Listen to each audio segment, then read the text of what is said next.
I don't know. Is that it? Yeah, that's it. I believe that is it running. Yes, it looks There like you it. go. There you go. Clock is ticking. Oh, man. So, good day. Yeah, not too bad. Been quite sort of quiet work-wise. Got another gig. Oh, hopefully. Talking Fairlight bollocks to students. Ooh. Awesome. So Nice. it's for that National Science and Media Museum again, up in Bradford, and apparently they're preparing some new exhibitions for 2024. Oh, okay. But one of them is going to involve a youth music group, and Okay. they were fascinated apparently with the Fairlight, so they've asked me to go up and Well, and rightly so. talk to them and get paid for the pleasure, which is always good. Well, yeah. Thing is, I said to them, because I said, yeah, I'll do that, and here's the fees and the expenses and blah blah blah, and they said, yeah, no problem, and then about 10 minutes I go, oh, they didn't say whether they wanted a Fairlight there or not, because they've got one, but they don't use it because you're not allowed to turn it on. So I turned back and says, did you want me to bring a Fairlight? Oh no, we didn't want to. But seeing as you mentioned it, here we go. Oh, you had to say it, didn't you? Sorry, well, the Oops. price goes up. A little. No, actually, it is just a little, because it's just to cover the costs of a van. Although I could get it in the car, but I don't fancy driving all that way without it in its flight cases. But Bonjour, Monsieur Sass. hello, Mr. Stairs. Good evening, gentlemen. How are you? Actually, got to do Cooler. a quick. I'm going to do a quick call out to Chris Bell in the chat and say Scunthorpe. The only word that used to get blocked by certain messaging applications because of the word that it contains. Think Really? about it. Think Yes. about it. SCUNT. Oh, Honestly, I can't remember what it used to be, but you used to type it in and you'd get Thorpe. Or no, Thorpe. oh, Because it would star it all out. oh. Yeah. Yeah, well, I would imagine that Scunthorpe doesn't get enough recognition on YouTube and all other media outlets. I'm not even sure if I've ever been to Scunthorpe. Is it in Lincolnshire? It is, isn't it? It's kind of North Lincolnshire. North Links. Yeah. Yeah. I think I've been there I might have gone past it, when I was a wee band. but yeah. So, yeah, I don't know. I don't know what's in Scunthorpe apart from Chris. I have no idea what's in Scunthorpe. Well, I know what's in Scunthorpe is a gun. Sorry. In the word, yes. Indeed. Boom. Yeah, He's there we off. Try the fish. I'm here all week. Mm. Take my wife, please. Oh, dear. I just flew in from Manchester. Oh, my arms are tired. They'll come back into fashion one day. Don't worry. Do you remember those joke books that you used to have in the 70s? You had the official Irish joke book and the official Scottish Yeah. joke book. Yeah. You could never do that today, could you? No, you couldn't do that today. They were... we just like kids, we'd be at school and just read it. Yeah. They're just mostly very harmless jokes. Yeah. Some of them Oh, we yeah. didn't get, but... Yeah, well, yeah. Some of them were play on words, or you had to know something of the background. So yes. one of my favourites was two gay Irishmen, Patrick Fitzwilliam and William Fitzpatrick. What? That was in that book. It was in that book. Yes, yes. But then Christmas cracker jokes could be quite risque as well. So, Quite you know. indeed, yeah. Yeah, well, yeah. Depending on how much money you spent on them. The cheap ones, not so much. But I mean, you could get the two Ronnie's books, the Monty Python books. Yeah. They'd have scripts, etc. in. So. Neil's Book of the Dead. You remember that one from the Young Ones? Oh, good God! Yeah, that was a brilliant book. The Young Ones is one of those series that hasn't dated well. You can still watch Yes Minister or Yes Prime Minister or that sort of thing. But the Young Ones was. I think if you showed the Young Ones to the youth of today, they probably wouldn't quite get it. Yeah. But those of us that were there at the time, I think because it was so topical, wasn't it? It was so topical and so groundbreaking that you could only enjoy it in certain ways at the time because of the fact that there was nothing else like it. It was the first kind of properly anarchic new wave comedy hit. Mm. Yeah. No, I found myself a few weeks ago perusing a book that I got on the bookshelf in there, which was Lego in films. Oh, right. And basically what it is all these iconic moments in film recreated in Lego. Brilliant. And it's really good. And there's no captions. It doesn't tell you what the film is. It's for you to work out. And some of them are a little out there. Yeah. I went through a phase of sort of rediscovering Lego, especially when my kids were younger. And my wife bought me a book for my birthday, and it's a book of incredible Lego sculptures and buildings and creations. And it's not a guide, because a lot of these things are huge. I mean, somebody had done a model of King's Cross St Pancras, all of King's Cross and St Pancras, and that whole front end of St Pancras, the big red brick Gothic. I don't know. Is it Gothic? I don't know.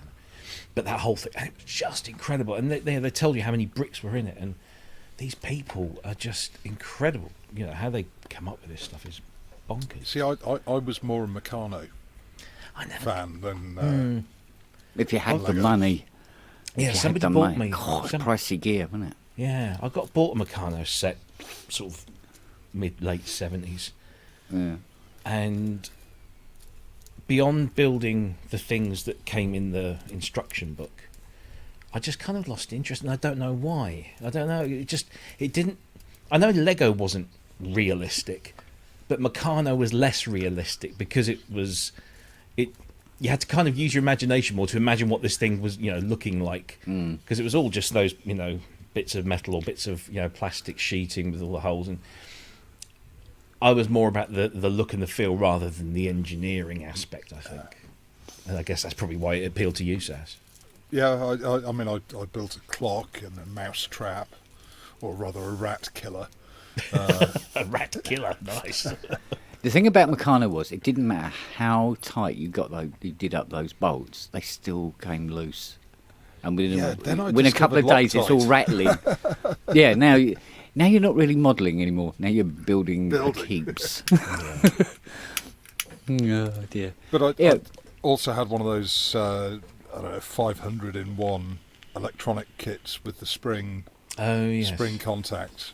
Yeah. And really, I learnt a hell of a lot just by mucking around. Same with chemistry sets. You would do, wouldn't you? Yeah. I mean, chemistry sets in those days were great. Again, something else you can't buy these days because health and safety. Yep. But I always wanted a Hornby Railway set, a 00 gauge Hornby Railway set. That's all I ever wanted for years. And every Christmas I get so excited there'd be a box that looked a bit like a Hornby Railway set, and then it wasn't. I mean, one year it was Subbuteo, and I kind of liked Subbuteo. It was kind of like a halfway house. He likes football and he likes model building and little things like this. So, but it wasn't a Hornby Railway, and I still to this day. And I actually said when I had a boy, that's what I would do. I'd get a Hornby Railway set, and it never happened because you've got to have space. Now, what I wanted was the either the Flying Scotsman, which was in green, or that one that had the sloping front and was in red, and it had the stuff where you put the little oil in the to make this to make the smoke and stuff, and it had these two beautiful Pullman coaches. Christmas rolls around, and there is a Hornby set shaped box under the tree. Ooh. So of course Christmas morning comes around, and I open it up, and it is indeed a Hornby railway. However, not the big and complicated multi-wheeled Scotsman or whatever that other one was called. I really can't remember. It was a tiny little GWR one, a little like almost Thomas the Tank type right thing. Yeah. But there was another parcel. When I opened that out, it was two Pullman coaches to go with this tiny. So it was this tiny little train pulling these two massive coaches in an oval. Do you know what? It kept me amused for months. I just loved it. I did like it. We had a 3-rail old Hornby train set with the Mallard. The Mallard. It was great, but the Pacific A4. My folks just threw it away. I don't know. I was about 15 or 16 when they binned it one day, and the price of those things now, bloody hell. Yeah. But there was no plastic. It was all metal. really well made. Yeah. I gave my Scalextric kit away to a local youth club, and like you say, you look at the prices now. Some of those original cars and oh god, yeah. I kept mine because I had been collecting it forever, and I got it so I could have a 6-lane setup. So you had inner curves, standard curves, outer curves, all that sort of shit, all that stuff. And the cars, I must dig them out. I got the 6-wheel Tyrrell. I got Tyrrell. Yeah, I got the John Player Special. Yeah, we had the very first, the early Grand Effect one. What was the? And there's loads of the little mini, the cigar-shaped Mini Coopers, and I got a Mark 1 Escort and a little Mini Cooper, the other type. All sorts of, oh man, and all this track, and it's sitting up there. I think it's about here in the attic somewhere. It's about as far away from the door as you can possibly get, So well, save that for your retirement, so you can get rid of a few synths and do a layout for it, or build another shed. Oh God, no another shed. When I moved from one. When my parents divorced, we moved from there to my grand's, and we lived there for a year, and started at this new high school, and you get assigned a buddy, don't you? New kid. Here's you stick around with those guys, and they'll show you around, and they have no interest in showing you around, except one of them. His dad had a massive Hornby train set, and he got wind of the fact that I kind of liked to train set. He said, "Oh, you must come round after school, and we'll show you this thing." So we go around. It turns out his dad's the local vicar. Yeah. And they live in this big vicarage, and it's got some brick outhouses. And in 2 of them is his Hornby model railway set. And it goes out of one building, across a bridge, into the other building, and around and back again. It was incredible. Wow. And we used to just spend hours in there, just they'd go outside and you just watch it go through, and then you come back inside and see it come back. Yeah. Well, I out of all the toys I had when I was a kid, I think all I've got left is a couple of Mamod steam engines, and all my. I think Jean Setter said he was into model aeroplanes. Well, I was into nitro-powered cars. So I've got a couple of packing cases full of bodies and engines and spares. And I was always into radio-controlled helicopters. I've got a radio-controlled helicopter as well. Yeah, but I couldn't afford any of them. And what I did do is I managed to save up to get the software and the dummy controller, so you could learn how to fly one. It's bloody hard, isn't it? Yeah, but I did get it to. I was really good. I could fly them upside down, through aircraft hangars and stuff like that. Because you can get them to. Yeah. A radio control will fly upside down quite nicely. and barrel rolls and polling backs and all the rest of it. But it was like, and I never actually got around to actually being able to get a proper RC unit, and I think we wanted a Airwolf. We wanted to get the Airwolf and put that through its paces, but the chances of totaling a $2,000 model helicopter. Yeah. Oops. I know, I've done it. Yeah. Yes, it's a strange feeling, is it not? Yeah, but it's easier flying a real helicopter than it is flying a radio controlled one. I'll try nicking one. I'll let you know. See what happens. So I remember in the early 80s, proper radio controlled cars became very. I don't know whether. I wasn't sure if they became more affordable or just more popular. But it was, Tamiya were a big brand that everyone went for, and like the kids with the wealthier parents had big sort of like pickup trucks like this. With massive, big rubber wheels on, and they were engineering it like you would engineer, or mess around with the real. See, there was racing events with prize money. By then, you see, the growth actually came because of the change in battery technology. So most of the Tamiya models were electric, whereas I preferred the IC engines. Yeah. But of course, people just got pissed off with those because they're noisy and they're smelly. And whenever we used to take them in the park, all the neighbours nearby would just get really arsey. Yeah. What were those steam engines that you Mammoth. had? Little paraffin. Mammoth. Were they Mammoth? Yeah. I had the steam engine. I also had the steam car. Yeah, I had the traction. I've got the traction engine in the car. Yeah. Because the car came with that. The car came with that extended handle, little handle, didn't it? That you put on the steering wheel to steer it as we went along. Yeah. I used to spend more time cleaning that than using it, I think. Well, I converted mine to radio control. Oh.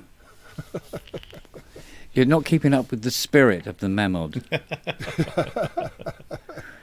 It's not what one does with the Mamod, dear sir. But I just think it was great that in those days you could buy a steam-powered model and give it to kids and say, go and play. Yeah. Yeah, well. Oh, God. It's not supposed to make you cough like that. Oh, hello, darling. All right, I didn't see you down there. Sizzy mum. You all right? Just dead. I had an idea. Steady. Based on when you mentioned about your idea. Oh, yes, yeah. For the show. And I thought, do you know what we could try and do next week? On next Thursday's show, a live broadcast out and about in the Mustang. That'd be fun. Yeah, just to see. I think you'll need a remote microphone. Well, I've found my mobile phone. Hey. I actually found it. It's what was it? It's a H something. HTC. Yeah. HTC thing. So we set that up. So we set it up in the windscreen, and we'll go for a little drive in the Mustang. Does it have any internal sound deadening? No, sorry about that. You'll have to turn down your speakers. So we're just going to have to listen to the engine then, aren't we? Shame. Yeah. And the phone be rattling like this on the dashboard. I'll have to sort of like glue it to the screen. I watched back some video I took last time I was back home in Italy. We went up to this man-made lake, and the bit from the dam down to the picnic area is very bumpy. And I remember I put the camera on the the phone holder and just swung it around, and it's got built-in vibration. It did quite well. The built-in vibration thing. Every now and again you just see a tiny little thing, but it was really bumpy. But it works quite well if you've got it on there. Yeah, image stabilization. Yeah, that. Did I show you the webcam they've put up there? Oh, here it is. It's in daylight as well. Here you go. Let me just. Okay. Let me find this. Got it on a different tab. Hang on. Right, share Share screen. Tab. Surely not good, sir. That's it. Ooh. So this is that's the road that you can see. It's quite rough and cobbled, a lot of it. But this is like a man-made lake, obviously. But can you see there's a massive drought going on at the moment? Yeah, you can see where it used to be. And that's a lot. That's a heck of a lot. But there is water still coming in. There is still melt coming down at the back there and to the left. Yeah, but it's a good, 20 feet? Oh, at least. Lower? Yeah, if not more. This is like a big kind of like a fisheye, I think, or some sort of wide-angle lens. But, it's the 15.7% incline coming up some of these roads here. Wow. I did that in a VWCC with a roof box on as well. I'm not too sure about taking the new car up there because as I'm finding in these past few weeks, it's not got as decent a turning circle as the last one. It's a little bit of a... That's where the handbrake comes weird. Oh, you can't do handbrake turns in modern cars these days, can you? You need to turn off. No, the computer would cut in. Yeah. I gave my missus...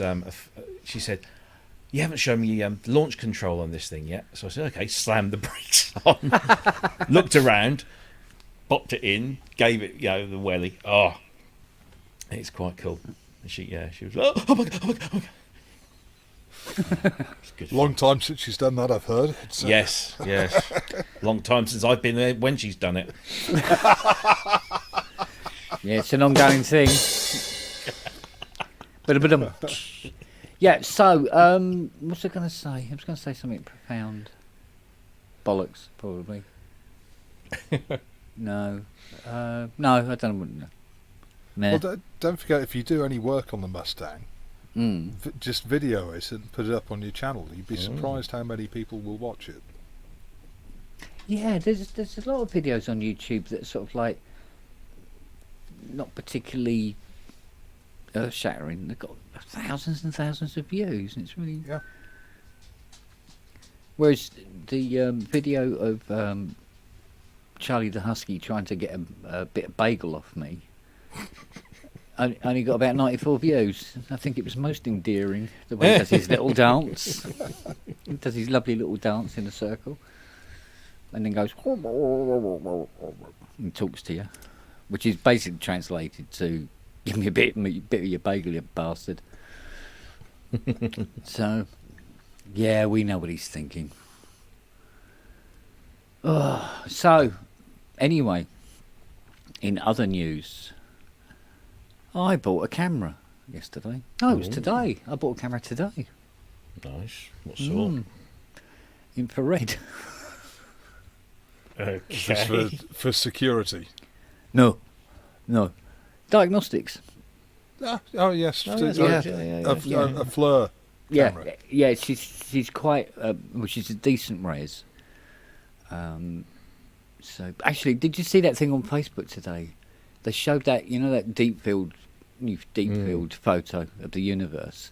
Yeah. And they go, you can see from was it up to 13.8 billion years? Billion years, yeah. And then next to it is a picture of a guy with a hoodie on. Go 20 feet from a CCTV. Yeah. The camera can't see a fucking thing. I can't believe. Well, no, sorry, I can believe, but I'm just staggered that there are people out there that are claiming those James Webb photos are fake. Yeah. What? Why? Well, yeah, there's because still some people who don't believe that the moon landing happened. So, well, quite. Nothing I have a surprises question. Have they ever pointed the camera in the other direction? What's out that way? Yeah. It's always the same direction. Come on. They always do the same direction. They go, "Oh, that's cluttery. We'll film that." The rest of it's probably sort of like there's one or two lights. That's boring. Well, yeah, it's the boring shit. So we must be near the edge of the universe. Well, the thing is, you want to aim towards the centre because that's where all the shit's happening, isn't it? So. Right. So we're beginning to get an idea of where in the universe we actually are. Yeah. That's an interesting concept. Then the universe is continuously expanding. So Yeah, that's why it's called Fiona. No. That deserves a sad trombone. Yeah, well, I know she watches them, so it's all right. She'll hit me later. So before you get killed, yes. So yes, you've bought an infrared camera. Yes. Did you just use the finger test before, or an infrared thermometer, or? I used to use the Force. Yeah. Yeah. No, I used to scope multimeter back of your finger. Yeah. To find the easy ones. I mean, when a filter chip goes, wow, it's sort of like just crack an egg on it. Yeah, that's gone. Because you're going. Yeah, when you lick your finger and touch the chip and it hisses, yeah, it might have a problem. Yeah, that's what used to make finding bad filters in CS80s really easy, because wow, the only thing they don't do is glow. Whereas with this camera they will. So so that'll come in handy. It's also handy for doing digital.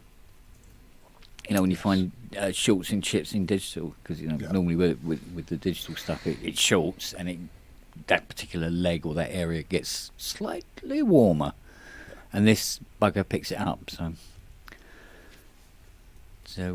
it's very, very sensitive. I think it's about 400 quid or something, but it's not a handheld one. It's a sort of one you hold. You put it on the end of your knob. It's not one of those ones that just plugs into your phone, or. No, it's a standard. Me with a phone, remember? Well, yeah, that's what I was wondering. Yeah, that's not going to work. It's not going to fly. So, actually, I think what I'll do, I'll sign the iPad in to the show. Let me see. I can't find my own bloody shortcut. Oh no, there's one that Sas put in. Yes. I use that. It's bad, isn't it? Right, see if that goes in. Access to cam and mic. Yes, allow. Okay. This is where we find out that Kent's not wearing anything underneath the t-shirt. Right, let's see what happens here. Feedback. Little back. Yeah, we don't want that. Yeah, I've muted your mic on there, so there you go. Okay, right. What about this one? That's what I've done that one. Oh, you've done that one? Yeah, but if you move away from your mic, I'll unmute it. Gotcha. Just to stop the feedback. Right. Come on then, we'll go and look at this thing.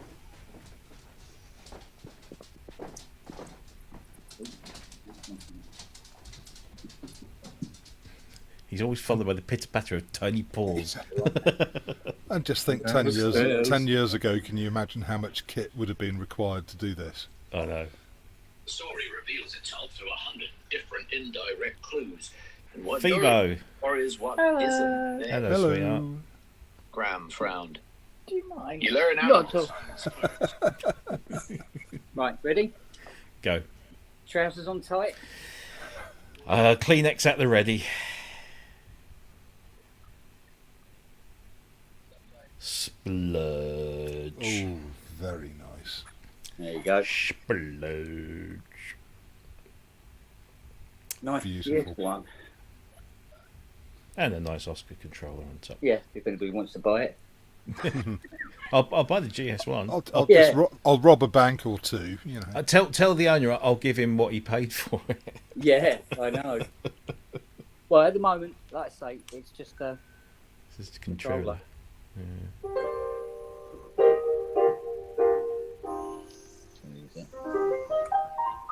What you got that connected to? Oh, you got the clav, yeah. The clavy clav, yeah. Clav. Yeah. It has a very, very basic MIDI. Very basic. What? Out? Yeah. Has it got in? Has it got MIDI in on it?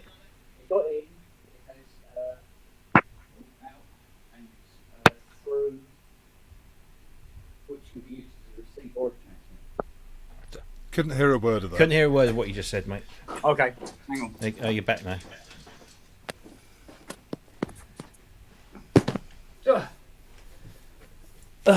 That's better.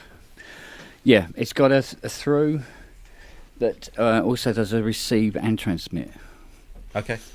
So it threw out and threw in. So it's quite interesting. So but like I said, the mag reader, it's getting there. Cool. So before it, just head clean, demagnetise. Oh no, much more than that. Let's get this out. Hang on. Oh, I don't want to do that. I want to do. No, not that either. Oh, for God's sake. Yeah. No, that's it. No, the motor was jammed. Okay. There was 2 ICs that were blown. There's a suspected transistor that's gone, and I'm going to have to put a new relay in it as well. And it's only that big, and it's already got all these parts buggered on it already. So it's actually motor fed. Motor feeds the card through in order to get the cards are little strips. You put the card in, and it's drawn in, and then when it reaches the end, it then reverses the motor, and then draws it back out. And does the read then? Then you turn it over, and then you do the B side, which is on the same side, but it comes in and goes out. It's on the other side of the strip. And then the little red store light will flash, and Bob's your auntie, you have a preset. Just the one. Just the one? Oh, yes. You only load one at a time. So, and because the internal battery had gone, although I'm reliably informed you actually have to change the batteries in them every month. Oh, God. Not the most efficient of battery backups, apparently. So they're very easy to do, but of course it wipes all the memories, which is why a lot of people are kind of determined to leave the batteries in them, especially if the card reader's not working, and then they corrode, and then... Well, surely the power draw just to maintain a memory chip is pretty insignificant. Yeah, but there's a lot of them, and they're not particularly efficient ones. Early memory was very... How much data? But how much data is it actually storing? Oh, your guess is as good as mine. It would be a huge amount. It's 16 presets, isn't it? Isn't it? I mean, at the end of the day, it's just it's a whole bunch of digital settings. You know, there's no sample data or anything like that. It's just raw text. Yeah, literally parameters. It's not like you say like there's any particular sample data going in or anything. But yeah, it goes through batteries like. But all three of them do. They just go through batteries like mad. Just do a lead acid conversion and have a charger in. Yeah. Well, what I suggested to them was like what you could actually do is have a battery that you can change with another battery in there that's constantly feeding as you change the battery. So it doesn't lose the power. Oh, yeah. Is it 5-volt TTL? Yeah. So you could put a 6-volt lithium pack in, and have that constantly charging whilst it's in use. Yeah. What nobody seems to be able to figure out on these things is that they're not really supposed to be draining the batteries this fast. Like you take the batteries in the DX1. Mm-hmm. Is it in the DX1? They're gone forever, don't they? No, yeah, the DX is... my DX5, I'm pretty certain, is still the original factory battery. Exactly the same tech. Exactly the same tech. 2.7 volt, still kicking out. Yep, exactly the same tech. Same RAM chips, everything. And yet, in the GS1, empty. So there's something else in there that needs to be addressed that they never bothered getting around to. Are the GS1 schematics online anyway? No. Are there the manuals? The manuals are around, but I don't think the Schemmies. No.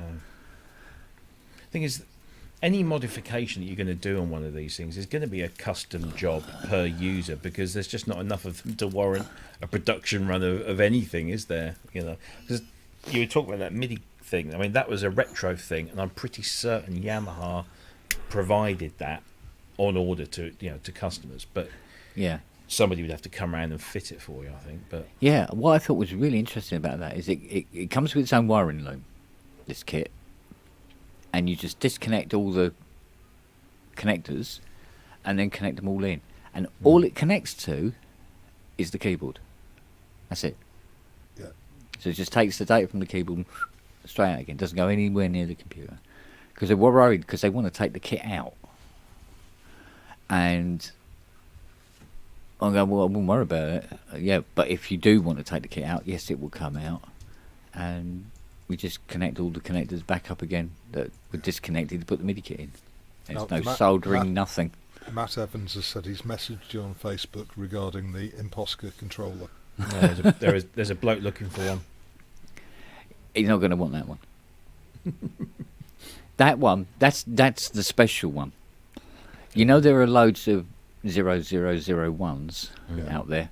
That one is unserialed. That is the prototype. Oh. So, yeah, that's not going anywhere. And also it doesn't work well, if at all, because it's the prototype. It looks all lovely on the outside, but trust me, on the inside it's breadboard, so did dog shit, close pegs, you name it. It's all in there. Did you use a holding it all together? A PIC micro? Yes. Yeah, on the controller board, yes. Yeah. Yes. It was we ended up getting the board engineered for us because it was going to be a lot quicker. Yeah. And we gave them the spec of what we wanted and how many outs, how many pin outs we needed on it. And I remember the phone call and the guy going, "How many?" Yeah. I thought you might. How many potentiometers do you surely you only need 32. No, we need 112. No, 30. Well, 64. Can I say 112? 112. That's too many. There's certain CCs you just cannot use. And go, yeah, I know. So NPRNs, please, for some of them. And he's going, "Oh, you don't want much then, do you?" No. Thank you. And that's before you get onto SysX.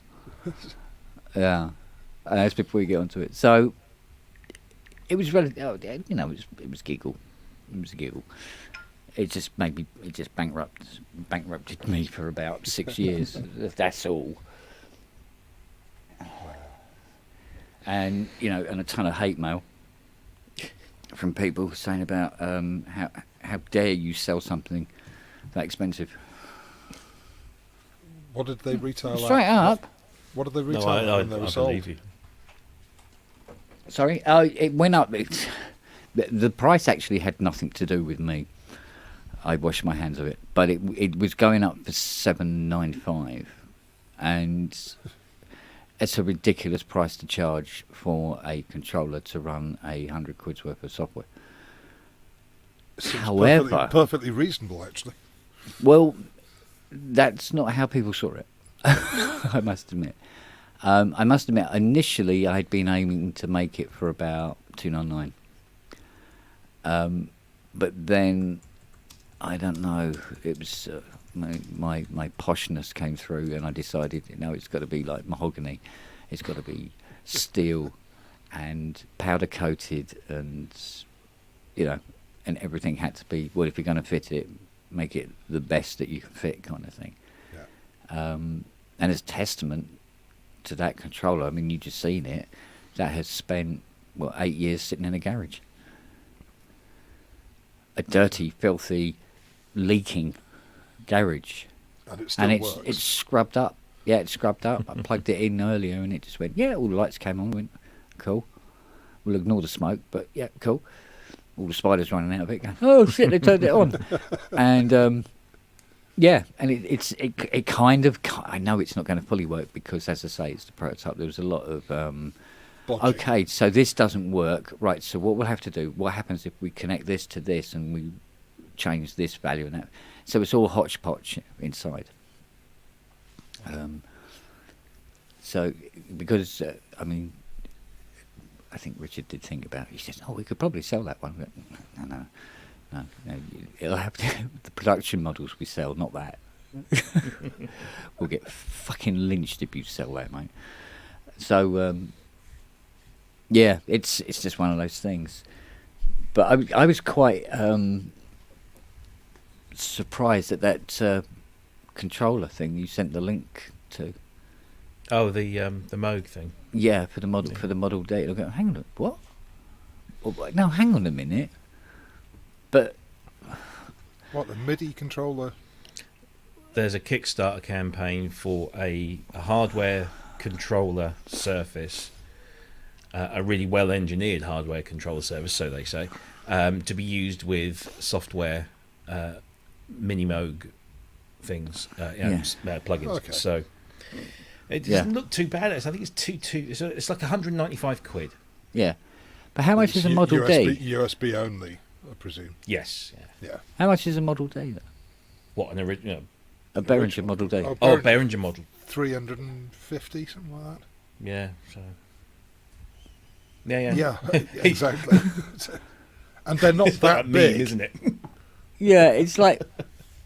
But there again, I mean, when we come up with the idea of doing this controller, and I asked around a few people to get some feedback on it and everything. And he goes, why don't you pick software that's sort of like more widely available to people? You know, like one of the big ones. I mean, well, because of this whole thing about you end up in this conversation about licensing, and I haven't got enough fucking money as it is to start with to build the bastard, and then might have to pay somebody else for the privilege of building it for them. So yeah, it's not easy, because I spoke with let's see, Spectrasonics, UHE, who else? I did the rounds, and it was met with, so how much experience have you had with manufacturing? I baked a cake once. Does it count? And I go, don't know about that. So they weren't particularly interested in it. And those who were talking about, us paying them, part of the profits to them for the use of their property in terms of look and everything else. So even though it would enhance their bloody software.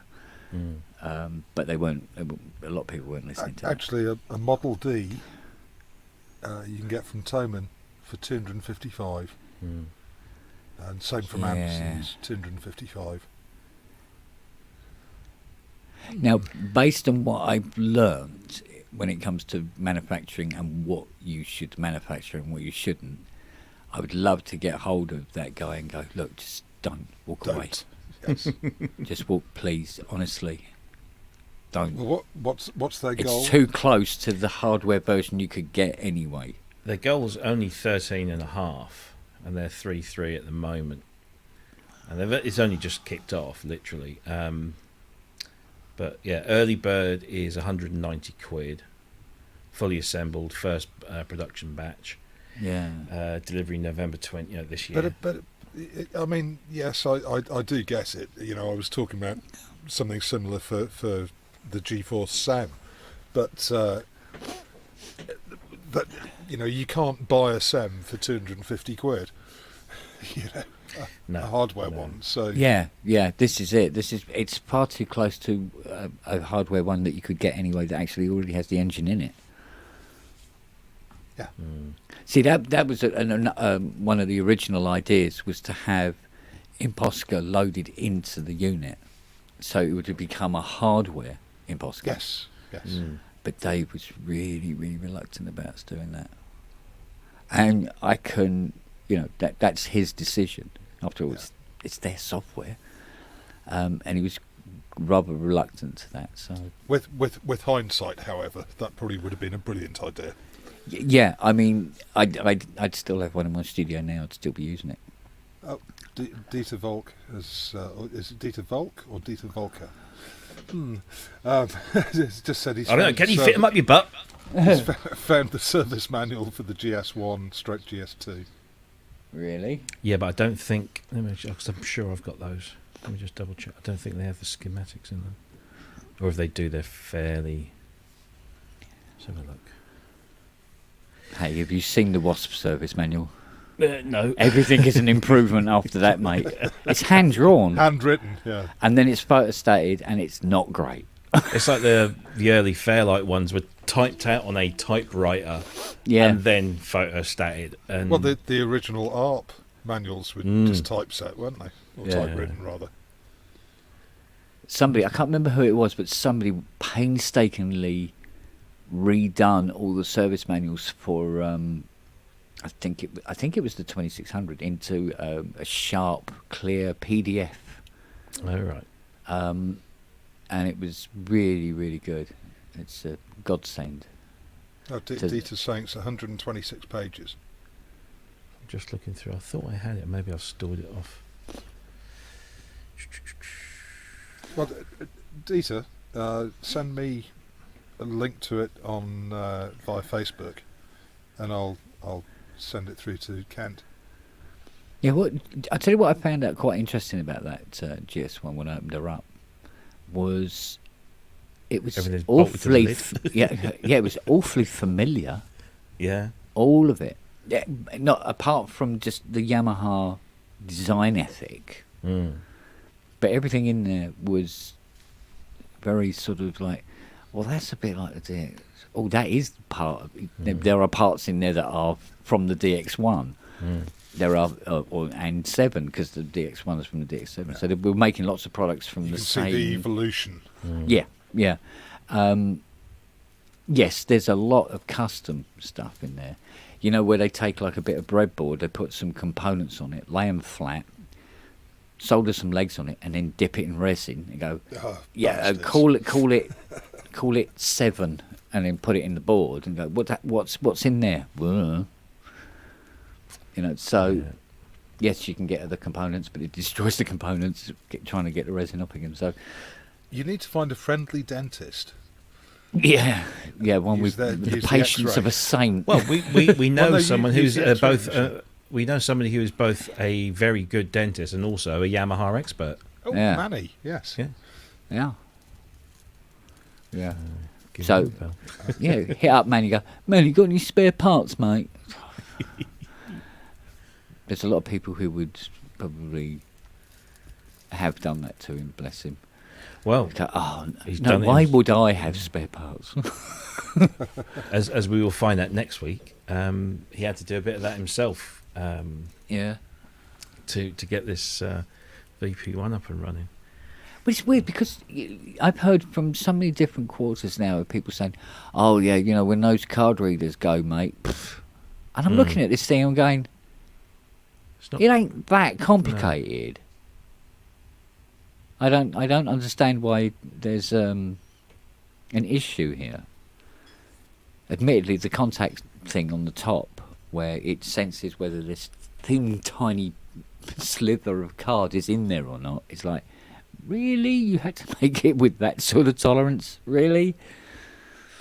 Okay. It runs on 3 little nylon balls. Right, yeah. And then when the card passes one ball and the ball drops, a micro gnat's piss hole size, and it breaks the contact, and he goes, "Oh, it's broken the contact. Can you reverse the motor, please?" "Yes, certainly," like that, and then it come back again. Yeah. But and that obviously needed all cleaning out. But the first time we turned it on yesterday, it just went, and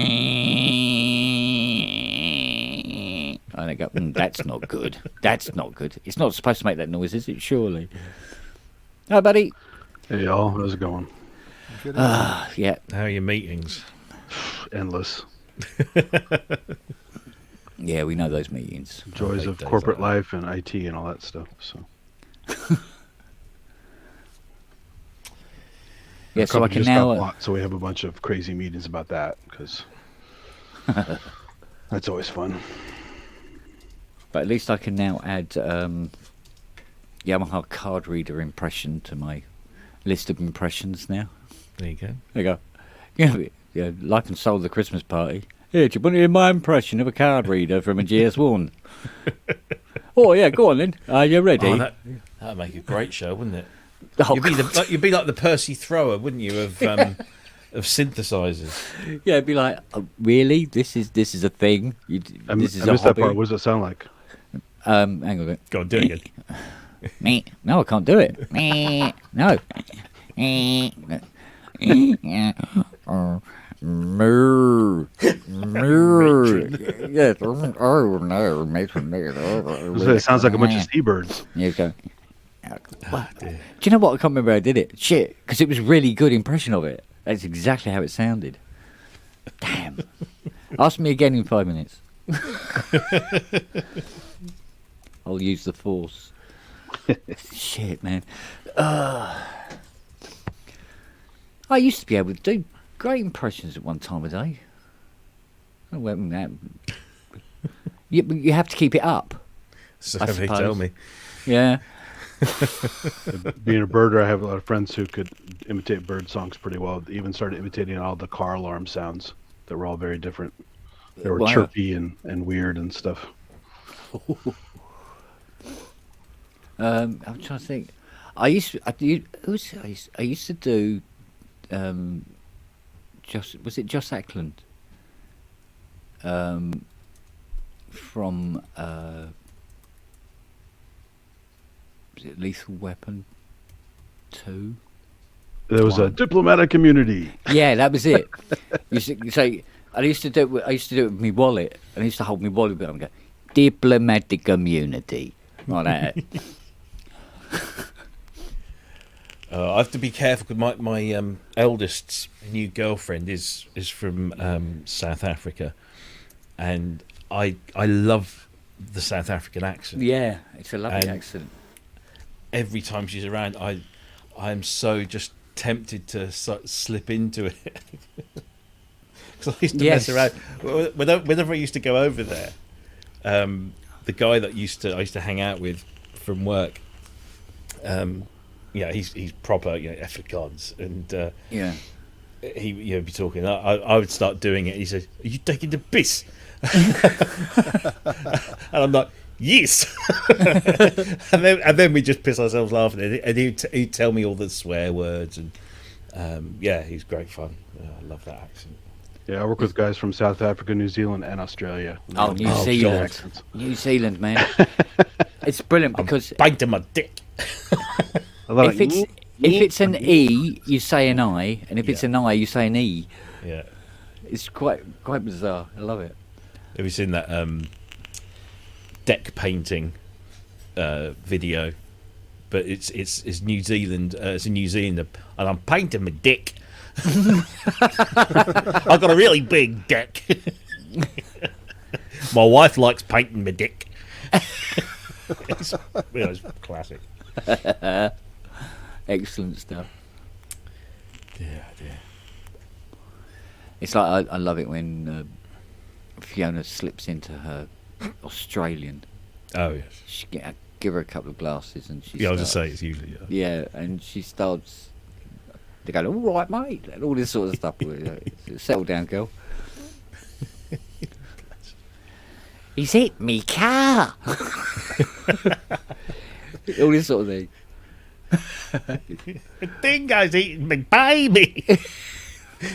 Yeah, and it's so good, so funny when she does it. It's really brilliant.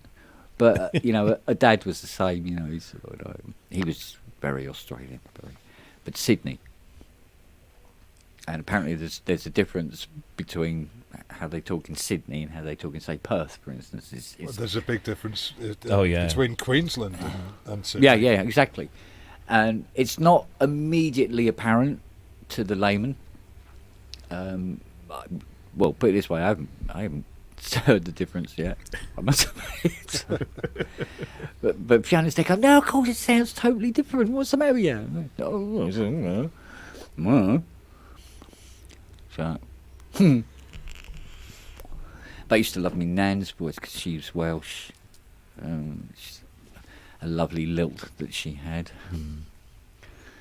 Yeah.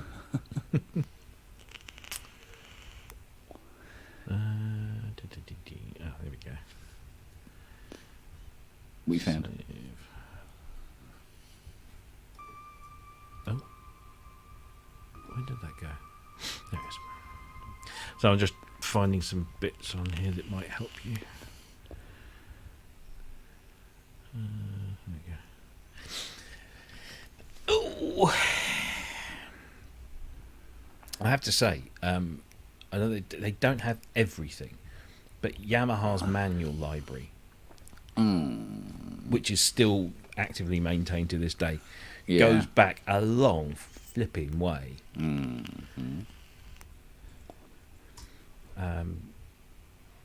can see they've even got the CS80 owner's manual still in there. Yeah. Yeah. But I've got fed up actually red circling all the mistakes that I found in the CS80 service manual. Oh, man, there's so many. I go, do you know what? If anybody followed this manual to the letter and then turned their 80 on, it would just go, pooh, smoke.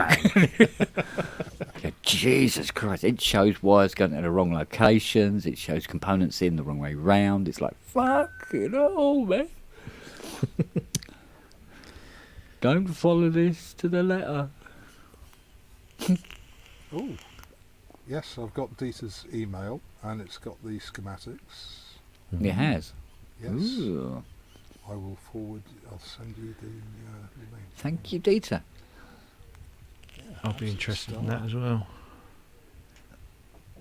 I'm looking forward to hearing. I almost got the card reader to work this morning. It kind of read some of the data, but not all of it. Oh, right. And then what I got was on preset 1, I got something that sounds like a somebody doing that on the top of a glass bowl. Oh, right, yeah. But very, very quiet. And then nothing. And then on patch 10, it's this awful cacophony of noise with on hold. And every note you press, and it just goes on, and it's incredibly loud. It's like, fuck, where's the volume? But that card reader did start reading data. I got 5 books of cards. So many sounds. Is it still in the wallet? Yeah. And loads of blank, unused ones at the back. No. Cause I said, just in case I do get this card reader fully working, how do you then take a sound and then put it onto a card? I goes, you put it in, and then there's a white button underneath, and you push the white button, and it will store the sound and onto the card. But it's underneath. I went, okay, now look underneath, and bugger me if it isn't a Roland CR78 start button. Yeah. You know, the big white square ones? Yeah. Boom, it's one of them. But what's the point of being able to store a sound on the GS1 because you can't program it? I think it might have something to do with they thought the programmer. Yeah, exactly. They thought at one point that eventually everybody will have a programmer for it. But of course, then once the higher echelons went, do you know what? Fuck this. Move on. Let's do something else. Have you seen the size of the fucking programmer? Yeah. Have you heard about these really, really small, cheap chips? Really? Ooh, what can we design with that? Well, right, get rid of that piece of crap. Let's move on. That was basically, I think, probably what happened. They envisaged that everyone would have a programmer. Hence the button underneath for all this editing that you're going to do. With there's the chorus button, and there's the tremolo. But I like the way you have the chorus and tremolos on pedals. Mm-hmm. That was a nice touch. Yeah. So you can play and then bring in the chorus and bring it out again with a pedal. What a brilliant idea. But it wasn't on-off. It was progressively brought in. Yeah. Which was like, that is not... I like that idea. Very nice indeed. And the touch works. The manual has got tons of data in it. Well, the bit of advice I was given, which probably isn't in that manual, is the best way to clean the mag strips is with a cotton bud and a very, very weak solution of washing up liquid, and then leave to dry. I mean, really? I don't know if I'm going to be comfortable doing that. Yeah, it'll be fine. It'll be fine, man. No, IPA tends to work a little better. Oh, I don't know. You saw these cards. Do you know what? I'd be worried to put baby water on it. Literally, it's sort of, these things are so delicate. And I go, right, you don't touch the bottom of the cards, right? Don't touch them, because the oil on your fingers gets on and it won't read them. But you can't hold them. And there isn't enough end for you to hold on to where there isn't a mag strip.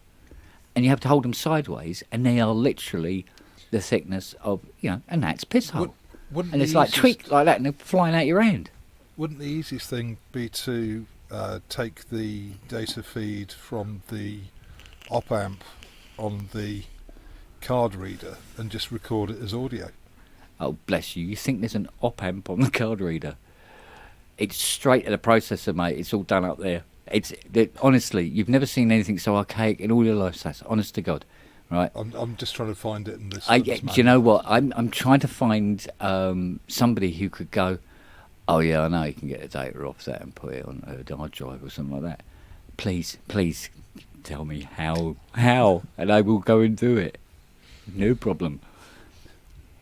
Put it onto an SD card. Well, you can put the whole bloody thing onto an SD card, can't you? Again, how many GS1s are there out there for something like that to be a viable, option? Yeah, but how many GS1s are there out there where the card reader doesn't work? Well, yeah, most of them, yeah. Yeah. So, if I can figure out exactly how you fix those card readers,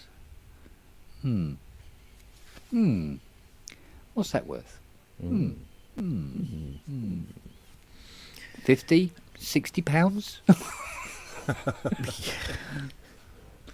an hour. Well, this is what I love about all these solutions like SCSI to SD and GoTech drives and all of these things that just replace a completely obsolete, archaic piece of technology with something that's far more modern, and there's just a little computer chip that just does all the translating between the two protocols, and Bob's your uncle, and you can pick it up for 60 quid and just whack it in, and there you go. It's, but do you remember them worm drives that Roland used for a while? Got some downstairs, S30. No, what was it I had? An S10. Lovely samples on it, really crisp, clear sounds and everything. But that worm drive, like this, like, shut up. Hey, Robbie, would you think that Zill's Lab GS1 thing is close enough? I mean, I've never spent time with the GS1, but it does the sounds, and it does a whole lot more. I think they've clearly, obviously, modelled its look on a GS1, and there are a whole bunch of GS1 sounds in there, but it's quite a complex beast. Did Manny check it out and feedback on that? Did he? I can't remember now. Might have done. I'm not sure, but I mean, I bought it and like it. It's on my list to get, and it's interesting. Well, I must admit, looking at the boards, I would imagine that when this GS1 works, it is basically your typical digital Yamaha type keyboard of that era, but it's in this beautiful solid wood. Well, it's not solid wood; it's veneered, but it's veneered wood anyway. Case, with lovely 3 pedals and legs and all the business. Yeah. And Christ Almighty, the weight of the fecker. But the way it does FM is different to everything from the DX7 onwards, because it's not algorithmic; it's cross mod. So the tones are decidedly richer and warmer than your average FM kind of sound. I mean, the CE25 I've got back there is basically a GS2 in a smaller box, and there is, whilst you can hear, you can hear certainly some of the patches, they're clearly FM, because they sound very similar to the DX7 and its ilk. There is a warmth to it, and plus the fact it's got that beautiful symphonic effect built in. Yeah. Obviously, on that one, it's just on or off, not graduated. But it's funny how they package it. It's very unassuming, kind of like a Nova Chord. What's that? Sorry. GS1. The wood case. It just looks like, is this a synth? What is this thing? Yeah. It's kind of odd why they... I don't know. There must have been a reason behind it. I mean, it was the very first commercial FM synth that they produced. And they go and make it this... They're banging on about this wonderful, new, amazing digital technology. And then they put it in something that wouldn't look out of place in, Queen Elizabeth I. A granny's house.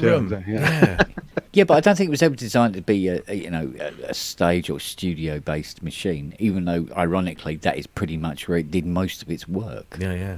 But its market appeared to be for the, well off. Did Toto actually tour with one? Who? Toto. I don't know if they toured. I don't know if they toured with one. The GS2 was much more tour friendly because it was, it was that Yamaha thing, synth in a case, and the case becomes the legs. And, is quite more. My English gone there. It's quite a bit more substantial, should we say? But obviously, it doesn't. It's the GS2 because instead of using 4 operators per cluster, it's 2. Again, it's ever slightly different. That's why the C20 and C25 were able to be. I didn't realise until a little while ago that those CE20s and 25s in 1982 were £850 each. 850 quid in 1982 was quite a bit of money. Few bob, so yeah. It was more than if you look in some magazines from '82, there'll be lots of really decent synthesizers for a lot less than 850 quid, and they come out with this thing that looks like a Porter sound. In fact, there is a Porter sound, or one of those Yamaha Porter sound things, that uses the same case, but it's it's actually analog synth rather than digital. All I know is when we were carrying this thing in from the driveway through into the front room. How did you get it in? You had to literally take the legs off and everything. No, there was no legs on it when it arrived. Oh, right, okay. Had to assemble it in the front. Oh, that was...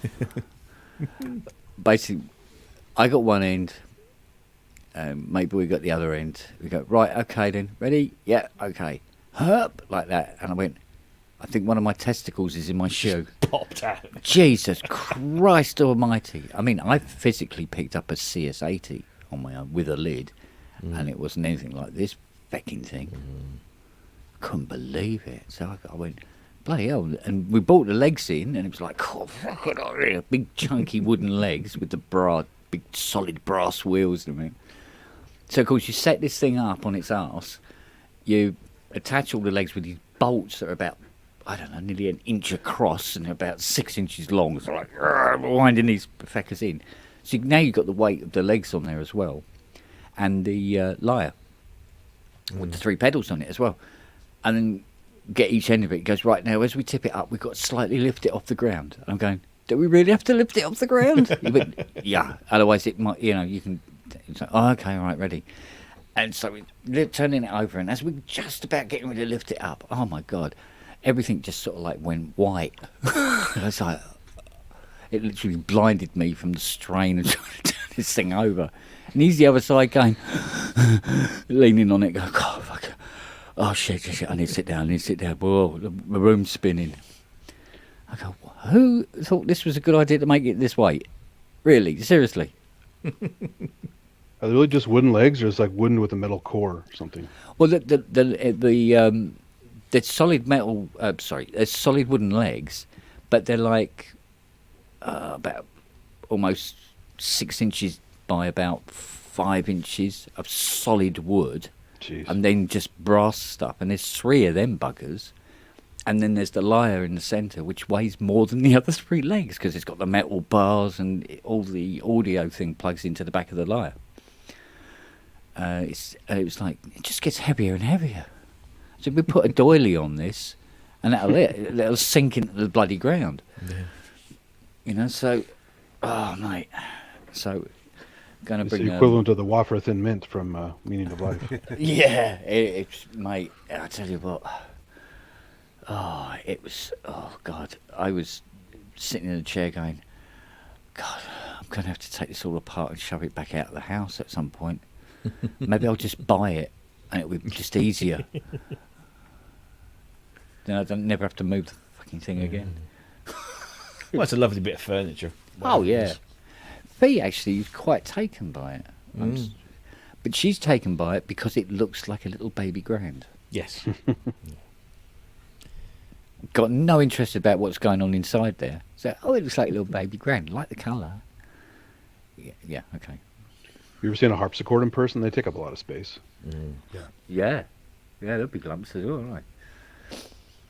Mind you, I wouldn't like to move Ty's bloody grand in his front room. That big white one he's got. Oh, yeah. Jesus Christ on a stick.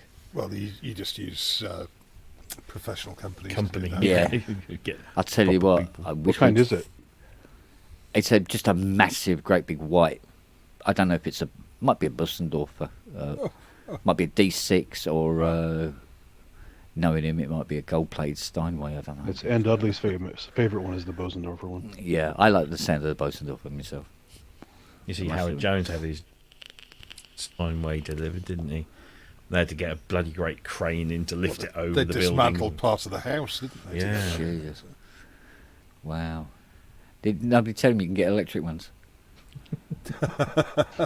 Well, sample library. Yeah. There's software available now. Yeah. No, there's something about playing a real piano. It's just, it's just a nuts, mate. So, used to go to that piano shop in Kingston when I was a wee lad, but they wouldn't let me near the big pianos because they cost a lot of money. That's £22,000 for that grand piano. You can't touch it, young lad. That's one of the fun parts of NAMM is when you get to the piano area and just the variety and the prices, and holy shit, just so many companies too. But it still amazes me now. You can go up to a grand piano and it's got a price tag on the top, and it says £30,000. You go, oh wow, and then you move along and there's another piano that looks almost exactly the same, and it's £198,000. Yeah. And you look at them and you go, but they look the same. Isn't it weird? And then you play them and you go, they kind of sound the same. So why is that one 198,000 and this one's only 30? Very weird. More durable parts, maybe. I'm going to say, the more expensive one will sound that good a lot longer, or with less attention. Yeah, it's quite possible. Yeah, but I mean, I've had when was it now? It was a few years ago now. A bloke wanted me to restring, weirdly, his piano, but he brought the metal frame from out of the piano, and it was just like a big hole. There was no string. It looked like sort of like Thanos' harp, basically. It's a sort of big ass thing he'd used. And he didn't want to tune it or anything. Just want me to can you just put all the strings? Oh, I can't be asked. And he gave me a big bag full of all the strings, and I restrung this thing for him. And I gave it back to him. I said, "Yeah, I think I've got all the right strings in the right place." Off you go. So, and to this day, I can't think why don't he just take it to a piano person who knows what they're doing? Why he insisted on bringing it to me, I do not know. But he was offering me a shitload of money, and I had a lot of bills, so I was like, "Yeah, I'm your man." So I don't know. Got 2 comatose dogs down here. Is that the most exciting component that came in recently? The unit? What, comatose dogs? No, the GS. The GS1. No, there's 2 SQ Korg SQ sequences down there. They're really exciting. Yeah. Now, what else? I'm trying to think. There's so. To be honest with you, mate, there's so much stuff here. It's. When we think what's in the downstairs toilet at the moment. I'll tell you what's not in the downstairs toilet. Anybody can. Nobody can get into that toilet. I tell you. And still no responses to your threats about old gear that was left behind? No. God, they really don't care then. It's crazy. Yeah, I know. Or they're dead. Yeah. Or they're dead. Yeah. Until they see one on eBay selling for 5 times what they paid for it. Then the phone's ringing off the fucking wall. Yeah. Yes, well, there's this thing about the 10 years of storage fees. Hello. Oh, keep it then. Trying to think. Where's downstairs? Really? There's an RS505 in its original box, which means it's taking up shitloads of room. Jupiter 6. No, 2 Jupiter 6s. 2 Did you get a lot of the 6s with the Europa mods? Not that many. Maybe 1 in 5 will have the Europa mod in it. Because there is something new now for the Jupiter 6, isn't there? That is not compatible if you have the Europa mod. There's some sort of OS update. And it gives you, I think, full CC control of all the controls on the front panel, etc., etc. So we might get a few people phoning up and saying, "Can you put my Jupiter 6 back to original, please?" I go, "Yeah, you got the processor." No. Don't know if I can help you there, mate. And then I've got to try and connect all those bloody tracks up again. Ooh. So you have to remember to ask for that when they do the mod, just in case. Yeah. It's going to get a brute. On that GS1, yes, dear. You'd be able to, if you can get it to read the cards, you'll be able to back the data up just by tapping a hex inverter, which is an HD74LS05P, which is IC4. Yeah. So you'd literally just be able to capture the raw data from that, because you've got clock data and funny enough, that was one of the 2 chips that were blown to bits on the reader. That I replaced yesterday. The card reader actually looks pretty, it's pretty basic, relatively simple. It's just about that much above being a cassette deck. It's just sort of I'd say it's one step below, actually. Yeah, actually, they come to mention it. Yeah, I think a cassette deck is far more useful. Page 65, Dieter Volk. Yeah, it'd be nice if there was just a way of getting them off those silly little cards and putting them onto some other kind of media. That's all. It's just. Well, I mean, you got the schematics, so I mean, it's not beyond your capabilities to knock something up in. Don't know. It might be. You never know, mate. You never know. What do you use for your PCB design? What software? I'm going to have to think about this because it's been a while now. What was the name of it? I think there was a couple. One was more rudimentary than the other. Oh, I'll tell you what I was using extensively, and I did the controller with it. I used Eagle. Ah, yes. And the reason that I went for Eagle in the end was because of the similarity between that and Lightwave. Right. And I was able to Yeah, you're very comfortable with Lightwave. Yeah, it kind of made more sense to me than... What was the other one I was using? It was a popular one, really, really popular one. What was it called?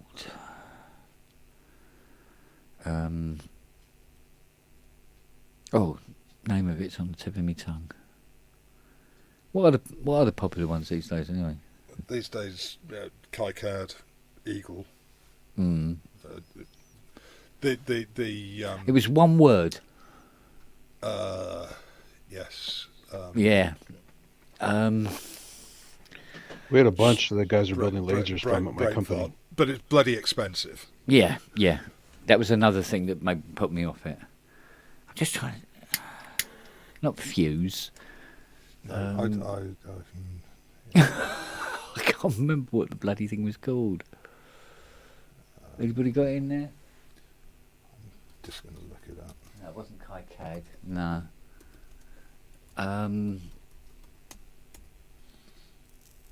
Plum. Fuse. Design Spark, Easy EDA. Anus. But those are all the free ones. No, this was a buy one. Altium. No, wasn't that. It's one of those dongle-based ones. Pass, because I never actually got it. Oh, big. Yeah, Altium. That was about 70 parrots just flew over there. Altium Designer is sort of, one of the industry standards. I think it might have been one of the ones that RS were pushing. Protal? No.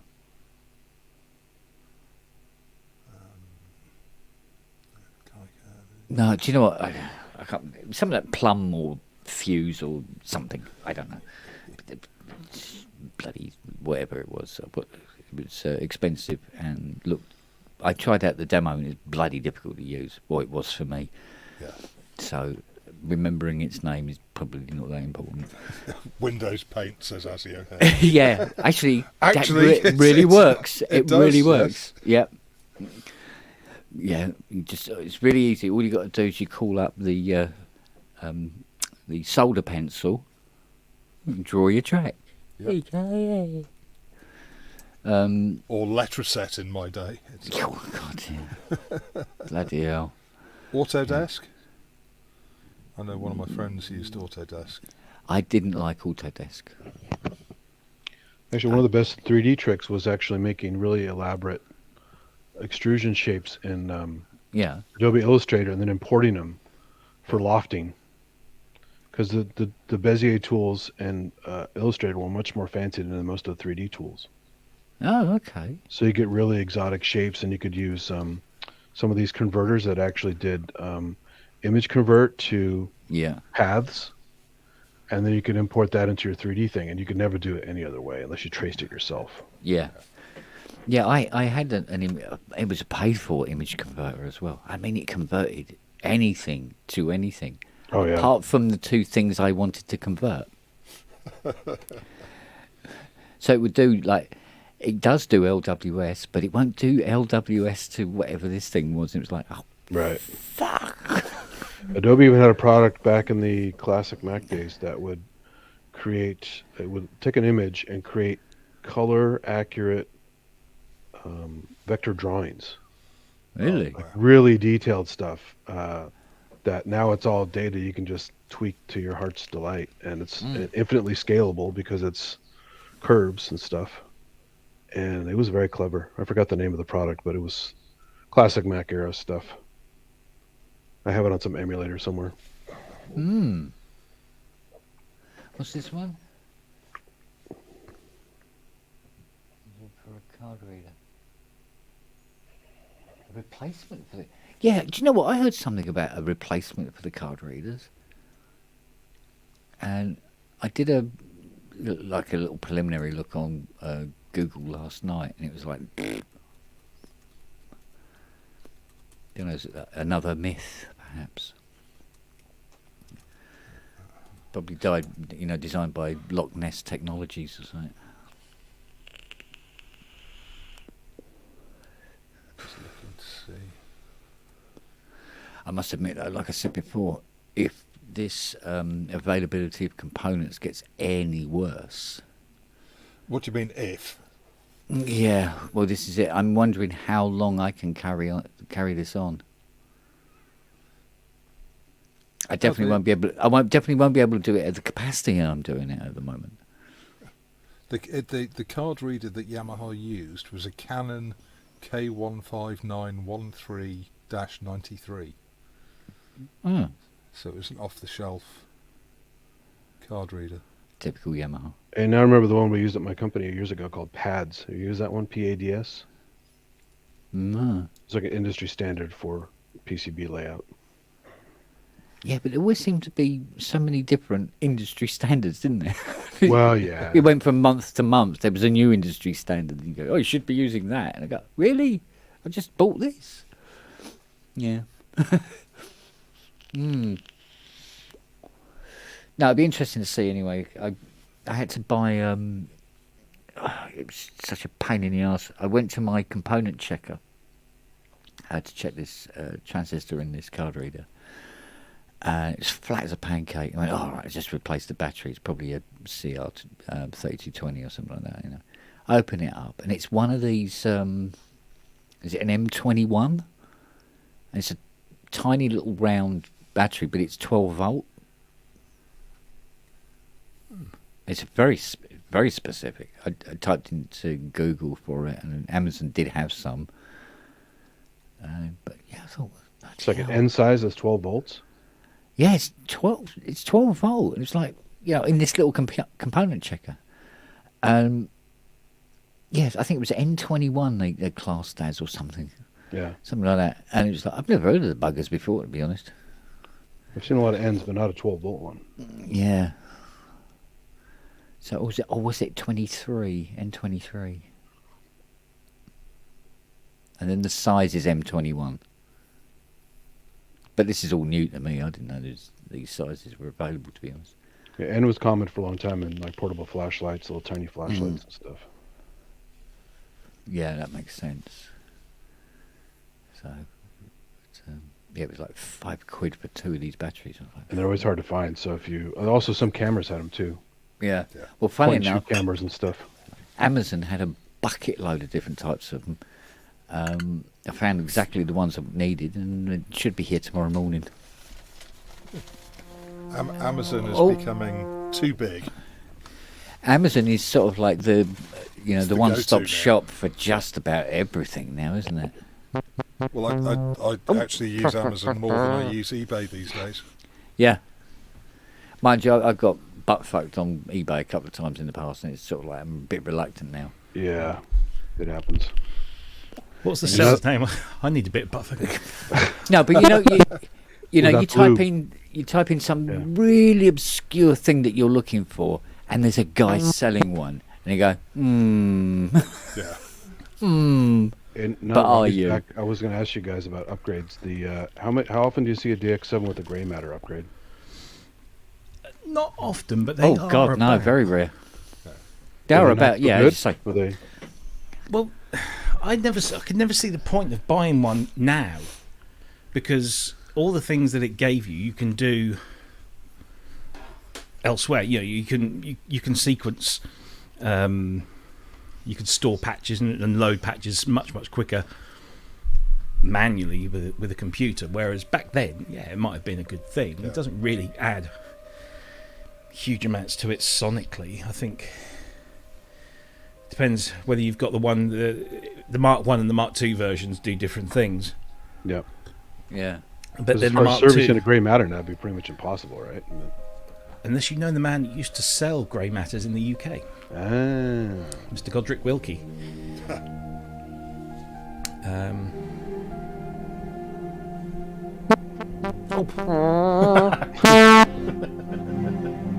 Flatland stream. The super fuck sound.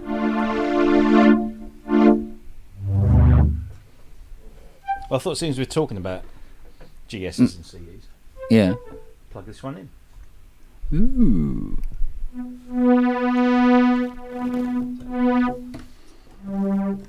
It's the. Where are we? The thing is, what does the GS1 bring to the party these days, other than being a beautiful piece of furniture? I think that is their appeal now. Yeah. It's that objet d'art, that bit of rare kit. Yeah, that's all it's really about.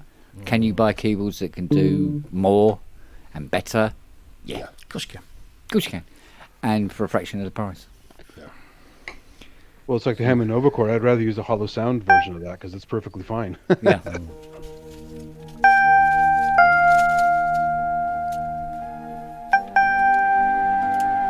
Let me put my symphonic on. Ooh. It's such a difference. That Yeah. Just... I have noticed though that lately, when you've been noodling, it's always been very mono. Well, this is a mono synth. No, I mean everything. Everything. Everything. Maybe not the videos, but definitely the live stuff in the studio has appeared to be mono-ish for some weeks. Odd, certainly because doesn't have the stereo feel that Ken's does. Yeah, do you get this kind of...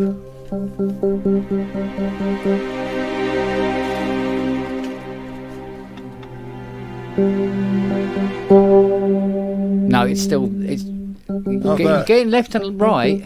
Yeah. But it doesn't seem to have to... That's better. But it's still very... Here. I wonder if it's the...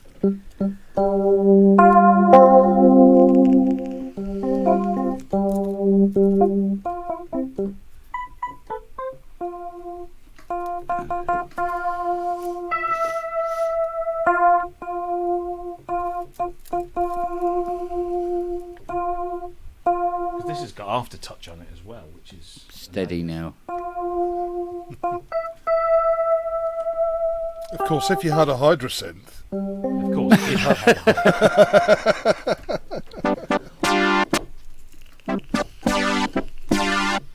But even this,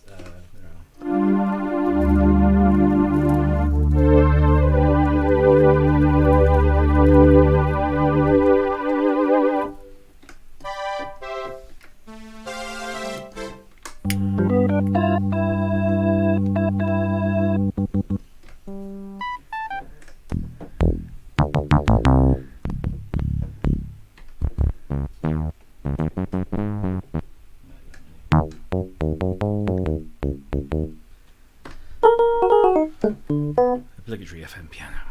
Now, I don't know why it's not. Ken's asking, "What are you playing?" not the music. Obviously, yeah, nothing. It's a CE25. C25, which is the. Do you know what? Domestic equivalent of GS2. It's just occurred to me. Mm. You know the sort of like the piss taking that FM gets, and all the rest of it. Yeah, undeservedly. Yeah, admittedly, but I think I know where it comes from. If you think about it, you take like that bass sound that you just did on there, right?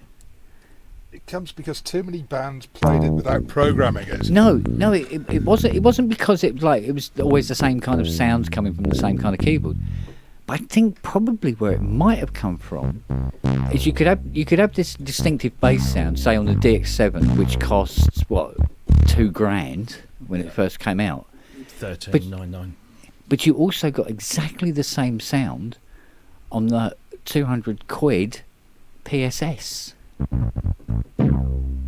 Well, it wasn't exactly the same. Well, yeah, but it was close enough for people to think that what you've got is a £2,000 keyboard that was doing cheap sounds, because the cheaper keyboards could do the sounds as well.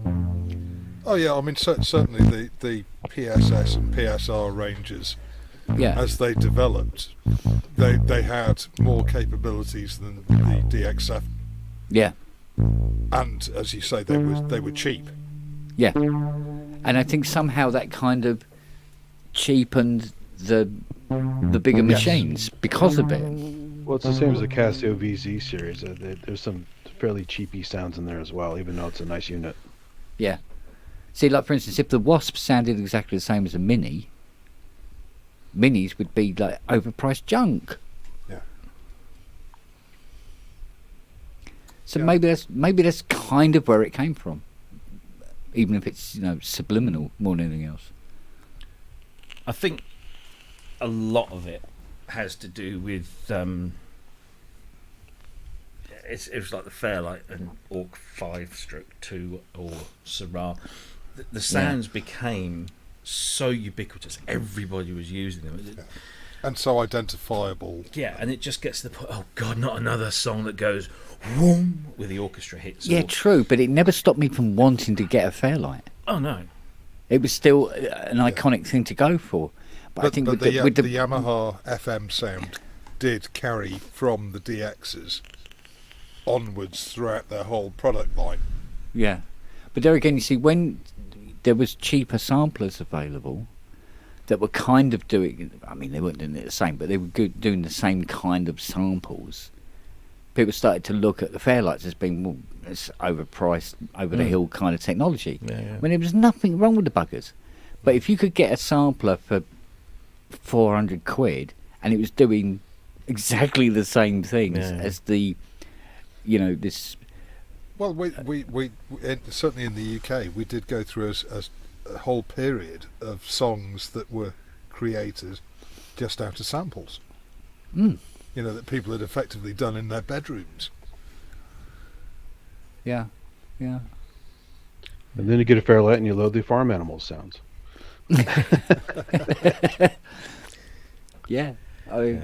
It's. I think that there is a massive degree of overkill. The fact that for some while that's all you ever heard, and then if you're hearing DX7s and D50s and M1s all the time on every record, and you start hearing the same patches here and there, you get just very used to it. And then somebody comes along with some analog stuff. Oh my God, that's brilliant! That's amazing, because we haven't heard it for a while. It's became fresh again. Oh no! And then people start poo-pooing the digital stuff. Oh no, analog's where it's at. Yeah. That's where we've got to be. And into the early '90s we go, and then companies are reluctant to build new analog synthesizers because they've just basically thrown all the tooling and the parts away. And found that you can do stuff digitally for far less, expenditure, and sell it by the bucket load. Get yourself ready for the £5,000 Ensoniq Mirage and the £6,000 M1. But it comes. I mean, look at the price of the DX7 now. Yeah. The second-hand price of a DX7 a few years ago, you could pick one up for 150 quid in pretty decent nick. Yeah. You couldn't sell it as firewood. No, a few years ago, could you? Now you're looking at. I think people also appreciate the key bed more these days. Yeah. Because it really did set a standard. Yeah. Oh yeah. Well, enough for Korg to use it in the M1. Well, and the T series, the M series, the Z1. It's got the same keyboard in it. Yeah. In fact, it's on the Oasis. Yeah. It's exactly the same keyboard. Exactly. Yeah. And now Korg can't make a bloody keyboard to save their lives. And they've got their own keyboard manufacturing facility. Which is just... I actually played the Op6 at Gearfest a couple of weeks ago. And I approached it. I thought, let me have a listen to this. And literally within 2 seconds I thought, oh, yeah, that keyboard, that's horrible. It has no aftertouch. Well, you see, I think the key is to, if you excuse the pun, to when you find a good keyboard, stick to that and just try and buy either desktop modules or rack modules, and stick to a really good quality, good feeling keyboard. And the other thing with that Yamaha keyboard is maintenance, because on the underside of it, the key contacts come in little racks of 12, I think. And you just, so if one goes, you just pop that little thing out, and then you can easily service it, or just replace it, as I did with the DX7 that's down there. I just bought another one for 20 quid out of an old one. In it goes. There it is. Bob's your uncle. Yeah, it's a fantastic. Because it's very unusual to get a dead key on one of those keyboards. Very unusual. I mean, it's just a leaf switch, isn't it? Yeah. But they don't seem to, you can have half a cat stuck between them and they're still working. Yeah. Whereas those little rubbery things you get on the memory mode and the Polysticks and stuff like that, I mean, you just look at them funny and they stop working. Yeah. No, so I've never had a key issue with the Yamaha, apart from that one that I got from you, and then it was just a straight swap. Yeah. There you go. I mean, the DX5 is a really, it's the same thing. It's just 76 notes. Yeah. Very, very nice. I just wish I need to get you to have a look at the aftertouch on that. Not that I think you need the part, and I don't think you can't find those aftertouch strips anywhere. I'm sure it is the aftertouch strip, but you'll be able to tell me. Yeah. One day I'll bring it up. Sometimes it's the trimmer. Yeah, that was the other thing that was... Sometimes. Normally not. When I first got it, I had to really push in to the point where I thought, if I push any harder, I think I'm going to break the fucker. And then now it's even less. I just can't do it. I don't want to do. I don't want to tempt fate. So if I want aftertouch, I'll just MIDI into it.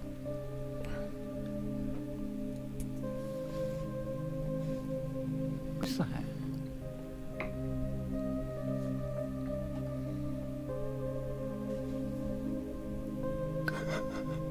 What is that? Hydrosynth. Oh, is that a hydrosynth, Rob? Yeah, I recognise him a mile off. Yeah, but what's the... that is Yeah, Zuluk. Yeah, Zuluk, thank you. Yeah. I couldn't. I was going, what is it? I'm going. I hope I've written this. If there's some weird vocal samples now, you're all set. Yeah. Yep. Sorry. Unfortunately, the Fairlight's not plugged in. See, I haven't got Fairlight. And choir's going, There's a lot of CS80 on that, you know. There is, yeah. I think There you go, that's your tip. There's a lot of Kurzweil on that as well. There's a lot of Kurzweil on that, actually, yes. I do believe there's quite a bit of syntax on it as well. you know the one sound, and there's a tweaked elephant trumpet. Mm-hmm. Yes. Was it played backwards or something? Very much like Bernie Krause used to do. Yeah. It's a good album. I do like Zuluk. I'll tell you what's not on one it. of my favourites of his. Laser harp. Yeah. Oh. Come on, you gotta love the syntax. The first mannequin synth. Yeah. Sorry. Little bit of politics. Oh dear. Well, it's fun when you see a guy with a real laser harp do it for real and actually triggering things for real. Yeah, do you know what? I was nice. so pissed off he'd done that. Yeah. I can't laugh at people anymore. Yeah. Because now it exists. The Jar fans just sort of like, show. pretend that nothing ever happened, and that's where it originated from. They even Because, put a see, it circuit was up real. Put a circuit up for you so you can make your own. Yeah. Possibly the most impractical controller ever built. Well, and if you look at it wrong, you're in big trouble. Cataracts, if not worse. Oh, so mate, there was a lot of seagulls flying into buildings. Yeah. I know guys in the labs at work that got hit by this. They did this thing called a mode check. Yeah. On the ion lasers, where they actually fire into the ceiling and look for this bullseye pattern. It's a quick check on the mode of the cavity, and occasionally they would fire at an angle that wasn't at the ceiling and hit someone in the face. Oh, God. And at least one guy has a dark spot on his retina where he got hit. So. Wow. Yeah. I wrote a whole training module on lasers because we use them in not to look into them. Yes. Or the ones that you can not necessarily look into deliberately, but I can't remember which mode it is where the human eyelid reaction time is sufficient to be. But oh my God, some of the stuff is just so mind-numbingly laser safety. But you know, when you have machines with lasers, the easiest thing is never look at a laser. B, if you're going to be stupid, wear the proper eye protection. Well, here's the problem. So the labs are very sketchy, often with the right glasses in the right place and not labeling correctly. And being a novice, just work on their damn computers. I didn't know. And so a couple times I walk in the lab, but that's not the right glass. And I go, thanks, man. Now I know who to track down when I have problems in the future, right? We had these lasers that had these kind of flash modes. Not as crazy as like a ruby bar laser, with the flashing mode, but they would have these flashes, and the whole room would be filled with scatter, and just the scatter on some of these can give you cataracts down the road. Yeah, you don't have to look at them. Yeah, exactly, and they won't just. It's not like they only reflect off of mirrors. They reflect off of anything that is even the remote least bit reflective. Yeah. You know. So I told him, I said, "You guys get the right fucking glasses. I'm never coming down here again." Yeah. We actually we build this thing into our printers that you can connect up to a kill switch. So as soon as you open it, it locks the doors. There's your mate, look. Hello, Noah. There's your mate, Bobby, look. So, go on. Oh, you silly dog. Oh, was that your bad leg? Oh, baby, I'm so sorry. Should have done it with this one. Go. Oh. I know. What are you doing, Dad? Leave him alone, Dad. Oh, he's all right. He's all right. He just panicked. Sorry, fella. Oh. Come in. Oh, no, come here. No, just fuck off, Dad. Just sit up. Hurt me, Dad. You can sit up. There you go. Look, see? There you go. There you go. Soft little thing. Oh, he's such a little cute arse, isn't he? Isn't you? Go and tell Mum you want some. Go and ask your Mum for a sausage. Go on. Go get a sausage. Go and get one then. No, go and tell her. Go on. I've got to do it. Hang on a minute, I'll go and give me his treat. Go on then. Come on then. Yes, come on then. So this switch on the printer, does it lock the door to the printer mechanism, or is it locking the actual door to the room?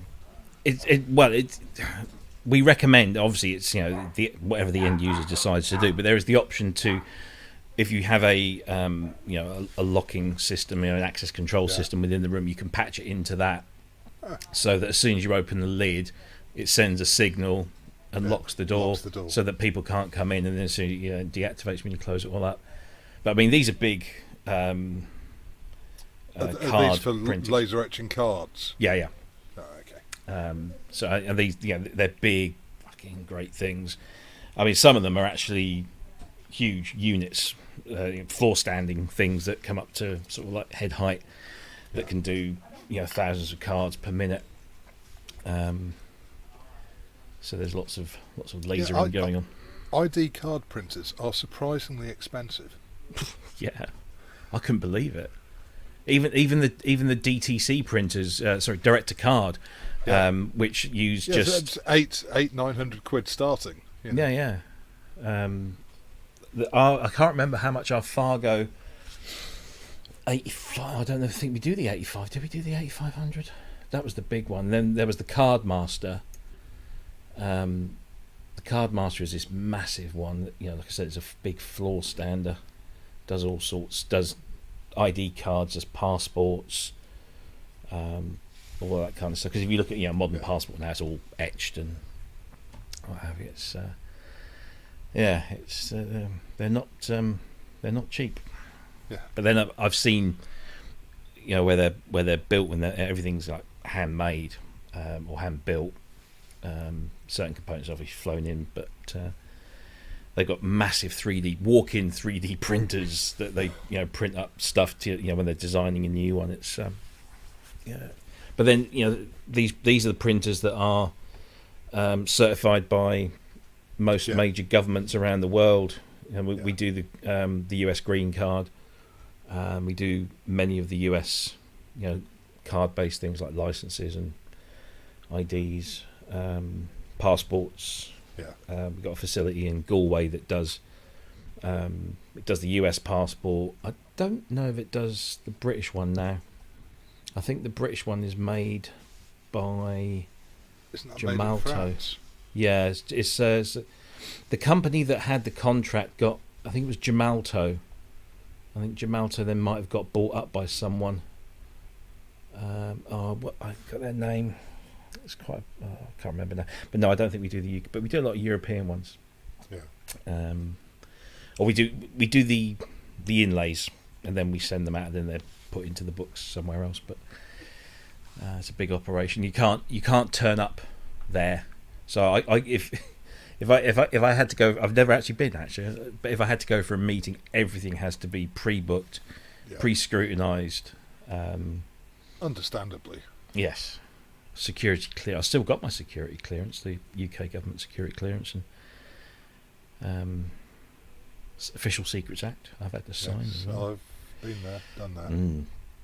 I remember when I first applied, I had to apply for it because I was working for a company that worked for the government.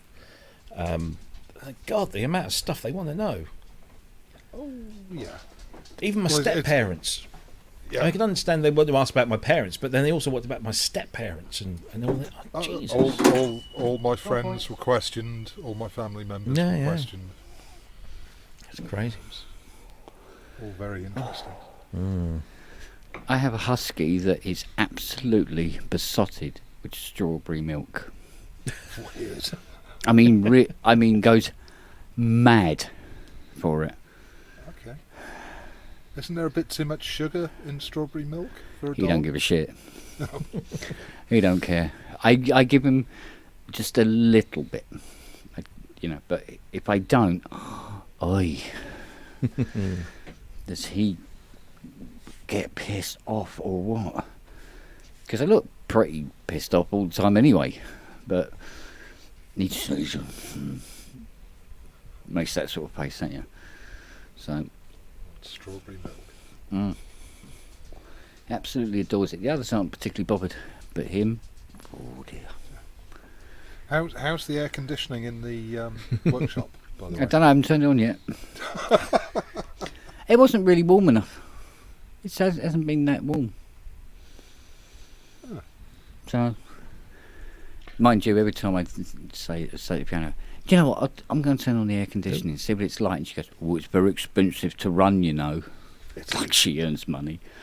It's funny, when I was in my old apartment, and I used to jam with a friend who moved away, and it would get super hot in there with the people and the machines and all that stuff. Yeah. So I finally bought a rolling AC unit, and the week I bought it, the heat wave went away. So I didn't even use it for months and months and months. It was so stupid. Yeah, I've done it, but with a swimming pool. Set it all up, filled it up with water, and by the time it was ready, the following morning, pissing with rain. And then it was cold and cloudy for like a week, and then we emptied it out and put it away.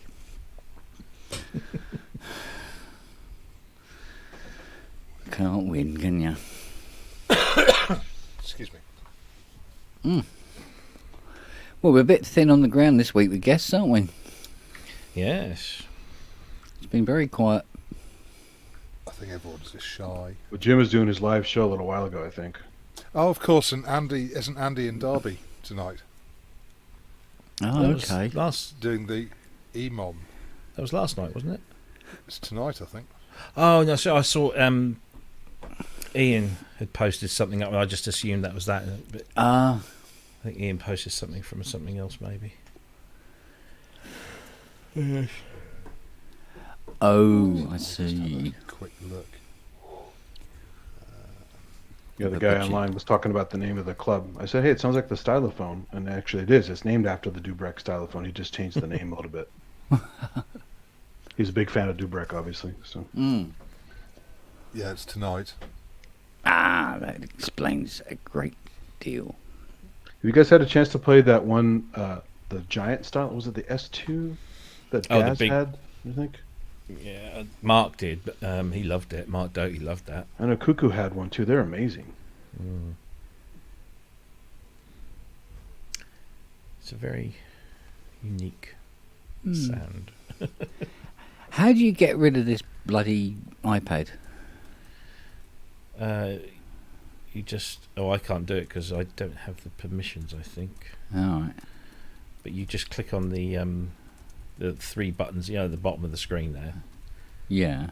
Just click on the three buttons on the window of that, and it should say kick from room. No, it just says edit name. That's what it says. Yeah. Okay. Apparently I don't have permissions either. Well, if you just disconnect from on your iPad, course, yeah. Turn it off, that'll take... Duh.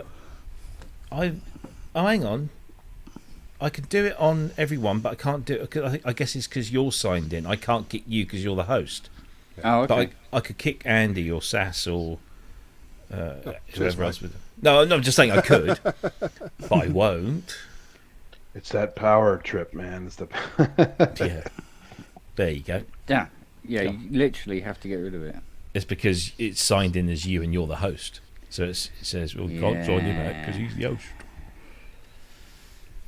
The hostess with the mostess.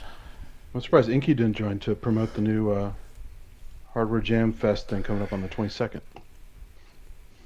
I'm not aware of that. It's not my... Probably be watching the mom stream or something. Because I think Dom posted something about a video that Jim Glue is live now.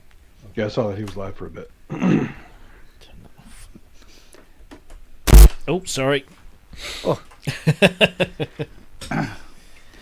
What was that? Fried onions did that?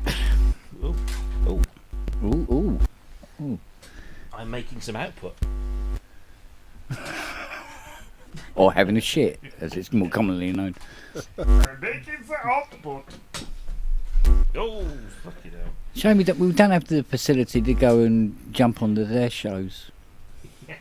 Just turn up on Jim's, it would be quite good. Yeah. Go on in, play something. Yeah, you played the wrong note there. I actually found there's a local group in San Francisco that does those open mic things. I might go check it out. Yeah, it's a good idea. Yeah. Go embarrass myself in public. Yeah, go crash Jim's show and just say, play Roses of Tralee.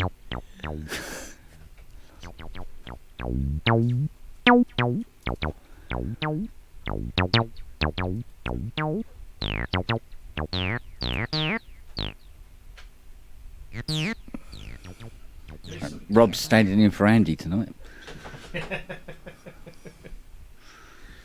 Oh.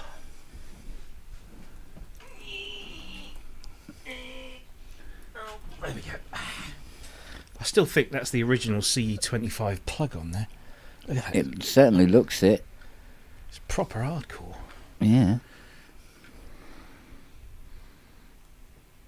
Later. It's got a British standard on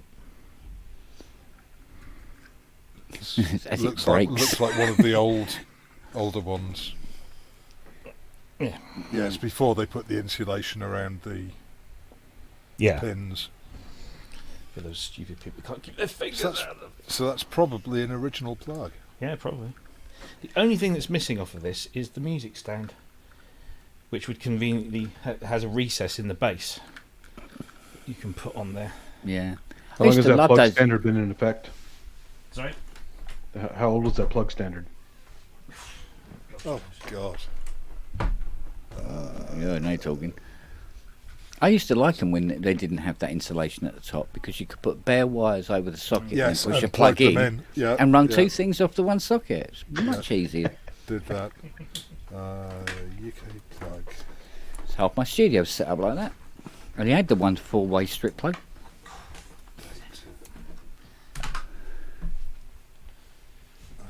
Just check. British. Hang on a sec.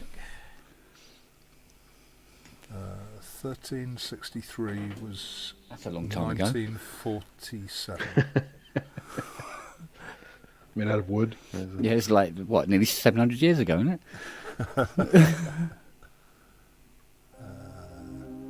Wood and bronze. Yeah, 1947. And it still works.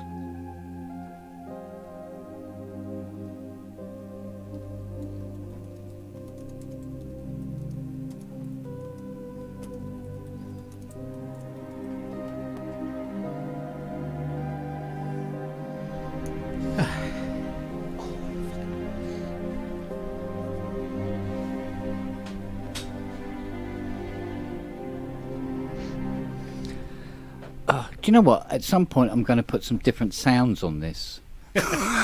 Why? Apparently, there are other presets. There are other presets on this, apparently. It sounds really nice. Yeah. No, this is my composing sound. I try to compose, and that's why all my songs sound the same. This is your Ty, teach me how to play. Yeah, I know. Yeah, pretty much. So how do you get the violins to work much quicker than that? They've all got a very long attack on them. You go, there's a different sound. Oh, is it? All right. The thing you just played sounded a little like the sad theme in Fifth Element. Everything I play is sad. He's a sad owl. Yeah.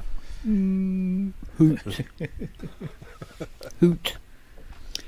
Yes. Yeah. But I'm sort of the same when, if I'm playing with one of the synths, and you find a patch that you just feel comfortable with. Yeah. You don't want to change it. Yeah. I mean, the modular guys suffer from the same thing, don't they?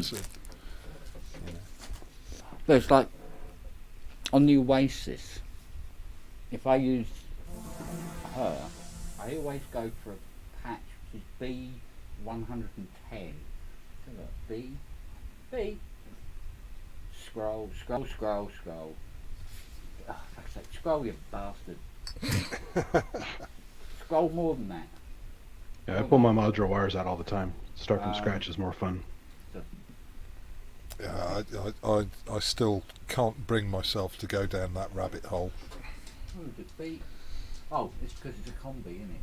I think I'd rather drop, 1700 on a Hydra synth. I mean, you definitely learn a lot that you didn't. That you thought you knew about synthesis until you start playing with it, and you go, "Holy shit, I don't know anything." Yeah. But it's. This one, I See Flakes, it's called.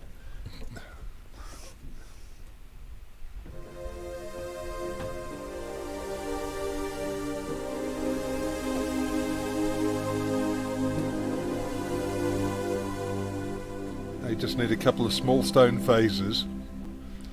I got a small stone.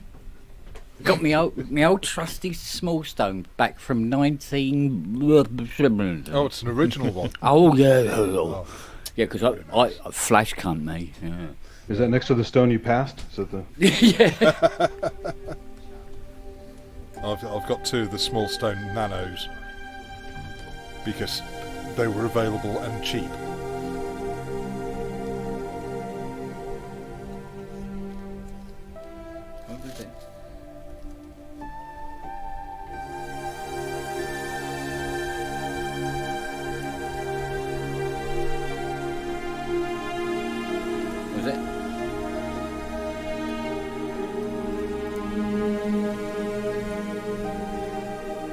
I can't even remember my own bloody track.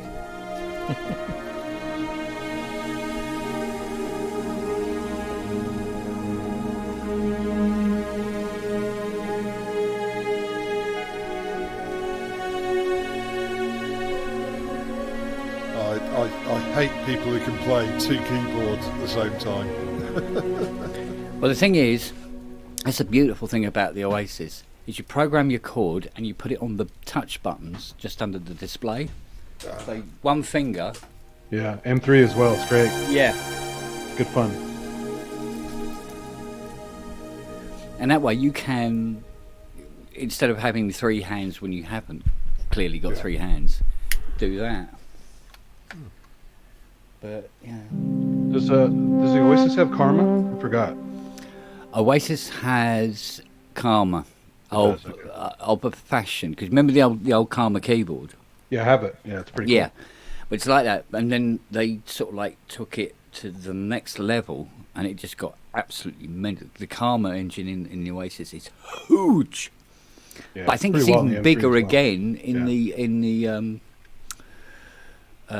was it the Motif? No, was it the later kind of, it is an Oasis but rebadged. Was it the... What's it called? Kronos, thank you. Yeah.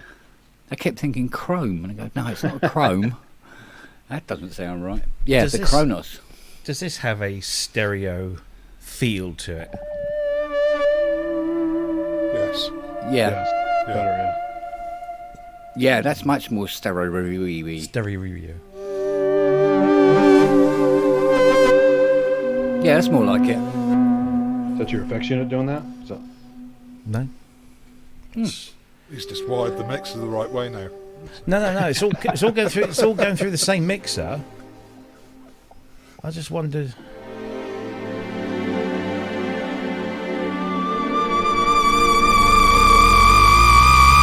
Sorry. No, that's all right. It worked. Little bit hot.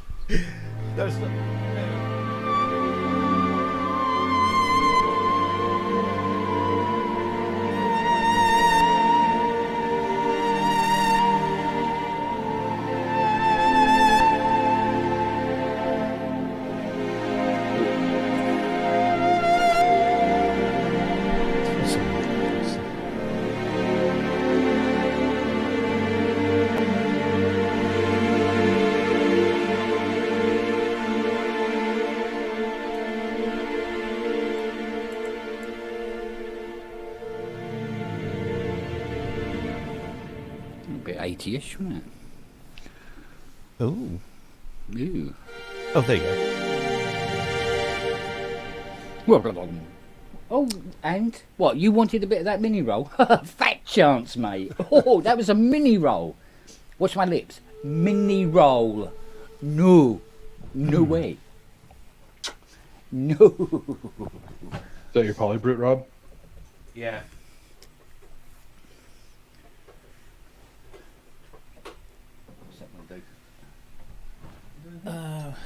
Is it now going to do what I want? Oh, there we go, yes. I thought they'd fixed it, but it has this thing with the USB connection, because if you have the app open, it gives you far more patch storage, so you can just go through and just load up patches from there. But the USB connection doesn't always work. You have to sometimes just do a unplug and replug. Oh. So it's the only thing that I could ever find. I wonder what this one's plugged into. Yeah, USB in computers is always a game. Yeah. What's this one doing? Anything else? Especially when it's not class compliant, it's a real nightmare. Yeah. Oh, for crying out loud, does anybody know what a volume controller and an Argon 8 is? Yeah, top right. Top right. Big knob. Oh, yeah, there it is. The one that says volume underneath it. It's so dark over there. Oh, God.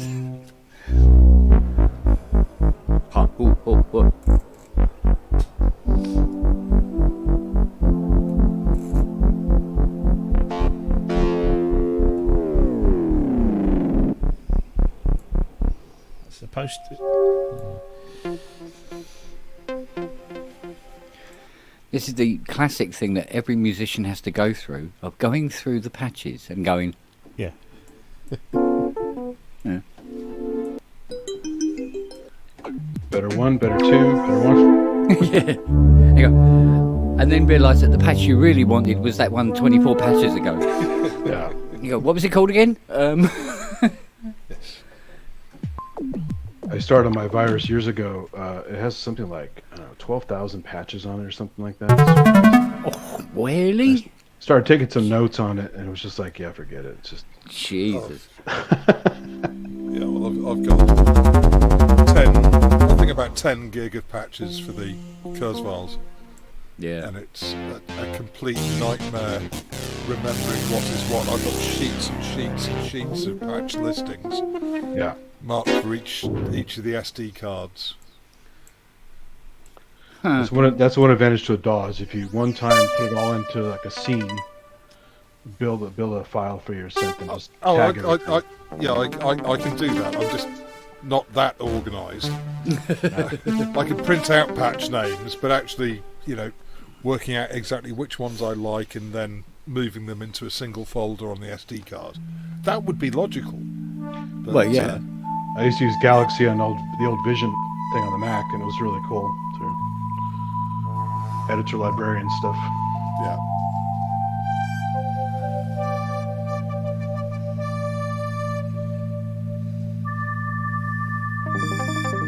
Who needs Polly Aftertouch?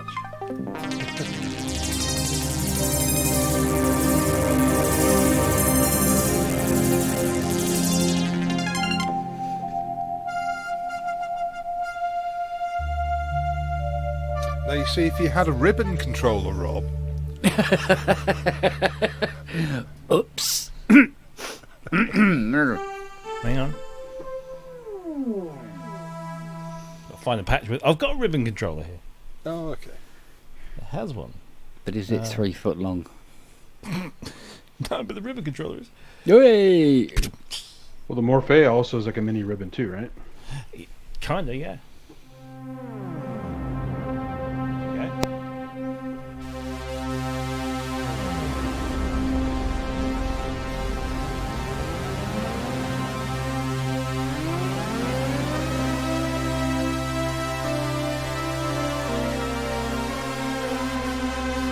I wish they'd put markers on there. I wish they'd. Yep.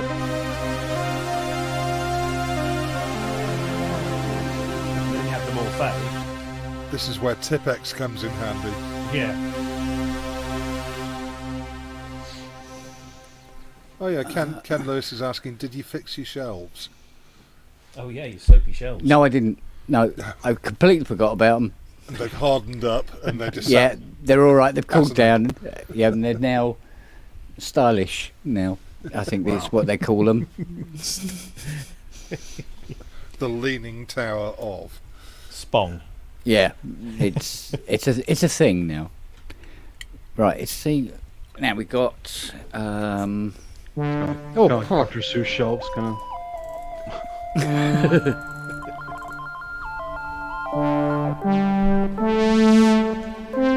back in a mo. okay, thanks. So a little bit of CS80, like you do. Yeah, ribbons are great. I wish more things had ribbons. Yeah, I have the Expression Mate, Kurzweil Expression Mate external ribbon box thing, which is cool. yes. And I have the Deptford Trautonium ribbon for modular, which is fun too. Funny one, that Kurzweil ribbon, it was one of those things where suddenly everybody wanted one and they were no longer manufactured anymore. I think I got the last one on eBay ever. Yeah. So. They should really bring that back out again. Yeah. And it wasn't even an awesome ribbon because it's just two membranes. Yeah. It's not really pressure. Yeah. Mind you, see, back then, there wasn't anything else, was there? Yeah. There was nothing else available. Do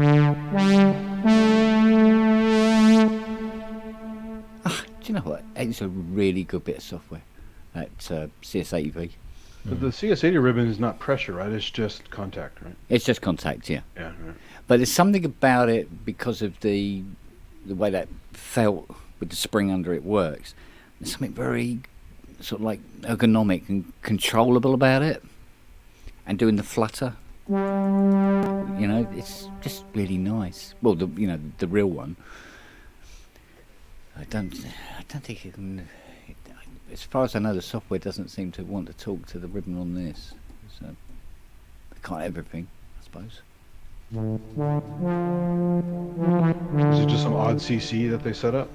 Could be. I don't know. I've never actually really. Because they have some really weird CC numbers on the that little puck thing I have, or the Orba. Yeah. Has a CC for twist, a CC for rotate. It's just, you know. They've assigned it to the pitch. Yeah.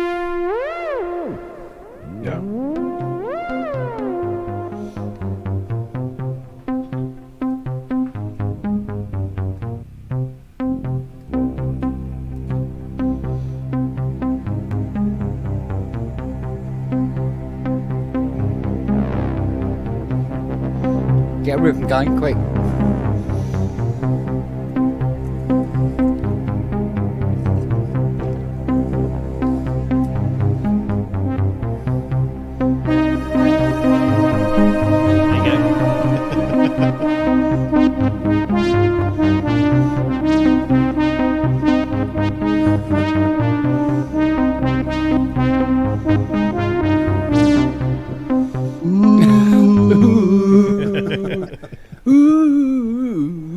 Copyright strike. Yeah.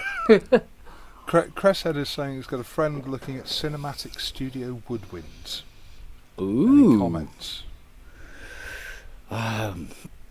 I've experienced a cinematic studio library and found it to be absolutely lovely.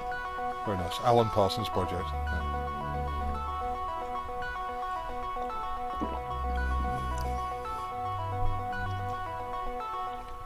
By the way, Rush Limbaugh used to use that as his opener, I think, for his... Oh, I shall purge it from my life. That keyboard you got there, Robbie, is literally a copyright strike waiting to happen, isn't it? But, I actually had a thought. I was thinking about it today. And, I want the Prophet 5 Rev 4. And I want an OBX8. And I want that third wave. I think I can't afford one, let alone three. But if I had to, I think I would go for the third wave now, because I think the Polybrute does everything I want an analog poly in to that do. neck of the woods. Yeah. And I just... Although that DX1 for 150k, you could get a lot of mileage with that.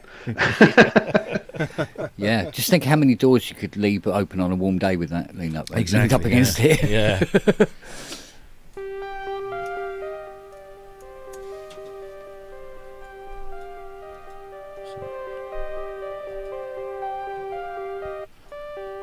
Well, as mad as it sounds, hello. He has clothes on. Hello, babe. One of my favourite keyboards of all time. Are you sitting down, Sass? Yeah. Kurzweil K2000. Yep. Absolute favourite machine of all time. Yep. Yeah, it's absolute good stuff. banging. And the 25 and 26 are extensions and faster and sleeker versions of it. Yeah. Yeah. But yeah, the effect is really nice. It was groundbreaking, and the fact that it's still valid as a synth these days is a testament to how well it was made, and the whole concept behind it. Well, some people are still figuring out how to program it. Oh well, so am I. I mean, Vast lives up to its name, doesn't it? Yeah, you think you know, and then suddenly you start talking about, adjusting things in cents and doing cosine equations. Yeah, it is phenomenal. Yeah, it's a lovely machine. I particularly like my one because of all the stuff that's on it. There's that I've got the patch where it plays that bloody track. I can't On the Run. No. Actually, thinking about it, it might be actually, but it plays the entire track. Yes. Yeah, and it was like, and that's one patch, and going, my God. And that doesn't have any samples in it either. That is purely computational. Yeah, it was like, holy crap! Yeah. This thing is incredible. Although in the Evolver, it's very easy to set up On the Run. Yeah. Too. Yeah, it's just an incredibly capable synth. The fact that you can plug in, a Yamaha breath controller into it and all this sort of stuff, it's phenomenal. I just have a quick. I just want to see if I can put this CS80V through its paces.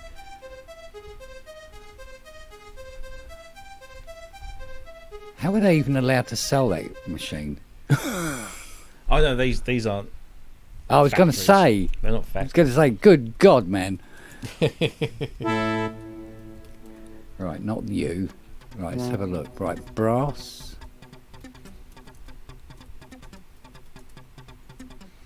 And it needs, was it 3/8?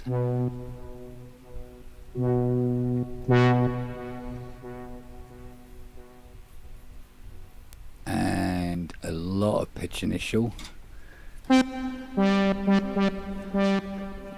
quite. It's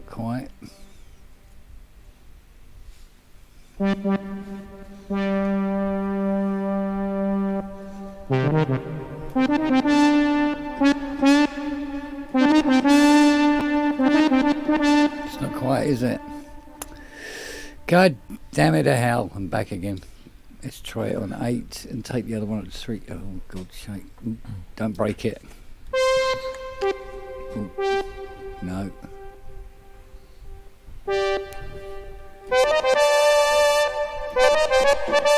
Yeah, not bad.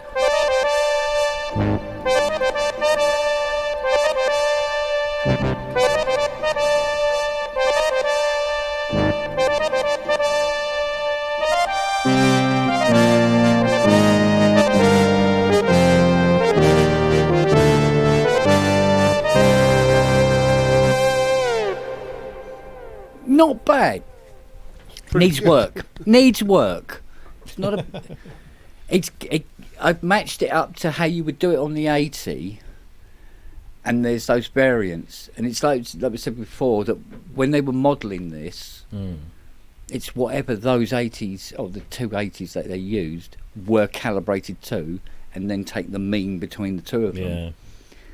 Whereas what they really needed was one that had actually been sent to me, basically. Yeah.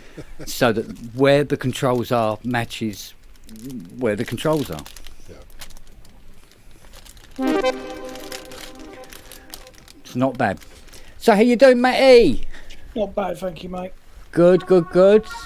Life been good to you? Yeah, it's been alright actually. It's been a gentle week, as opposed to the normal shit show. But yeah. Oh, good. Yeah, because we get too many of those weeks. Yeah, not bad. I can't complain. I'm just gonna get me a drink. Hang on. Good man. So it was only over there. So. Right. Flute.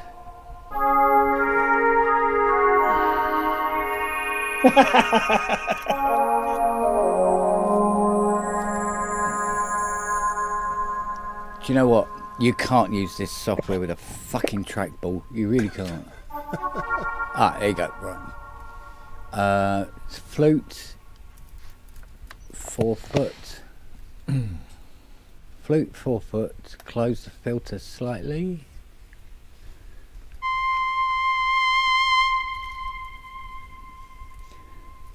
The black hole's wrong. Sounds nothing like a flute. It will. It'll get there. Trust me. Give it a minute. Just increase the size of my... Up. Yeah, give my girth a little bit more size. There we go. Depends on the trackball too. The Kensington Orbit was pretty good. It was very accurate. Right, let's close this filter down a little more. Here we go.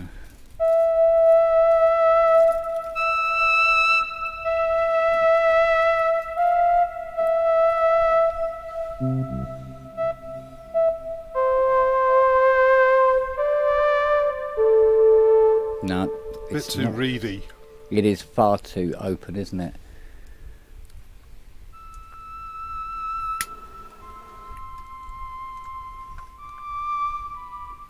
No, do you know what's missing? You need, believe it or not, big fat Greek fella. Loads of release on the front panel. I can do fat. But can you do Greek? Ouch.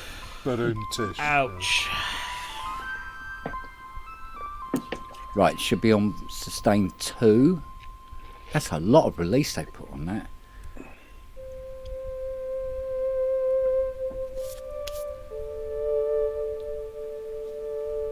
No, that's not. It's too much release. It is, isn't it? That's, no 80 does release that long. Ever. I've got to set this about halfway. What's wrong there?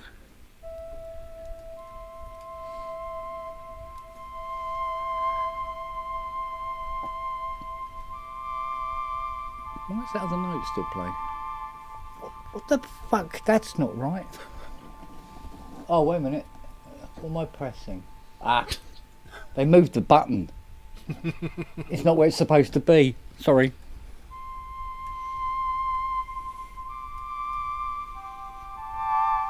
That's not right. You should only be hearing the one note.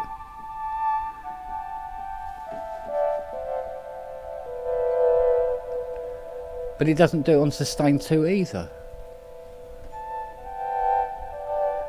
What's Artura's email? Yeah, this is wrong. So you can't actually do Blade Runner's opening titles properly with CS80 v4. Oh well. speaking of the Kurzweil stuff, there's a great video. I know Jordan Rudess gets a lot of shit for stuff, but he did some really good Kurzweil 2600 videos years ago where he's using the ribbon. He's using a really elaborate performance where it's constantly switching patches on the fly, where he doesn't have to take his hands off the keys. And it's all done with one keyboard controlled by the computer. It's amazing. Wow. Yeah. All right, CS80V, let's have a listen to you do some. Yeah, I think we'd get a copyright strike if we tried to play it. But if you have that link, put it in the chat because I can't remember the name of it, but nope. It was a great demo.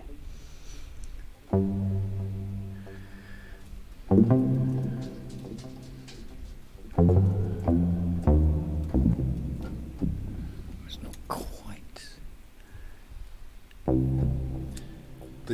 Was it the live performance one? It's too open. I upset Ty this morning. Oh, that's easy to do. Would you say good morning, Ty? I was going to say, did you not swear at him? No, I informed him about his Tears for Fears gig being cancelled. Oh. I thought he knew. I said, I bet you're really gutted about this. And he said, no. Oh, no, I thought you would have known. So, yeah, he shot the messenger.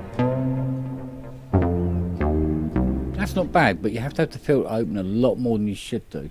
But it's doing it.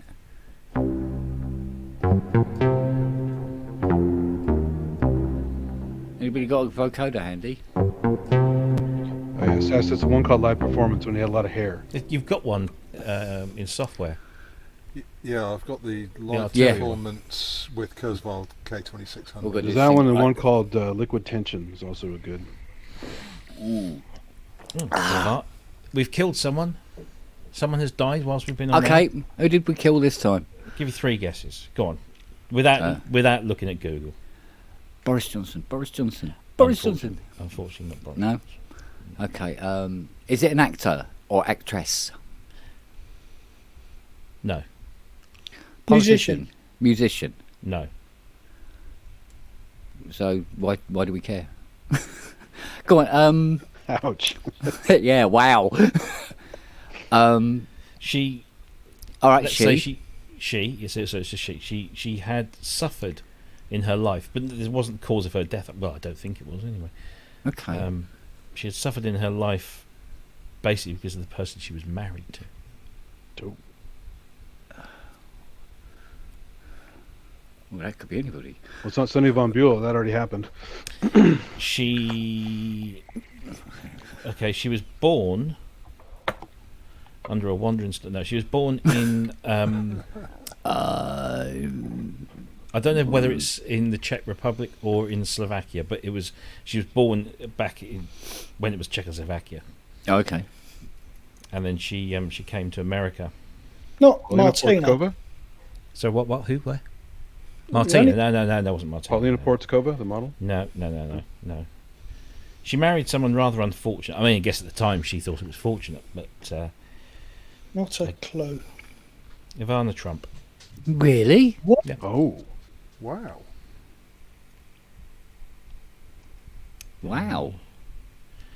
Probably from embarrassment. Well, yeah. That should happen years ago then. Well, that's true. Yeah. No, she's probably been dead inside for years. Oh, poor cow. Yeah. You don't wish it on anyone, really, don't you? No. What, marrying Donald Trump? No. Yeah.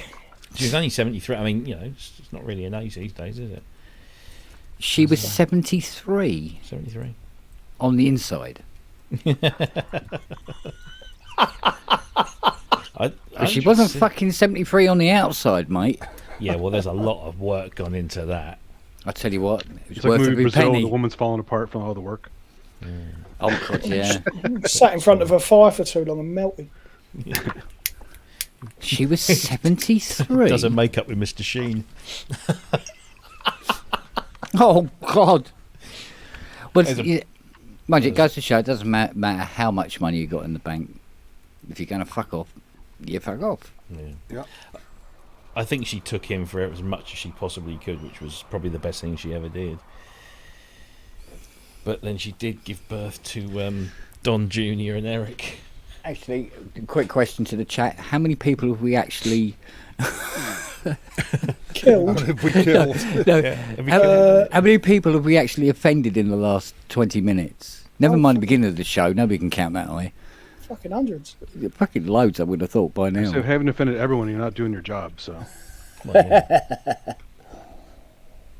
Who's talking about Mandy Smith in the chat? Mandy Smith. It was a guess. Oh right, okay. I valeted Mandy Smith's car. There you go. I'm not saying a word. Was this before or after she was 16? This was during her time Not a with word. Mr. Wyman. Oh, so she was only about 12 then? Yeah, she's about 12. No, she had, or she was given, should I say, by Mr. Wyman. I bet. A VW Carman Gear Beetle. Okay. Which was very nice. Gorgeous. It was brand, as I seem to recall. Brand. It was a brand. It was a brand car, wasn't it? Brand car. Like you were a no, I black didn't dog, it's a sniff the brand seats car. before anybody asks. Yeah, that's where I went boom like that. So like yeah. no indicators, nothing, just boom straight there as soon as you said it. But what was more impressive, because I wasn't a car valeter by profession. I was just roped in because my friend, the keyboard player in the band that I play with, got the gig to go and valet some of Wyman's cars. One of which we didn't valet because it was looking pretty sorry for itself, was his gorgeous Citroen Maserati SM. Oh, yes. Which was sat at the end of this barn, and it looked stunning, but it had not been loved for a while. I think he only sold it a few years ago, I think. But what a car that is! Until you need to work on one. Well, yeah, but just gorgeous. But yeah, there was a thing in the paper a few years ago. He well, had there've it been all lots of sorted stories out, about sold Bill it. Wyman. Well, yeah. You know, she was 13 when he met her, and in his book, he actually said she was a woman. She took my breath away. She was a woman at 13. At what point did alarm bells start ringing around? I mean, well, 20 minutes before he thought it. And her parents were quite complicit, supportive. Yes, yeah, complicit, supportive. So well, that doesn't help. That's the normal number. So yeah, well. But there's this thing going on at the moment about it. I mean, it's reared its head a few times, but this thing about John Peel. Well, he got married. He married a 15-year-old, didn't he? But in the States, and it was legal. Yeah, and there are quotes from him in the 60s and the early 70s where he's talking about groupies and mentioning their ages and stuff. And there was some newspaper article just recently. It was around the time of Glastonbury, because obviously there's a stage named after him at Glastonbury. They said, you mustn't name a stage after John Peel because John Peel was a paedophile. And it was like, No, you don't name a school after him. You can name a stage. But in the 60s and 70s, the bands were quite prolific in their activities with groupies. If you weren't shagging 15-year-olds, you were probably what? You're not. Well, look at Elvis and Priscilla. Well, geez, yeah, exactly. And, or Jerry Lee Lewis and his Jerry Lee Lewis, cousin. yeah, exactly, yeah, underage and related. Didn't Charlie Chaplin do that as well? Did he? I'm sure there were whispers about Chaplin as well. And Rudy Giuliani and his cousin. I mean, it's bad enough it's Rudy Giuliani, let alone they're related. He just looks like the guy at the end of the fucking Indiana Jones film that melted. Oh dear. Yeah, but it went on and no one complained. Least of all the groupies. Yeah. Well, there you go. Right, so I wondered how long it was going to. I wonder how long it was going to take us to get onto paedophilia.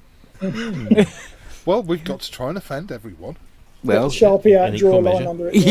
Yeah. Oh, man alive. Yes.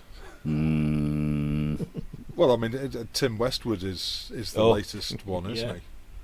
I never understood the appeal of the vicar's son who sounded like he was out of a Borat movie or whatever. You know. He was just he so desperately wanted to be black. Yeah. You know, and it was he just appropriated everything about that whole culture and seemingly was accepted in doing so. I just found him just like a knob. He didn't ever offend me or anything. He just seemed like a complete swat. Couldn't listen to him. No. And he's doing all the gang signs and that. Mate, you're a skinny fucker from England. No. Talking of Tom Vickers. Hanks on here, Chet Hanks. Sorry? Tom Hanks' son. Wannabe rapper. Is he? Oh, I don't know. I think it's Chet Hanks. We don't hear about that over here. Look him up. He's a treat. Why don't he just rest on his dad's money? Here's an idea for a guest. We were talking about Vickers, and it just reminded me. They're reissuing the Communards' second album. Richard. What's his Richard, face? yeah. How about getting the Reverend Richard Coles on as a guest? Oh, he is fantastic. I love that guy. Yeah, on PSN, not this. Yeah. Well, I don't know. No, not this. Mind you, I bet he's a laugh. He is a laugh. Oh, he is. Yeah. Yeah, he's a funny guy. I know. Great writer as well. Yeah. Oh, if you could get him, definitely. I wonder. I still think you should try and get Toya. Yes, and Fripp. And Fripp. Yeah. God, can you imagine that if she turned up doing what she's been doing on her Sunday lunch? They're doing fucking hell, your viewing figures are going on. Yeah. Especially if she wears something, or not. That's what, no, Jesus, in her 60s. Fucking hell. I know. She's still good looking. Yeah. I remember when I first properly saw built as well.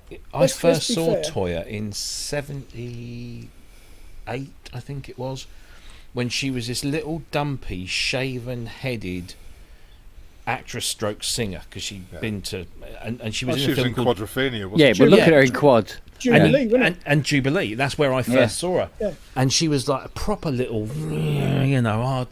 And then a couple of years later, she's like massive, great pop star with big hair, and she's lost all that little puppy fat, and she's all made up to the nines, and just completely different. And hello.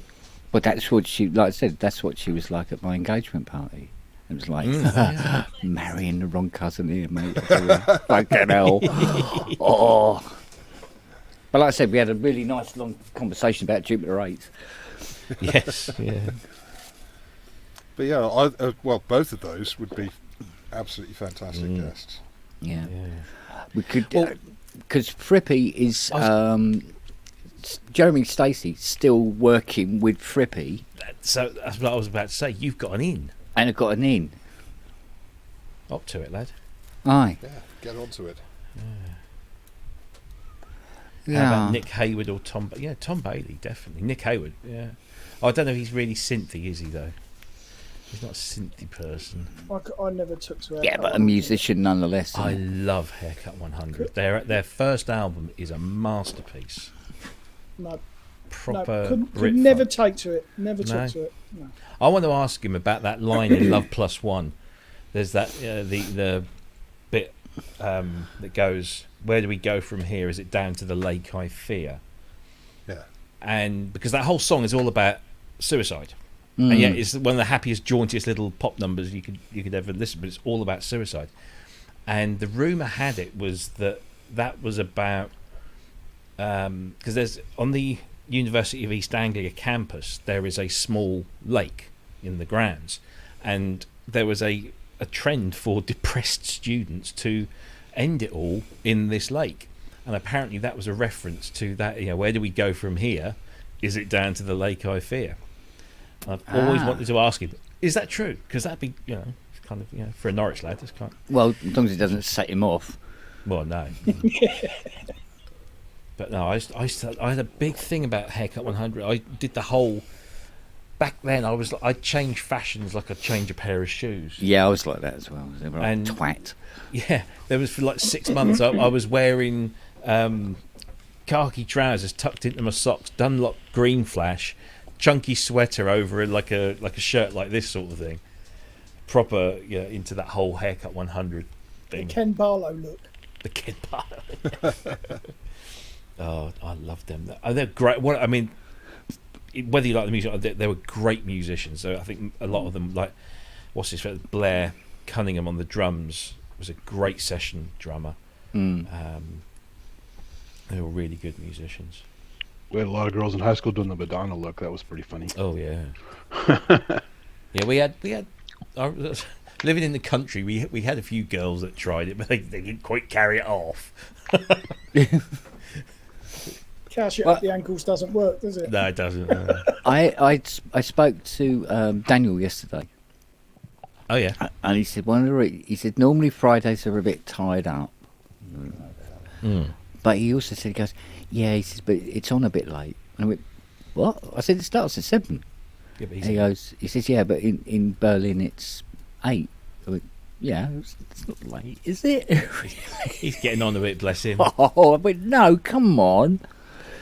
And what you could do is you could do the interview first and then do all the news and stuff afterwards. We can accommodate. Done that before, haven't you? Yeah, but I mean, even so, if we fish at normal times, say 10, come on. Because I said to her, I said, mate, I mean, I'm 60 in a few weeks, and I'm staying up until 2 o'clock in the morning, for fuck's sake, eating sweets and biscuits. Look at me. I'm not dead yet. Yeah. I'm not dead yet. Spoke too soon. So I said, no, you'll be all right. It'll be a good laugh, mate. Yeah. So is this the possible... Is this in reference to what you put on Facebook, Rob? Potential guest. When? Daniel? For this Friday? No. No. Daniel's coming here 24th. And you're not going to let him go until it's... Fuck it, everybody up the Kent's house on the 24th. Yeah. The funny thing was, Tiny was here, and when he phoned, and Tiny says to me, he goes, I'm not here. He goes, what did he call him? Tell him he's a fucking stupid midget. I went, what? Just tell him he's a fucking stupid midget. I said, oh, Tiny says you're a fucking stupid midget. And he went, yeah, it sounds like Tiny. Okay. I go, but Daniel, you're not that short. Well, he says, no, it's Tiny, mate. He says, oh, okay. No, we've I've booked one new guest for September. Mr. Godfrey, Jem Godfrey. Yeah, good old Jem. From Frost. I like Jem. Who's absolutely brilliant. Oh, that's the guy with the fairlight, isn't it? He bought, That's how I lost touch with him for a bit, and then as soon as he got that, he's like, Rob. So yeah, he was under the radar, wasn't he, for a couple of years? He was sort of like, I'll help you if you come on my show. Yeah. But no, he was more than happy to. And been speaking with Ben Edwards, Benj, who a bit of a ledge. Yeah, I must get him round again. He can help me lay another patio. I've been loving his. Have you been watching his meme tune TV shows? Oh, seriously, you got there because he also. I mean, not only has he got one of the biggest collections of synthesizers known to man, but he's also really into his TV stuff. You know, video editing and production stuff. So he's been putting these shows together. They're half an hour long, and they're done in the style of like a late 1970s, early 1980s late night technology thing. So he speaks very slowly, and he wears a tweed jacket, and he has papers and lots of really weird 1970s video effects. It's brilliant. But the thing is, the content is superb. He spends like 20 minutes patching an ARP 2500. And he's telling you exactly what everything is doing. So it's like an education lesson as well. Yeah. And he did this thing in the last one about polysynths. And he was just going through. He starts off with an EMS polysynth and sort of talks about paraphonic and how it this was kind of early attempts. And he goes on to divide down oscillators, and he's demoing all of this stuff on things like a Korg 3100. And Jupiter 6 and a couple of other bits. And he's just wheeling out this stuff that he's like, oh God, I'd love one of those. Yeah, but do you know what he never says? What? Like that polysynth and like that ARP 2500 is this sort of like, he brings these things to me like, I bought this for a few £100. Do you think you could get it working? Yeah. That polysynth, mate, it should have gone in a skip. But he played it. But got it working. Yeah, got it working. He's on YouTube. Yeah. Yeah. Zach Dagobah is the name of his channel. Yeah. ZACK, new word, Dagobah, DAG. He paid $3,000 for that 2500. Really? Yeah. And it's immaculate, isn't it? It was no, it mate. Well, now when he bought it, it was a fucking crap. It really was. You turned it on and it went smoke. That's all it did. That was the first one I ever worked on. That was a learning curve. Yeah, but got that working all right. Thank Christ. Mind you, it was good groundwork for doing Hans's one because that was fun. But no, I highly recommend watching. He's called it the Meme Tune program. I think Meme Tune's the name of the studio, isn't it? Yeah, I think so. Yeah. But, yeah. I used to love some of his early stuff. I must admit. Yeah, I've got. But see, there's another guy I've been trying to get hold of him. He's completely vanished off the face of the planet. I can't find him. It's old Ulrich Schnauz. Oh right. Right. I still play bloody Stars and Faraway Trains down in the workshop. I love Stars. I like it. It's the most reverb saturated album you could ever possibly buy. Yeah. I mean, so much reverb. But it's really great music, lovely tracks. And then he went a bit quiet, and then the next thing I know, he was playing in Tangerine Dream, and now he's disappeared again. Pop stars, eh? I think he's got a new mobile with a different number, because when I dial the old one, or he's blocked you. That's all it does. Yeah. Yeah. You go, if you are Ken, fuck off. Yeah, so... yeah, there you go. Hey, speaking of Tangerine Dream, who are those guys who do the covers or similar music in the train stations over there? There's like a super group that does it with modular stuff in the train stations. I'm not saying that.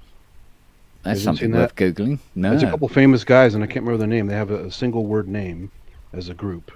Yeah. And they got together and they do these live jams. They might be kind of old, maybe 10 years old or something like that. But in train stations? What, here? Yeah, they were in the train station in the UK. Yeah, they're pretty awesome. See, this is what I can never get about you. You live in America and you know more about what goes on here than we do.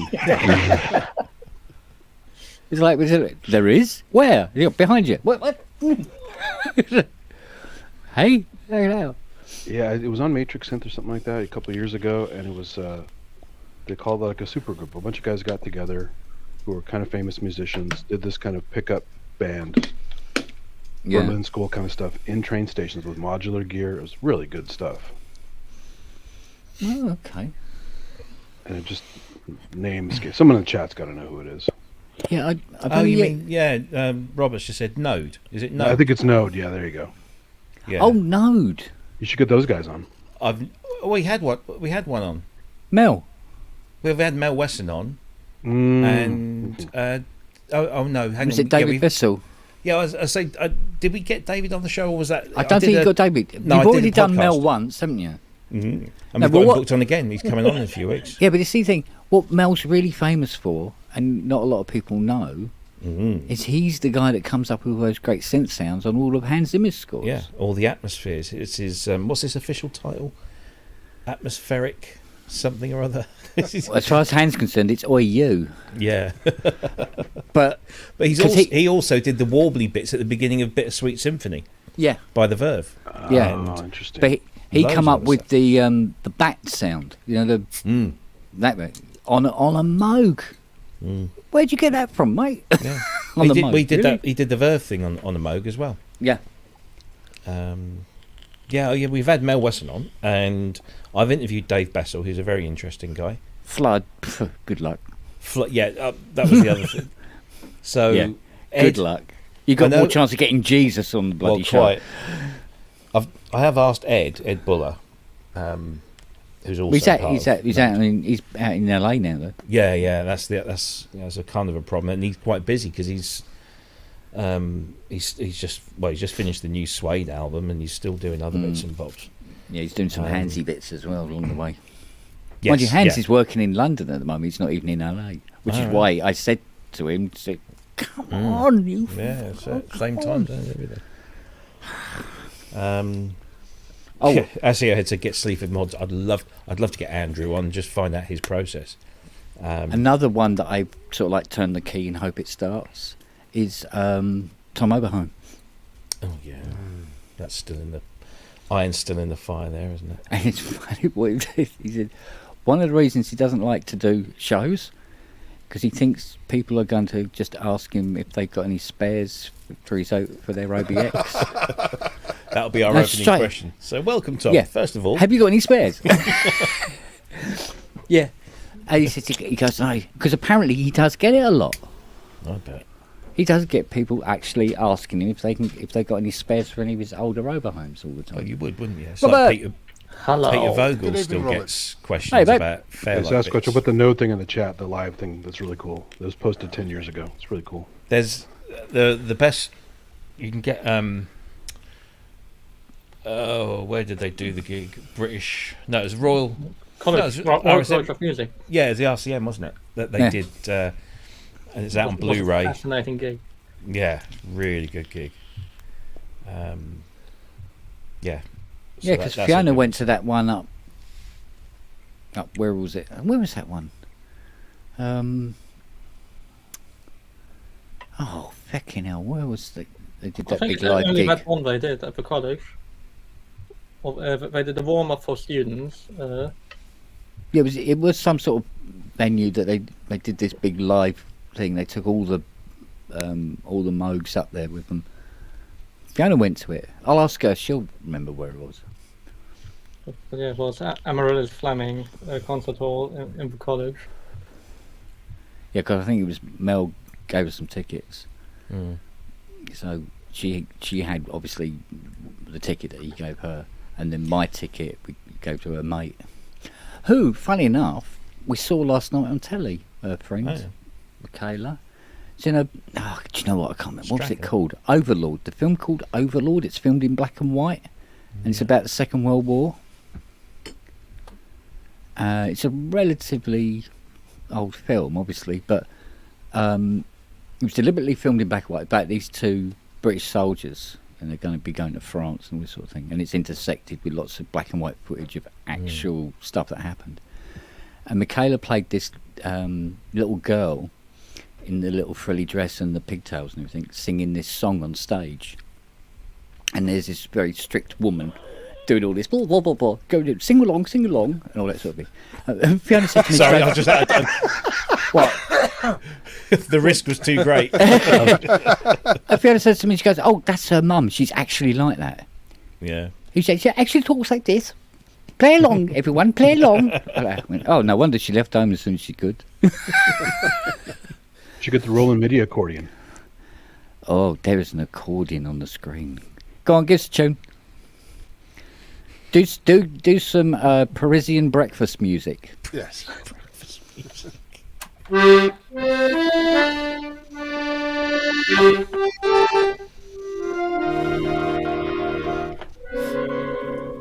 The mushrooms are off. Sounds like me playing a keyboard.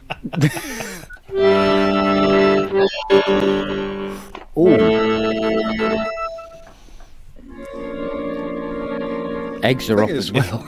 If ever the phrase "just because you can" doesn't mean you should. When the accordion is played well, it can sound fantastic. That, yes, however,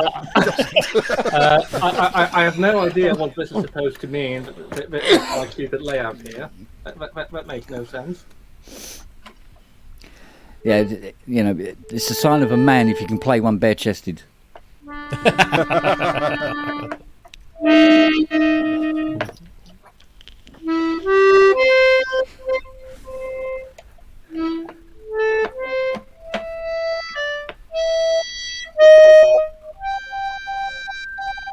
They're not microphone friendly, are they?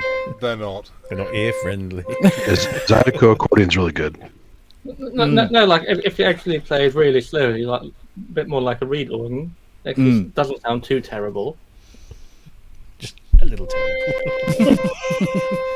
Soupçon de terrible. Yeah. A bijou smidgenette. I remember it well.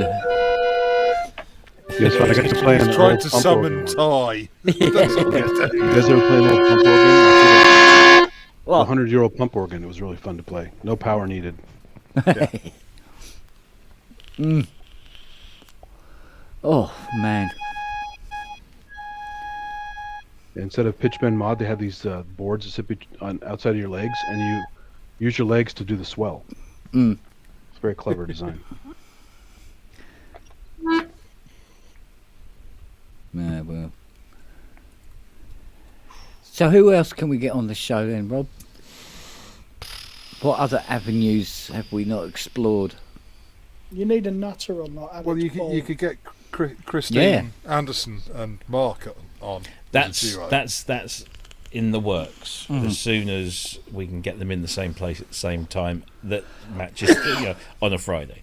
But that's planned for sure. Well, they only live a mile and a half away from each other now. So. Yeah, but when he goes back to Minneapolis, which is where he was last week, he's there for a few weeks at a time. So she's got some cracking videos and songs on her channel, I've got to say. Yeah, she's very good. She's very good.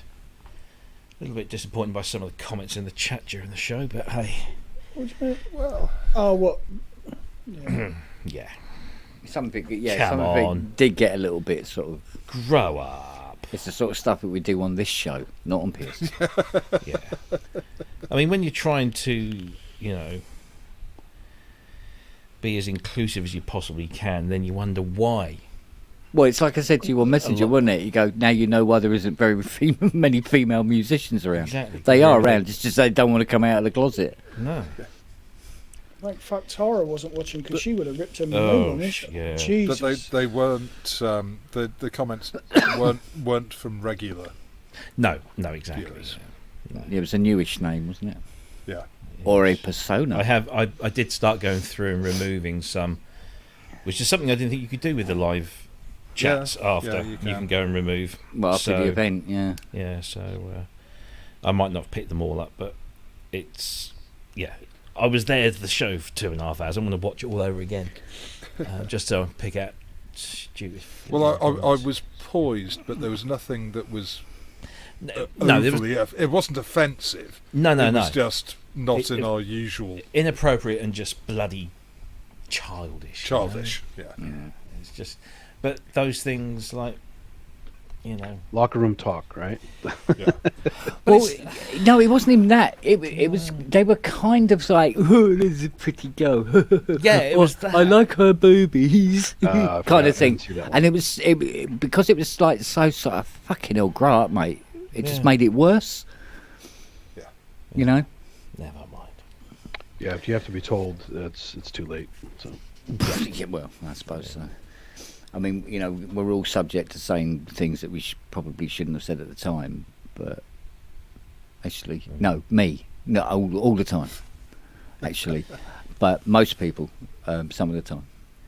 But there was something about it was just sort of like, oh, fucking hell, really? Well, I think he is actually one of her subscribers. Oh, right. Yeah, we know why. And to be fair, when I was going through the chat, there were people saying, "Oh, come on," So, that was kind of nice to see. But you shouldn't have to. Honestly, this day and age, really, come on. I just thought she was a really fun guest. I'll tell you who I'd like to get on, and it's only because I saw him the other week on Sonic's Day. It was Paulie. I get Paulie Alex Bow on because I've always liked Paulie and like what Paulie's done. Yeah, and I never thought that he'd be up for doing one of these kinds of things, and then he gets on Sonic State and you think, oh, God, fucking natural. Yeah. So I might ask Paulie to come on. I think where I'm going wrong or right, I don't know, it depends on how you look at it, is I keep trying to go after people who have never done them before. There's probably a reason. And there's a reason why they've never done them before. And I'm trying to actually convince them that you'll like it. I've not just tell them they're FaceTiming you. You know. I don't think I've seen Benj do anything like this. And when I said, I'd really like you to come on, he's like, absolutely, email me the details. So yeah. Sometimes it is, sometimes it's not. But clearly he doesn't have too much internet in his 70 studio. Oh, it's brilliant, isn't it? I was just saying about those shows, it's just so good. I sat here watching the third episode again last night, and I'm just thinking, this just feels like watching a late 70s, early 80s, late night BBC Two programme about electronics. And it's just bob on, but the actual content itself is so good. And there's little subtle things that he does. He's got this effect on one of his video toys that can draw an outline around something that's on the screen, and it follows that thing. Yeah. And he was doing this. I can't remember exactly what it was. I think it might have been in episode 1, where he's flicking. What he's done is he's printed all these things off on a piece of paper badly, and then this is Meme Tune program episode 1. Yeah, I think it's And he's highlighting around synthesizers. There's this big purple line that appears around a synthesizer, and then he flips a page and the purple line appears around the other synthesizer, and then he flips a page and there's a picture of a synthesizer with Rick Wakeman. Instead of highlighting the thing, he highlights Rick Wakeman's hair. And it was just little things like that that just make you spit your tea out when you're watching it. It's just so good, so good. Yeah, so, it has a lot of look around you vibe. Yes, exactly. Yes, very much. Yeah, but the content itself, I was saying about in episode 3 when he's patching that 2500, it's so informative and so interesting. Just to sort of I've never seen anybody patch a 2500. I've never seen a 2500 for fuck's sake. So and so that whole matrix system, and I was like, oh my god, that's so flipping obvious, isn't it? Yeah. No wonder people like this thing. I could like this thing if I could afford one. The only thing that trying to follow a patch somebody else made on a 2500. That becomes a bit, particularly if you're using it to mult thing. Well, I mean, if it's just 1-to-1, then you're just like, and there it goes. If it's one-to-many connections, then it becomes painful to the point where it's just like, fuck this, I'll start again. Yeah, it's a crazy game of Battleship. Yeah. It was nice. You had audio path at the bottom, CV at the bottom. Yes. Audio at the top, CV at the bottom, rather. Sorry. Yeah. It's very, very good. I like that. It's just it's sad that those switches are so terrible though now after 50 years. That they just leak like crazy between. They leaked from new. Yes, but nothing. Yeah, they were always a little bit crosstalky, but well, I out of recordings I have from a system 10 years ago and last year. Yeah.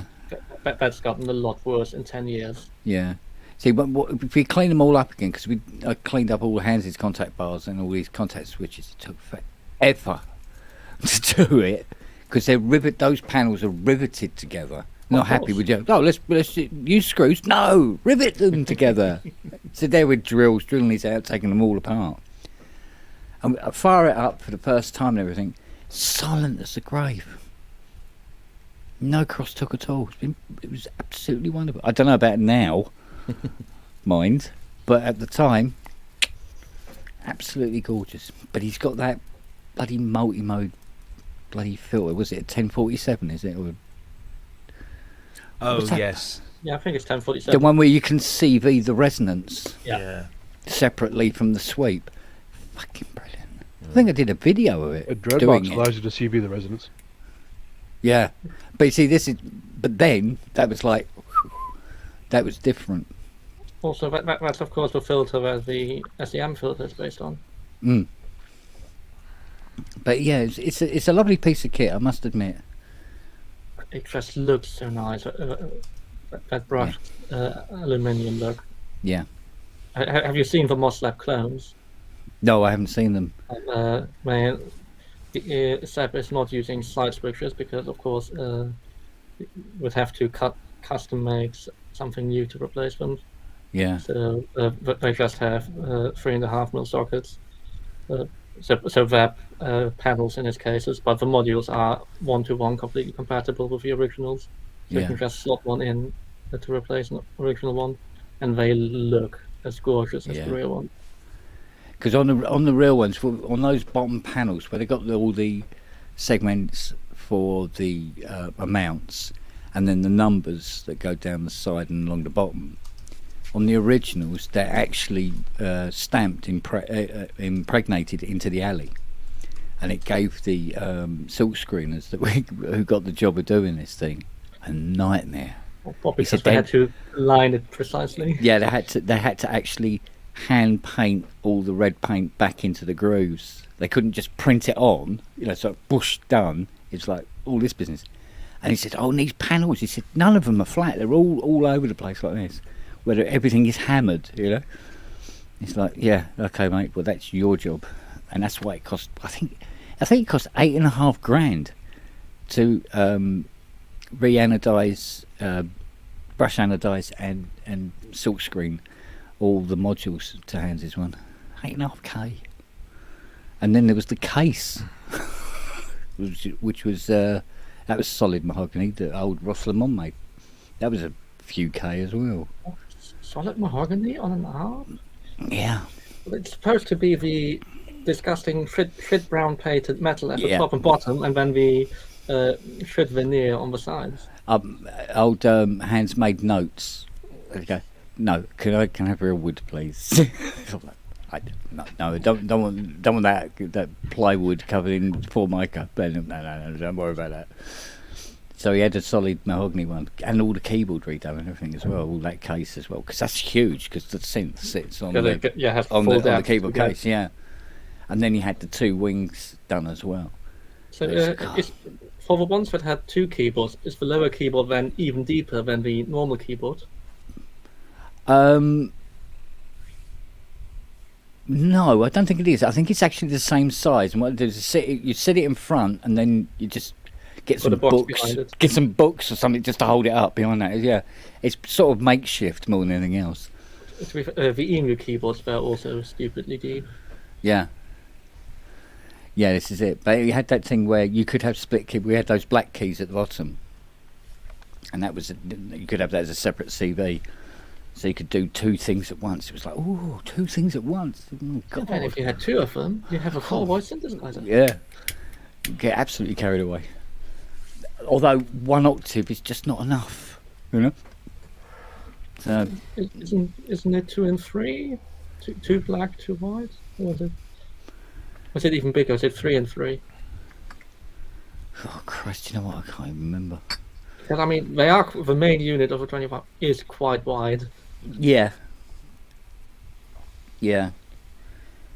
All I remember was that Hans had it was a standard. Well, we called it a standard 2500 size, and then he had those two wings, which I think were about half the width of the main one. Half of the old size. Yeah. Obviously, there were the later ones, which of the main size, which were 2 modules shorter. Yeah. And had 2 extra blank panels in them. Yeah. Or rather than a central blank panel, they had 2 blank panels inside them. Because I think I've got a photograph somewhere of the inside when I'd finished restoring it. I'd even repainted the power supply in I think it was in red and blue. Absolutely everything got done. Never done such a massive restoration on it. But because of the prices of because every quote that every company did, like Ross did for his case, the anodizers done, and the silk screeners had done, everything was much higher than their quotes. And Hans paid up front. And honest to God, when that machine was done and I was packing it up, which took a day in itself, it worked out that I'd done the whole job. So strip it all down to nothing, repair everything, paint, tidy up. I stained and polished and sanded all the case and everything like that. Fixed all the modules, assembled everything, and I made 400 quid. Because all the other companies got all the fucking money. That's all that was left in the pot. I said to Ez, I said, mate, do you know what? I've done the whole job for £400. He goes, no, I'll pay you more money. I said, no, it was agreed. Don't worry. I didn't want to say, actually, it was so much fun. I would have done it for free because it was so much fun doing that. Because I got the opportunity to call these companies up and they go, oh, I don't think we can do that. I said, well, you're going to have to do it, aren't you? Get it done. And I want it in 3 weeks. Go. I know. Yes, sir. I thought, yeah, it's fucking great. I'll have some of that. Keep that up. So, it was a load of fun doing it and messing with it. It was a lot of great experience. Not everyone gets the chance to mess around with some massive, iconic machine like that. You need an apprentice, Kent. Yeah. You need to be able to say to someone, right, here's a CS80 or whatever. Yeah. Go and do this. Yeah. But it's even better, like when you're doing that and you get the call from Haz. He goes, do you think you'll have it done by the end of the month? I go, yeah, I should be able to. He goes, oh, it'd be really brilliant if you can. I want to use it on this film called Dunkirk. And then I want to use it on this film that's coming up called Interstellar. I went, oh, okay, yeah, sure. And of course, when these films come out and you're going, I can't hear any 2500 on this anywhere, really. Maybe it's disguised. But you can definitely hear it on Dunkirk, though. But not so much Interstellar. But what he was thinking then, and the route he decided to take by the time he actually sat down to start scoring it, who knows? Who could be Kent's Baldric? Yeah. You can't make those bois sounds with the 2500. Oh, fuck. Oh, no, that's true. Yeah. You just need 2 oscillators detuned on the 2500 and you can make walls move. Yeah. Mind you, I think this kind of business, though, I'm not quite sure whether it's... You can hand on the knowledge, shall we say, but I don't think it's viable to have somebody as an apprentice because you don't really make enough money to support both of you. Clearly your CS80 restorations need to be 10 grand. Yeah. Well, the thing is, now that they're so expensive, I might have to put them up to that, actually. Yeah. But what is interesting, though, is like, I mean, I did have somebody for a while, Simon, his name was, weirdly, and he was a lovely guy and everything like that. But after about a year, I think he's decided he wanted to break out on his own, which was fine. But it put me in an awkward position of, because when you've got somebody you're working with you have a workflow that supports 2 people. And when he suddenly went, I was fucking swamped. I couldn't move the keyboards for like 6 months. That's why you need at least 2 then. Oh, so man. One goes. Yeah. It's how you build an empire. One slave at a time. Yeah. Oh, dear. I don't know. Hey, Rob, you're looking for a guest. How about Yves Usan? Who? Yves Usan from Arturia does all the synth designs. Oh, right, okay. You're a polygroup guy, you gotta... He wasn't really involved anymore, I think. Matrix Brute was his last involvement, I think. Yeah, that's still a good step in the right direction. I mean, yeah, he's still... and all his DIY stuff, of course. He has a massive studio of all kinds of vintage stuff, so... I got a question. So, who is a Nat's arsehole? That's what I was wondering. Must be Ty, right?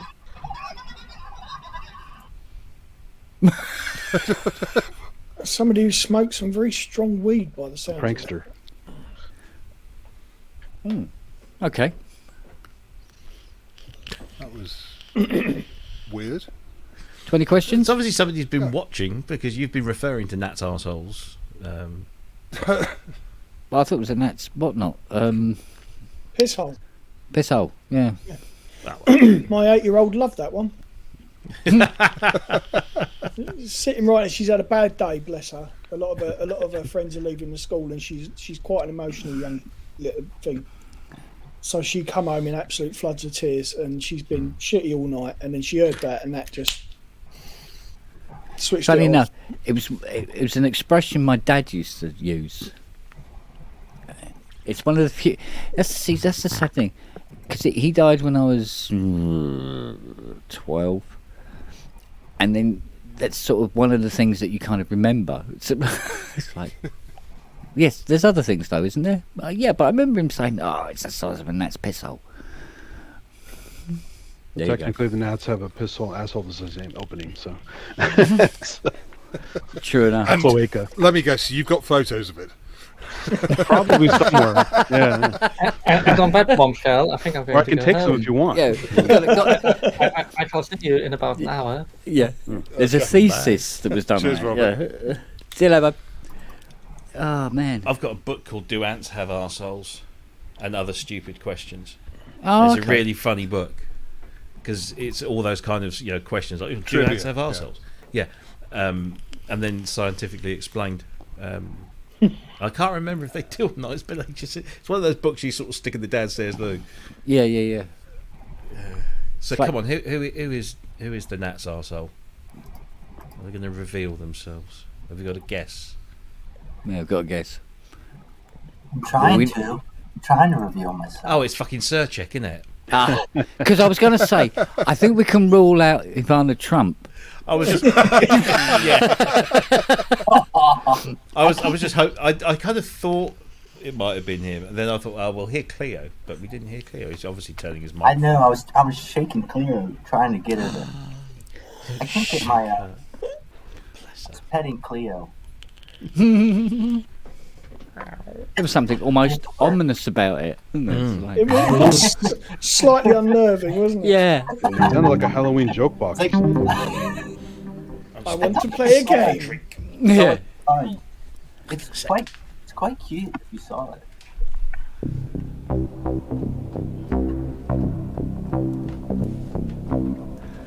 I love that CS80 bass sound. I really do. Yeah, Kent.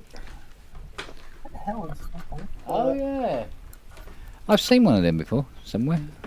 I should fucking hope so. That's the one you did the boards on, presumably. Oh, somebody's actually tagged Richard Lawson in there. Yeah. Now I see where Tom Oberheim's coming from. Yeah. Yeah. Are there any available? Yeah, about 12 years ago. Yeah. Yeah. Loads of them, mate. Where were you? It would be great if we could get someone on who's actually from the software side, who could talk about how the hell they. I mean, whether Dave can get one of his coders on. I'm just intrigued as to how they actually do the modelling. Yeah. Code. I know it's really sad and geeky, but We need a group NDA. So. Yeah. But also, it seems to be that a lot of these VSTI programmers, a lot of these synth programmers, these software engineers seem to suffer from. Yeah. They're very secular. They're very sort of like,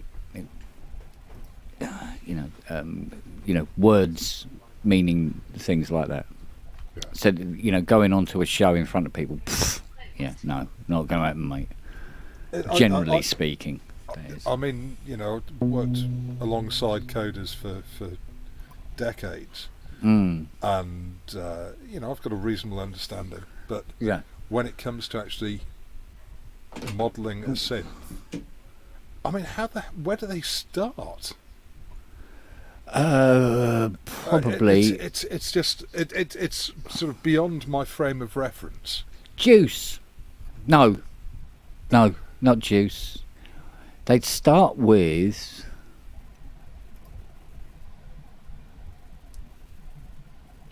some sort of.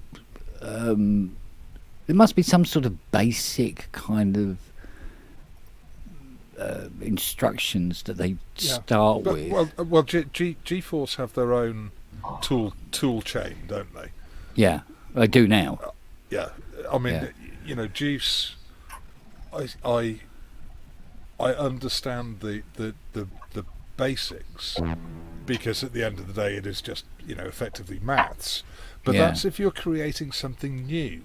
It's if you're going to model something like the SEM, for example, or the OB.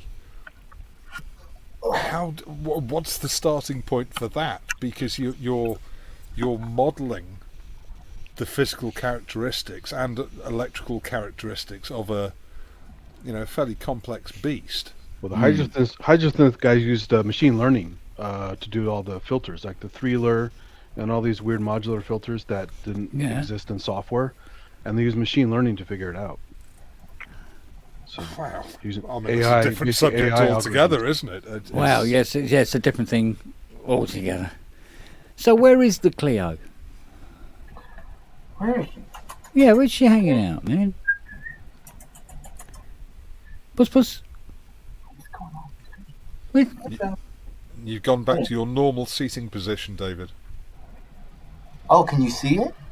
Yes. Yes. Oh, I can't see. Oh, there I am down there, but I'm not. Oh yeah, there I am. Yeah, I have computers on both sides. This is the way it is. This is so precise. This was the little character. There he is. See him? He's cute.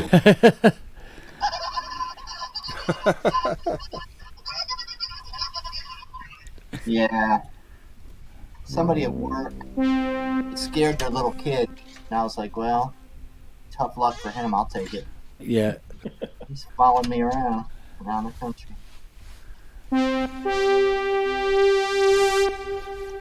Copyright strike. Reminds me of Killer Clowns from Outer Space. You ever see that? Yeah. I think I've seen bits of it and fell asleep. Yeah, it was shot locally, and I know one of the guys who's a stuntman in it. It's pretty fun. Yeah, I always meant to try and catch it again. Hey, Andy, I was thinking about, based on Throughport Collective's thing, I'm going to have my other one playing sci-fi movies while I'm in here. So I was supposed to do that today. I was like, I put on the thing. It's good stuff, yeah. Oh, I know. I think just having that playing while I'm down here, I'll just hang out down here. Like, oh man, the thing's on. Cool. My wife isn't gonna watch that stuff, so I don't think so. Damn it. I'm calm, kind of. Yeah, it's generally too nerdy for most people. So. Yeah, that's what they call it, nerdy. I don't know. Yeah. That's what they say. Oh, you see my new drums? Oh, you can see them. Oh, yeah. Oh, they're so nice. You probably never see that. Cleo, that. Yeah, they're all messy right now. Yeah, I'm having fun with those. Those are pretty cool. Good stuff. You gotta get the Rollins too. Like, Elisa's makes some stuff, and I just don't trust it. But maybe it's fine. Robbie's a resident drummer, isn't he? Yeah. Yeah, we're gonna do some dual stuff. I gotta practice some more though. I'm really out of shape. Like it hurts. Like the next day, my hands, wrists, and everything else. Wrists, yeah. Everything was like, oh man, why am I so sore? Like drums for like 20 minutes. I'm like, that's terrifying. Which makes you appreciate somebody like Stuart Copeland who can sit there for 2 hours and just batter the shit out of a drum kit. Yeah. My favorite one, I don't know if I've told it before, like him, like when Police did their final tour years ago, packed up the drums and had them in some closet. Then, he got into all his soundtrack stuff, right? Mm. And then when he played with that group, I don't know, Oyster or something. Yeah, he was a Fairlight guy for a while. Yeah, so he was like, they were like, dude, we went to play drums. He's like, I gotta find the drums. So he found the drums. He hadn't touched them. And still had the confetti all over him from the last show. And it was just a hilarious article. He's like, pulled them all out. It's like, but you don't lose a lot of the skills. It's pretty weird. Yeah. So, yeah, no, he's a beast. I love him. He's one of my top 5 for sure. Oh, I could just sit and watch him play all day. He added so much to that band. There's a lot of drummers that it's kind of debatable what they added. But with him, like, no, he definitely. All you had to do was watch Sting's career after that. Oh yeah. Yeah. I'm sure, like, he was like every song, like, pick it up, man. Come on. I can't sing it. There's a post in the chat, David. It says, "Hi, Dad. It's Olivia." Oh no, she's back. Oh, let me change my name. Too late. Oh, I knew that. Yeah. Busted. We're a very transparent family. What can I say? There's no hiding for us. This is what happens if you don't sign out of your Google account. Yeah, at least it didn't go to some client or something. I could just see me on a Zoom call. It'd be like, why is this person? I'm like, okay, pull the video cable, quick. Well, it could be worse. She could be doing a Zoom call to school or something. Oh, yeah. Or she could have figured out a way to get on the actual show, which, at some point they figured that stuff out. I had a buddy who, when he was 16, this years ago, well, probably why, they figured out how to change their grades. Oh. They changed, they passed. And then, shocker, someone found out, and they did not graduate. And I knew some guys in the 80s that did that over an Apple II and a modem. Yeah, this was probably 80s, Yeah. So, probably a lot easier to do it back then, right, Andy? And I knew another guy who got busted for taking SATs for everybody because they didn't check IDs.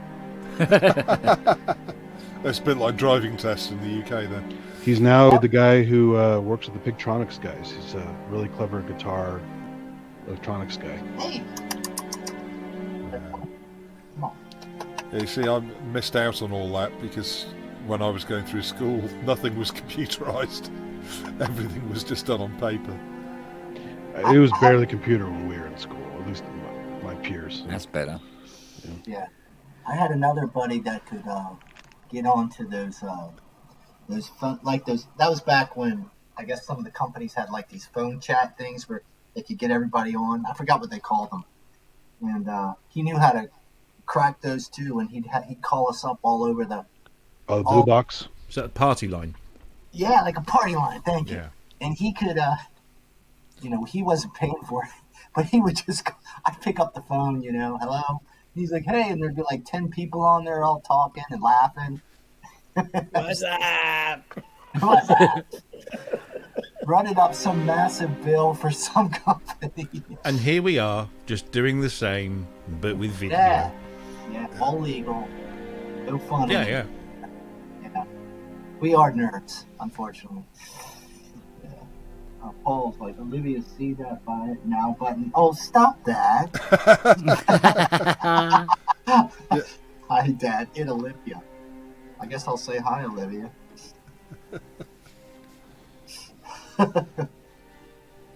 That's awesome. Yeah, we've got to be careful now. Children listening. I know. You can kill all the fun. Don't worry. It's hopeless. They're gonna. No butt jokes. Yeah. Donald Clean is not like that. No butt joke. Like, you're sneezing.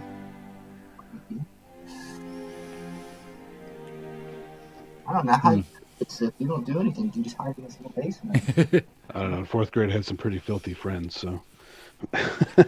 Well, yeah, I know, but it's. Are you suggesting my daughter? No.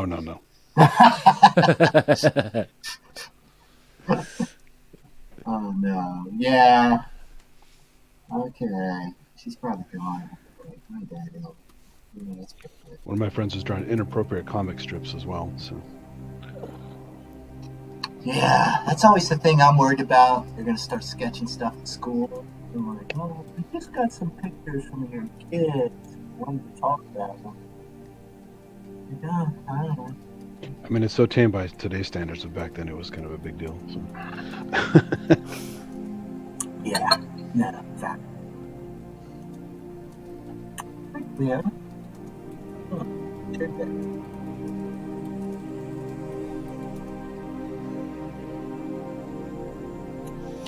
Software sounds beautiful. I don't care what anybody says.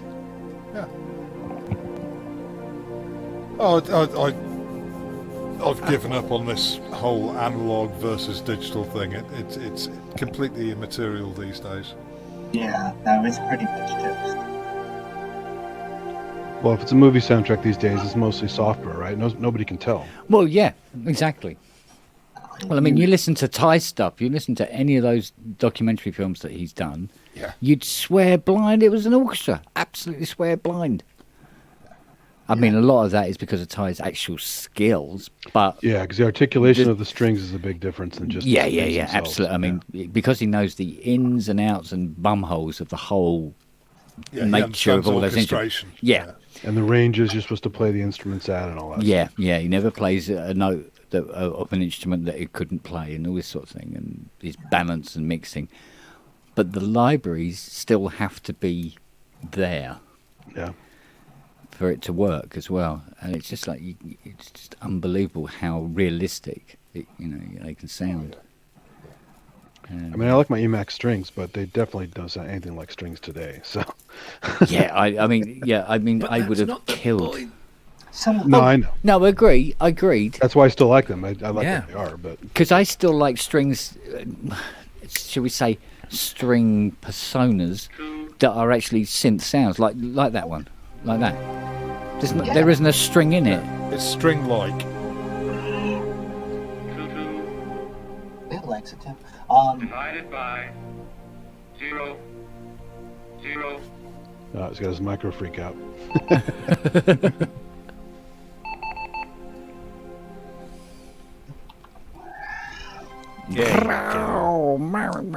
Seriously, David, sample that. Yeah. It's all over. It's on every show. Yeah, grab it. Do a proper, nice, clean sample with a decent microphone and let's have it. Yeah. I'll stick that through a fair light. Every time somebody says something bitchy, it goes. If he doesn't, I already started harvesting him, so one of these days I'll put them together. So. Divided by 0, 0, 2. Divided by 0, 0, 0.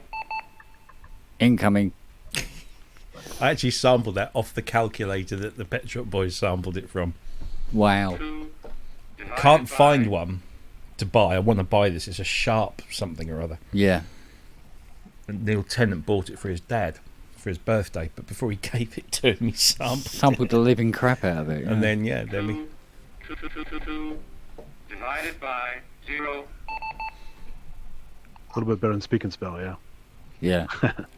Well, that's what I thought it was for ages. I thought it was like a Speak and Spell or something. And then I investigated a bit further, and it turns out it's this Sharp something or other talking calculator. The Radio Shack Box Watch is pretty good. I have one of those, and the speech is pretty good on it. But to get that particular one, it was just like, yeah. See, that's another thing. See, because with the stuff that speaks now, it speaks so clearly. Yeah. That it's lost the charm. We had the BBC Micro and had the speech chip, and I think that was Kenneth Baker, and that was really, really good. It's funny because my the built-in sat-nav in my car, so the VW sat-nav, it uses it's not recordings, it's kind of like a speech synthesizer, and it struggles with certain words and pronounces them really oddly. Yeah, just like normal everyday English words, not some bizarre street name that you might think it might struggle with. But Google and Apple, their speech synthesis is almost perfect. Yeah, it's scarily good. A couple iPad apps that you can just type in anything you want and they're amazingly clear. Yeah. That's the one, Kosh. The Elsie Mate 620.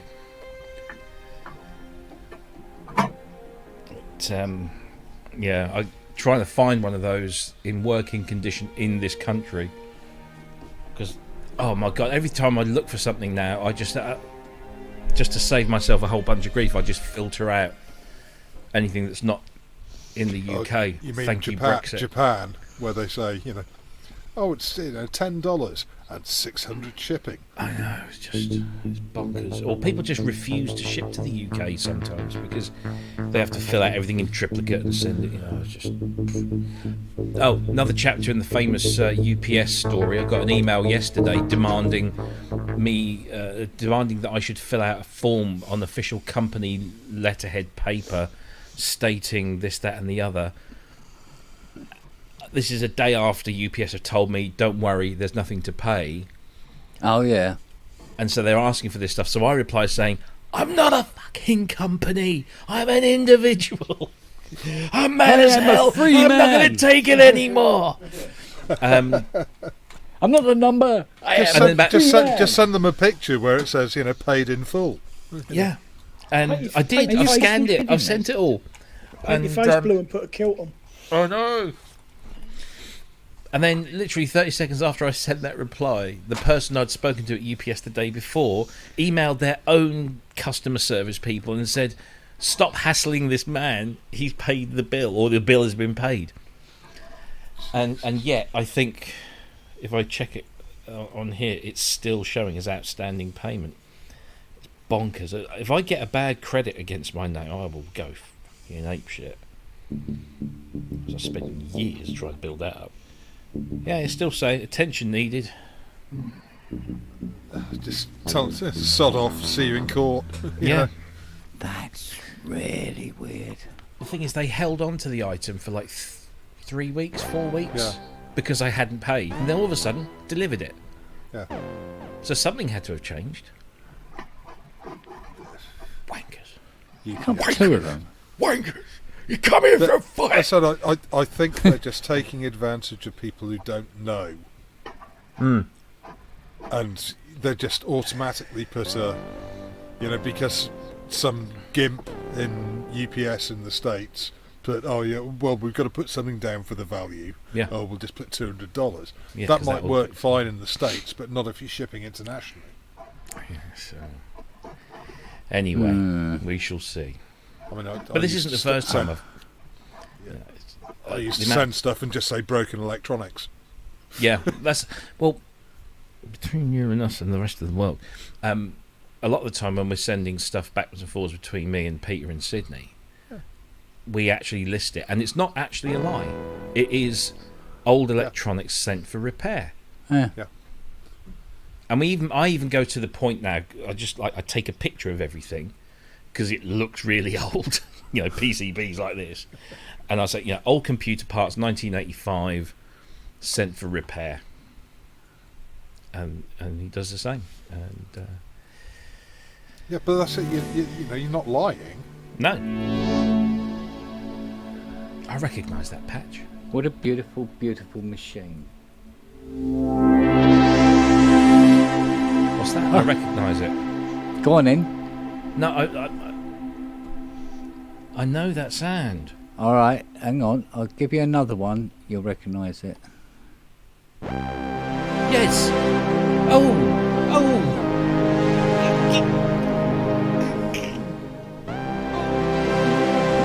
Robbie's up in a fucking fit. Yeah, it's OBE. Of course it is fucking OBE. Jesus. I'm just looking to see. I'm unbelievably stupid. I thought, do you know what? I've got OBE sitting here open, you prat. And that was giving you the extra note on your CS80. Right, I'm going to actually try and apply this now to a... See if this works. Hang on.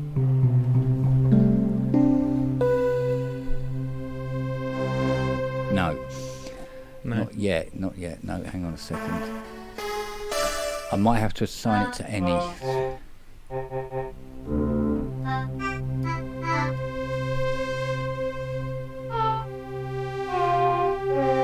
There you go. Finally. So it wasn't a plugin, it was...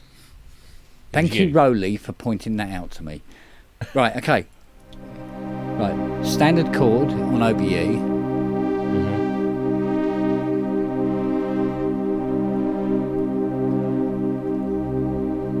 Poly aftertouch.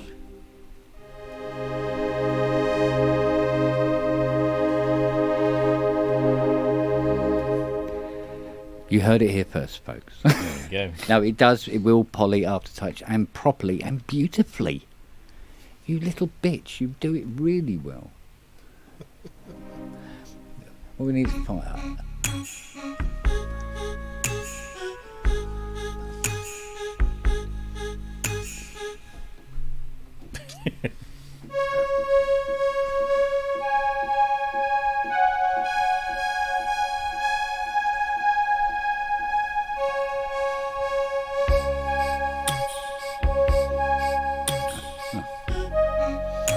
Who? What?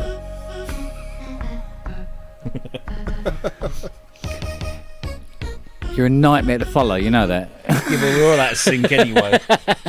Oh, I know. By about 1.5 seconds, probably. Actually, about the same as Bill Wyman in a live performance.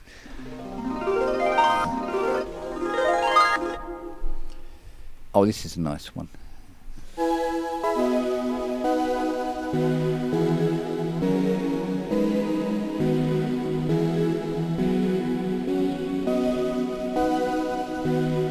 It's nice, isn't it? It's pretty. Yeah, that's pretty. Bit Christmassy. Yeah. Could do something with that. Maybe a bit too much for it. Let's do that with fifths. Fifths.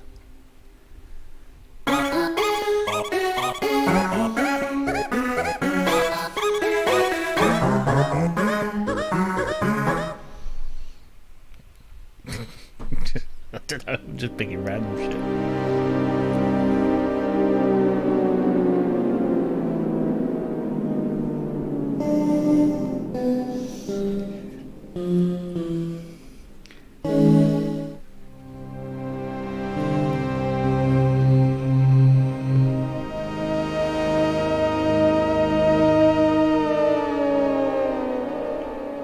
Sorry, Vangelis.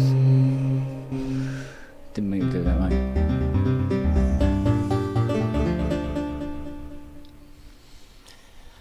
I was trying to find That's how you used to. I remember this. This is how you could tell between a good sampler and a cheap sampler how well it did nylon guitar.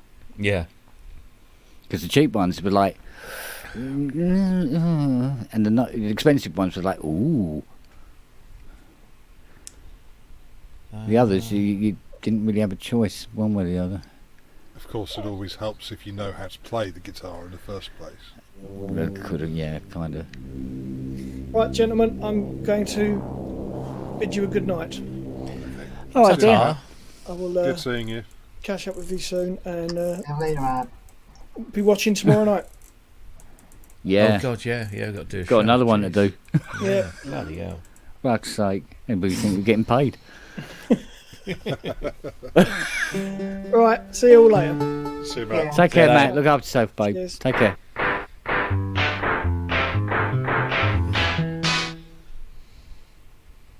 Say what? You just going through random patches? Me, yeah, I'm just going through loads of Fairlight stuff. Nothing sounds like a Fairlight.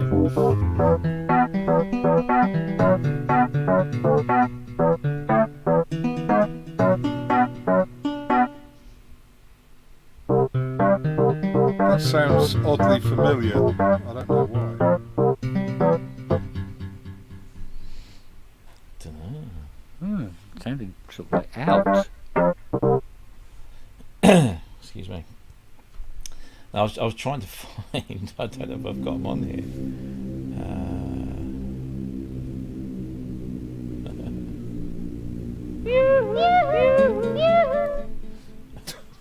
What the hell? Why? Just why? Why not? Oh,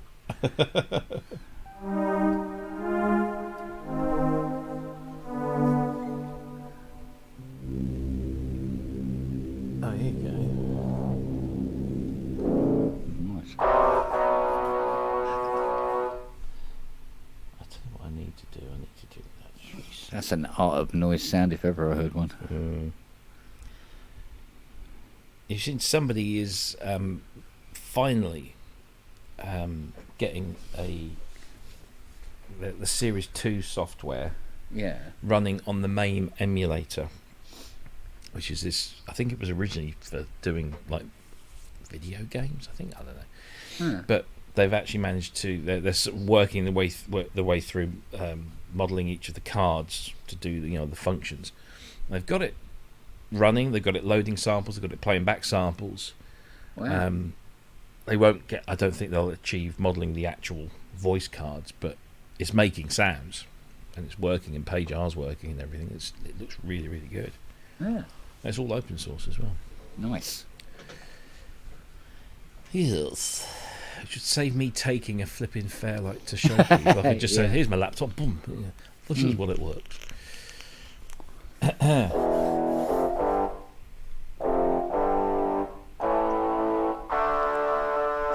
Must recognise that guitar. Is that the Yes? Yes. Yes. Bow bow.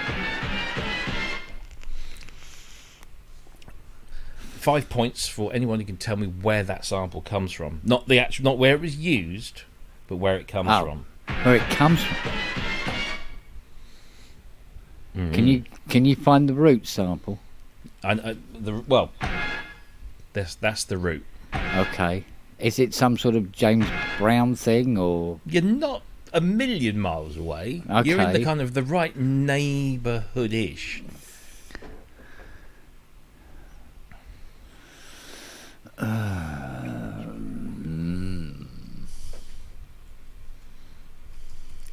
Anybody that's come to any of my seminars will know, because I talk about this. I've been, I can't remember. Was it that blows memorable? that theory? Yeah. Blows that theory right out of the water. Then. People are flipping listening. You did what? Yeah. He said what there? Hey? Oh. Ooh. Can you hear that? No. No. Okay. That's okay because yeah. And it's still an improvement on the accordion.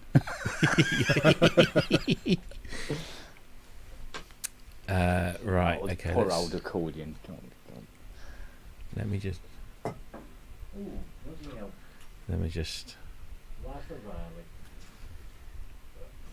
Not a lot of people know this.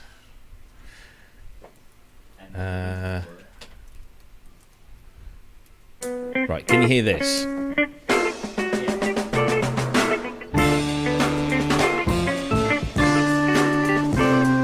Right.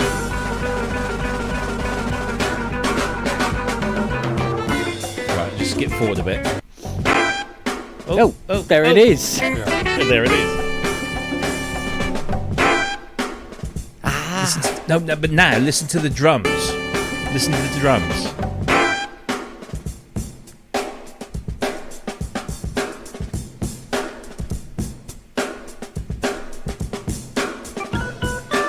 And then there's another bit, I can't remember where it is.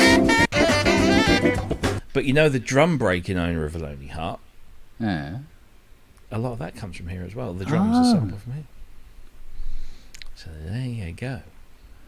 Okay, so that's where it comes from. The band called Funk Inc. So not 1,000 miles away from the Brown. Exactly. That's you were close. Yeah. But, so what happened was that's the tape that Trevor gave JJ and said, that bit, sample that. Right. And that's where. And yet now that is more iconic, doing that on the keyboard than the original track was. In it. How bizarre, isn't it? Yes.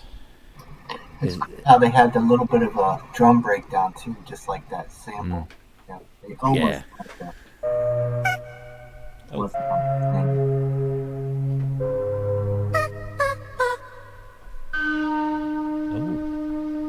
Didn't realise that was in there. I can't remember how it goes now. So are these samples? Oh, behind the wheel. Are they samples that you've collected, or are these samples that are available? Oh no, these are from collections, from places. Okay. I'm sure a lot of these are. I mean, like the Depeche Mode stuff's pretty wild. We want access. I have to kill you. Do you know what, mate? There's stuff I couldn't even play on here because it would get me into so much trouble. I see. I did once actually. I couldn't resist it. I was at this little. I think it was at Synthesized in Cambridge. Yeah. And somebody was talking about this band, and I said, yeah. And I swapped the SD cards out and I put this particular SD card in, and there's like all this band's iconic Fairlight samples. Oh yeah. And it was it's like, don't film this, please don't film this. Yeah. Because we got them under, Because I remember making a track using samples. Now, how's this for turning itself on its head? I made a track using samples that I sampled from Art and Noise. Right. So I sampled samples. Yeah. Well, I mean, and were then those original samples actually cleared? Probably not at the time. Don't know. Was it a thing by then? Was No, it a thing by then? No. Because I remember it was eventually sort of like, who can't use like they're chasing everybody down. In certain they? fan groups, certainly fan groups that are in some ways officially associated with the band, there is a strict rule about you do not talk about sampling or the samples and where they came from, but just in case somebody gets a little bit litigious. Well, Led Zeppelin took entire songs for years until they finally got busted for it. Yeah, exactly. Well, all the Forget the bands samples. did. Yeah. But everyone copied everyone else, didn't they? I mean, it's in the trees. There's copy, but there's lifting. That's a big difference. Yeah.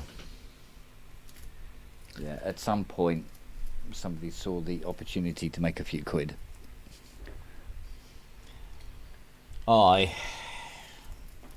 Probably wearing a suit and driving a BMW. Mm-hmm. I mean, there is, I don't know. I mean, it's if you blatantly sample a break or a loop, a piece of that your entire song. I mean, for example, I was listening to Stevie Nicks' Belladonna today, and you put on first track on side 2, Edge of 17, and you all of a sudden in your head you just want to go, Beyonce, can you handle this? Because they used because now that break is associated with that. Now obviously Stevie got all the props, he was even in the bloody video for Christ's sake, but that pay, get clearance, do whether you pay a one-off fee or whether you give them points, whatever, but when it's like a little snare drum, it's like David Bowie's snare drum on Let's Dance is probably still one of the most sampled snare drums ever. Did Bowie ever get a penny for it? No. Did Niles get a penny for it? No. But they still sampled it, and it was used everywhere. And you can tell the David Bowie Let's Dance snare. Yeah. It's iconic. But it's like when old Guy did that Fast Car. Yeah. Under the name Jonas Blue, and he did a version of Fast Car as a dance track. And it got to, I think it got to number 2, and I think it was Rihanna that stopped him from getting to number 1. And I said to him, that must be come on then, how much money did you make? He said, oh, not a single penny. It all went to her. What did he call her? Joe Mama Plated or something. He said she got every single penny. He said that's fine. He said because it's now set me up. And then when he did, what was the next single he did? Oh fucking hell! Oh. Dogs are telling you. Come on. Yeah, come on, Jonas Blue tracks. I'm not aficionado. Okay. Oh, I had to be because he's a mate, but it doesn't mean I can remember the titles. Perfect Strange, was it something like Perfect Strangers was the second one, and then there was whatever, and he made shitloads of money from them, and did all the tours and all the rest of it, and all all the beach festivals and but that's all if you and the ladies. Yeah. Hello, ladies. If your plan is let me sample something, I ain't going to make much from it at all, but I will get the exposure. I will get that. My name will be made, and then my next single. Well, that'll be, it might have some samples in, but it will be a lot less, and then people will buy it on the back of the thing. Because Danger Mouse, who is an incredible producer, had been doing lots of kind of little undergroundy things and not really... And a secret agent. Yeah. And, but he released an album that I can't remember how I came across it. It was Danger Mouse and Gemini. It's called Ghetto Pop Life. It's a brilliant album. Really, it's kind of an undergroundy rap album. Yeah. And it had all those kind of characteristic Danger Mouse breaks and samples in there. Really, really sort of like lo-fi, sampling a lot of 60s stuff. And it didn't trouble the charts at all. And then about a year or two later, he did this thing with the Beatles' White Album. So he sampled so much stuff, instruments, single notes, single beats, and what he did was he sampled each song. Yeah.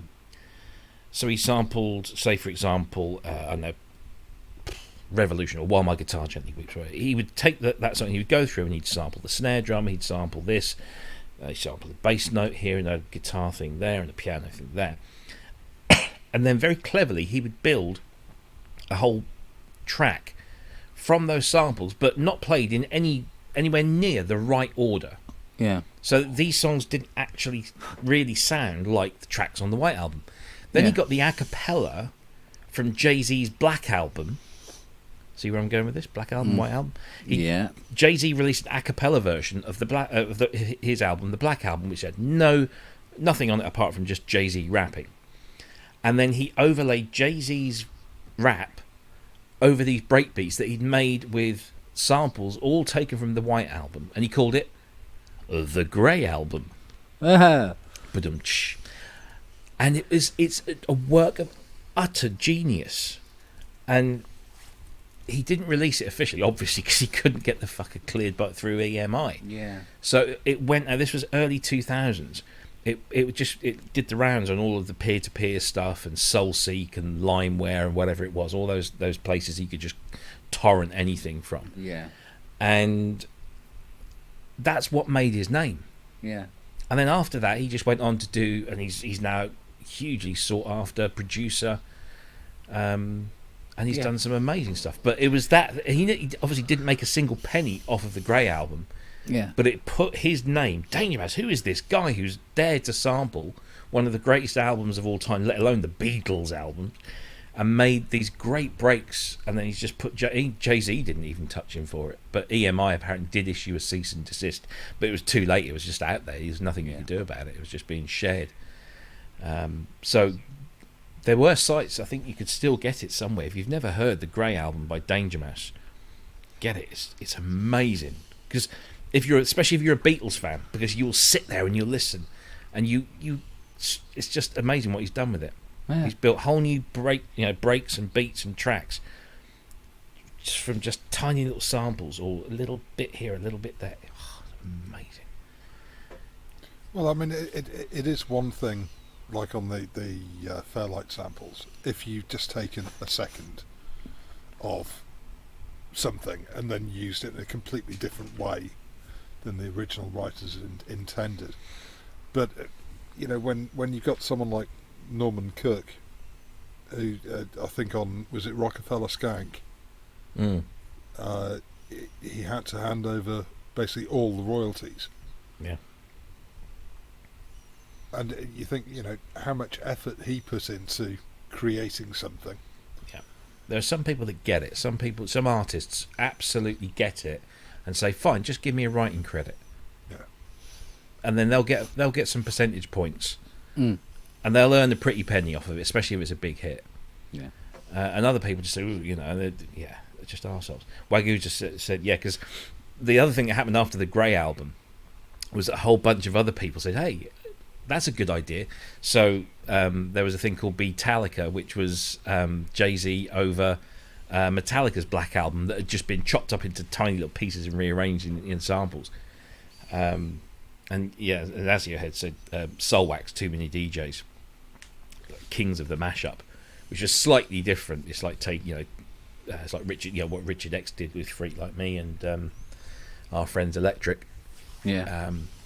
Those mashups, which actually was a very good, brilliant. And Newman loved it. Loved it, and Newman was like, "Yeah, go for it, do it. I'll get a credit as long as I get a writing credit. That's fine." Some of that, like as heard on radio, Soulwax Part 2 was his album. The whole album is just like mashups of people you just never think. And there was a massive scene, a huge scene of. Some were great, some were awful. There was a guy called Freelance Hellraiser that used to do some really great stuff. He mashed up Genie in a Bottle with the Strokes. What was their big thing? The biggest Strokes single. No. What was it called? Last Night. Yes. That one, yeah. So he took the guitar riff from that ding, ding, ding, ding at the beginning.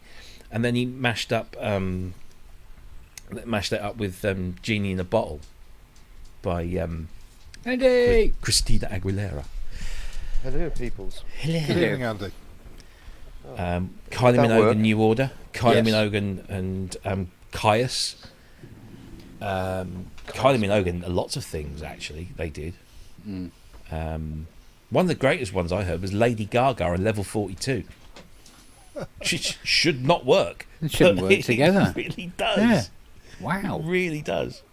Well, I mean, when you think this is what DJs used to do.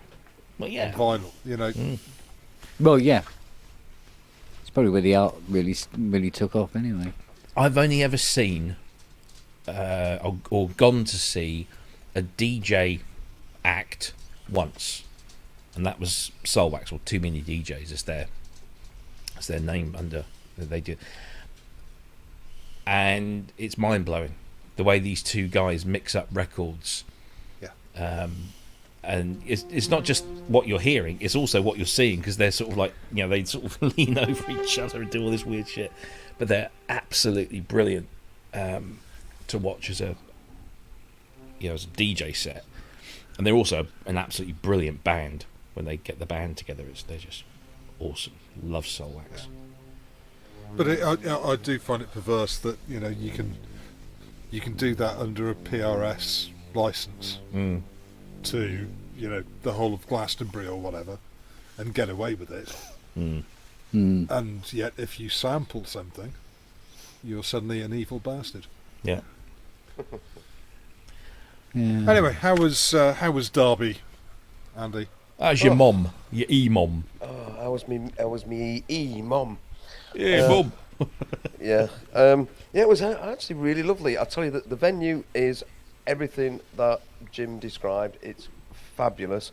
Really, really lovely venue. They got that set up so nice. The PA system was awesome. They had on-stage monitoring at head height, so you could hear. Oh, it was like steady on. Oh, no, it was just like, what? This is just great. The acts were fab. The ones that I saw, I left at 9:30 because I obviously had an hour's drive back to here. So and now of course I'm buzzing, but I really should be in bed. But there's no way I can go to bed just yet. So yeah, it was really good. Jamie Morden was there. Saw Jamie again. That was cool. Jim was busy running around organising it, and he's done a bloody great job. I have to say, there was quite a lot of people there. Really diverse acts again. Quite a number of younger folk as well, which was good to see. Young folk. Yeah, I know, because the hardware thing is still a bit, a bit older generation. Because there were some younger guys. Was a guy is it there. Really? No, they're getting back into it. But I mean, from what I've seen at the other ones. But yeah, it was great. And I enjoyed my set. I managed to play for a whole 11 minutes. And it felt good. It was a lot more raw and nasty and noisy than previous ones. And I thought I had a bit, not quite as art as that, just more, a bit more. Sorry.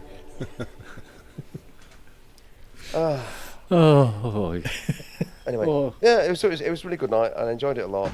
Another one next week in Stoke, but I don't think I'll be going all that way. But there's one in Sheffield on the 28th, Friday the 28th, which means I'll not be in Pro Synth Network on Friday the 28th. I'll be in. So sorry, Robbie. It's Friday the 29th. It's Friday the 29th actually, because it's my birthday.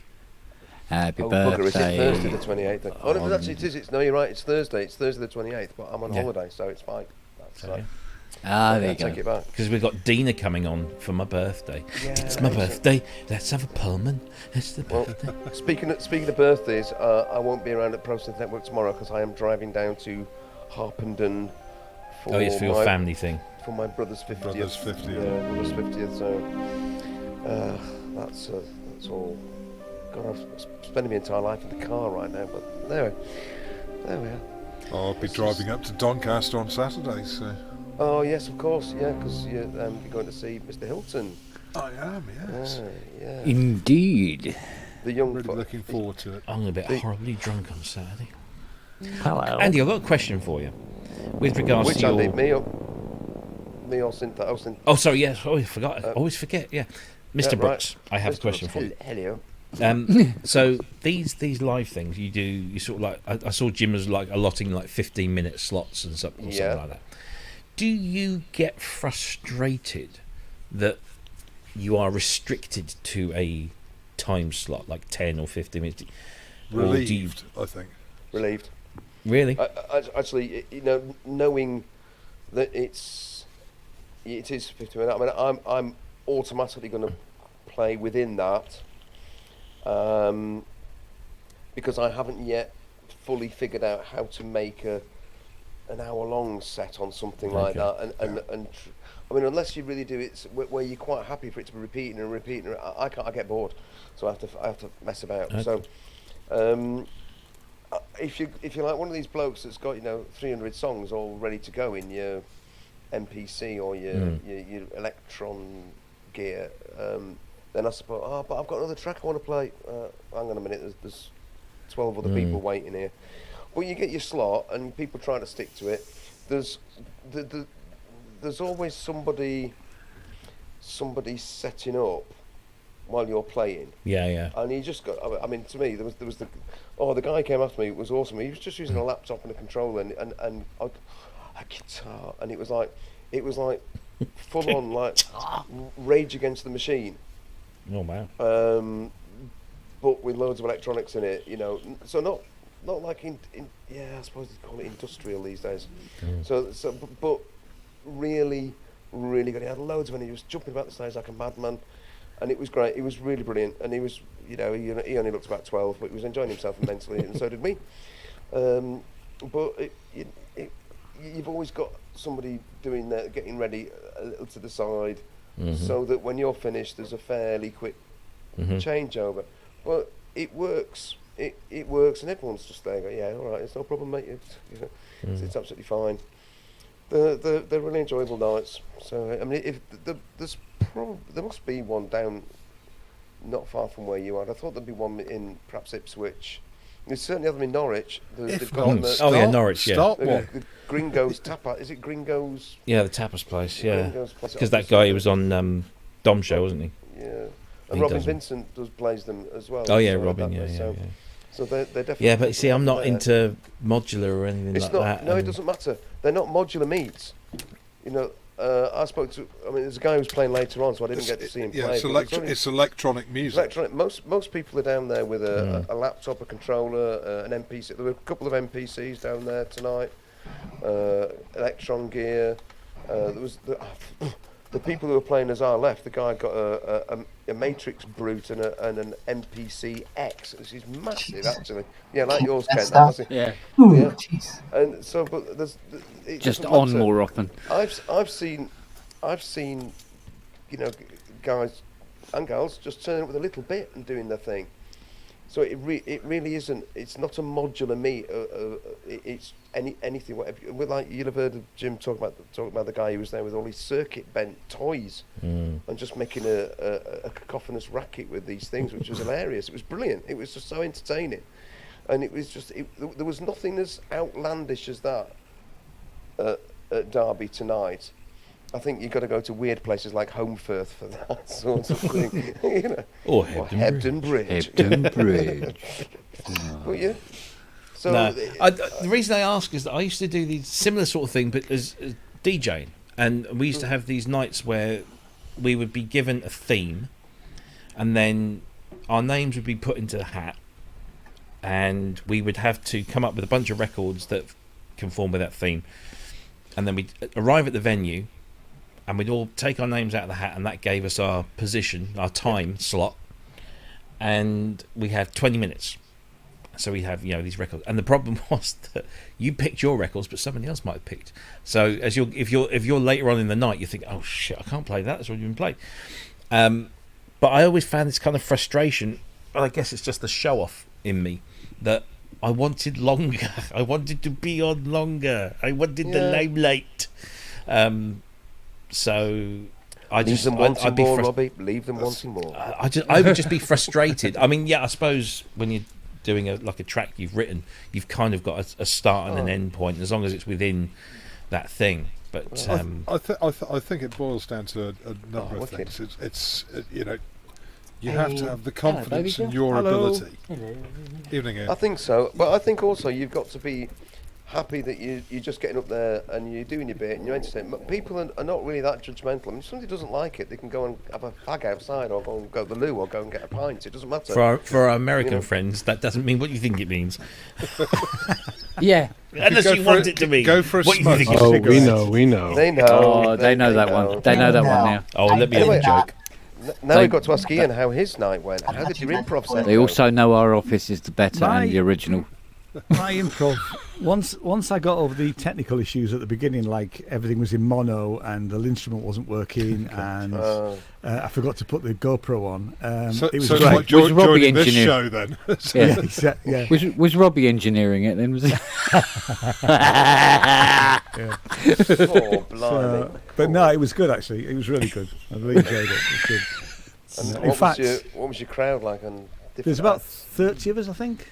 Oh, cool. 8 acts, so we all had a bit longer than the minimum 15 minutes. In fact, I'm going to put it all on the Audiophile Radio Show because John, one of the guys, taped everything.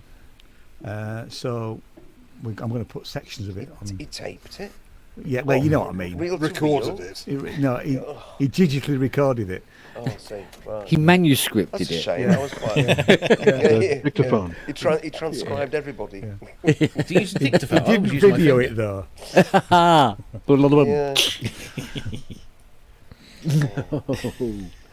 So I take it yours was good, Andy. It was a really nice night. Yeah, up to 9:30 when I left, it might have gone downhill rapidly. But I'm sorry, I couldn't stop myself, Kent. It was just had to be done. There are huge black clumps of hair all over the bloody carpet. It's Oh, you. might be grey. It's not me. No, it's not you. It's all right. You're cool, babe. Yeah, it was a really enjoyable night, and quite a lot of acts there, and quite a lot of people. Met some people from the chat who came and made themselves known. That was nice, chatting to them, just talking. That's good. Really good vibe. I mean, for a first one, brilliant. Well done, Jim. Yeah. Cracking. He'll still be clearing away there, so I don't. Yeah, I'm sure he is. He might jump in a bit later on, but he's streamed it. He streamed it to Facebook. Now I didn't get an answer that I understood whether it was being streamed to Emom Derby or whether it was being streamed to his own Facebook. I suspect probably that. I think it was his Facebook. Yeah, that's what I thought. Yeah. Okay, so I mean, it'll be interesting to see. Does anybody here know if it's streamed, does it stay there or does it just disappear once the stream's finished on Facebook? I think it just becomes a. It depends on your settings, but yeah, you can keep it. Little blank thing afterwards, saying, this thing has now finished. No, they cache them. I mean, I follow a bunch of groups on Facebook that cache their live sessions. So if Jim's got his settings to cache it, then yeah. Well, I mean, he may have done, he may not. He was doing it all from his phone. Yeah. You know, I think Dom was asking him about streaming it, and Jim wasn't sure about it, but he seems to have obviously worked it out because he's clever like that. I did stream one of these once. I think it was one of the early ones, first ones, onto Facebook as well as here. And I didn't touch anything, but it's still there today. Yeah, right.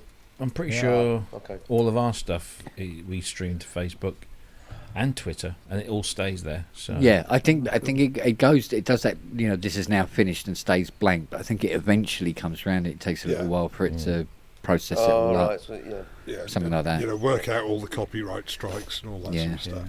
Yeah. But it's like I'm expecting an email from YouTube at some time saying, "Can you either stop this or buy us another hard drive?"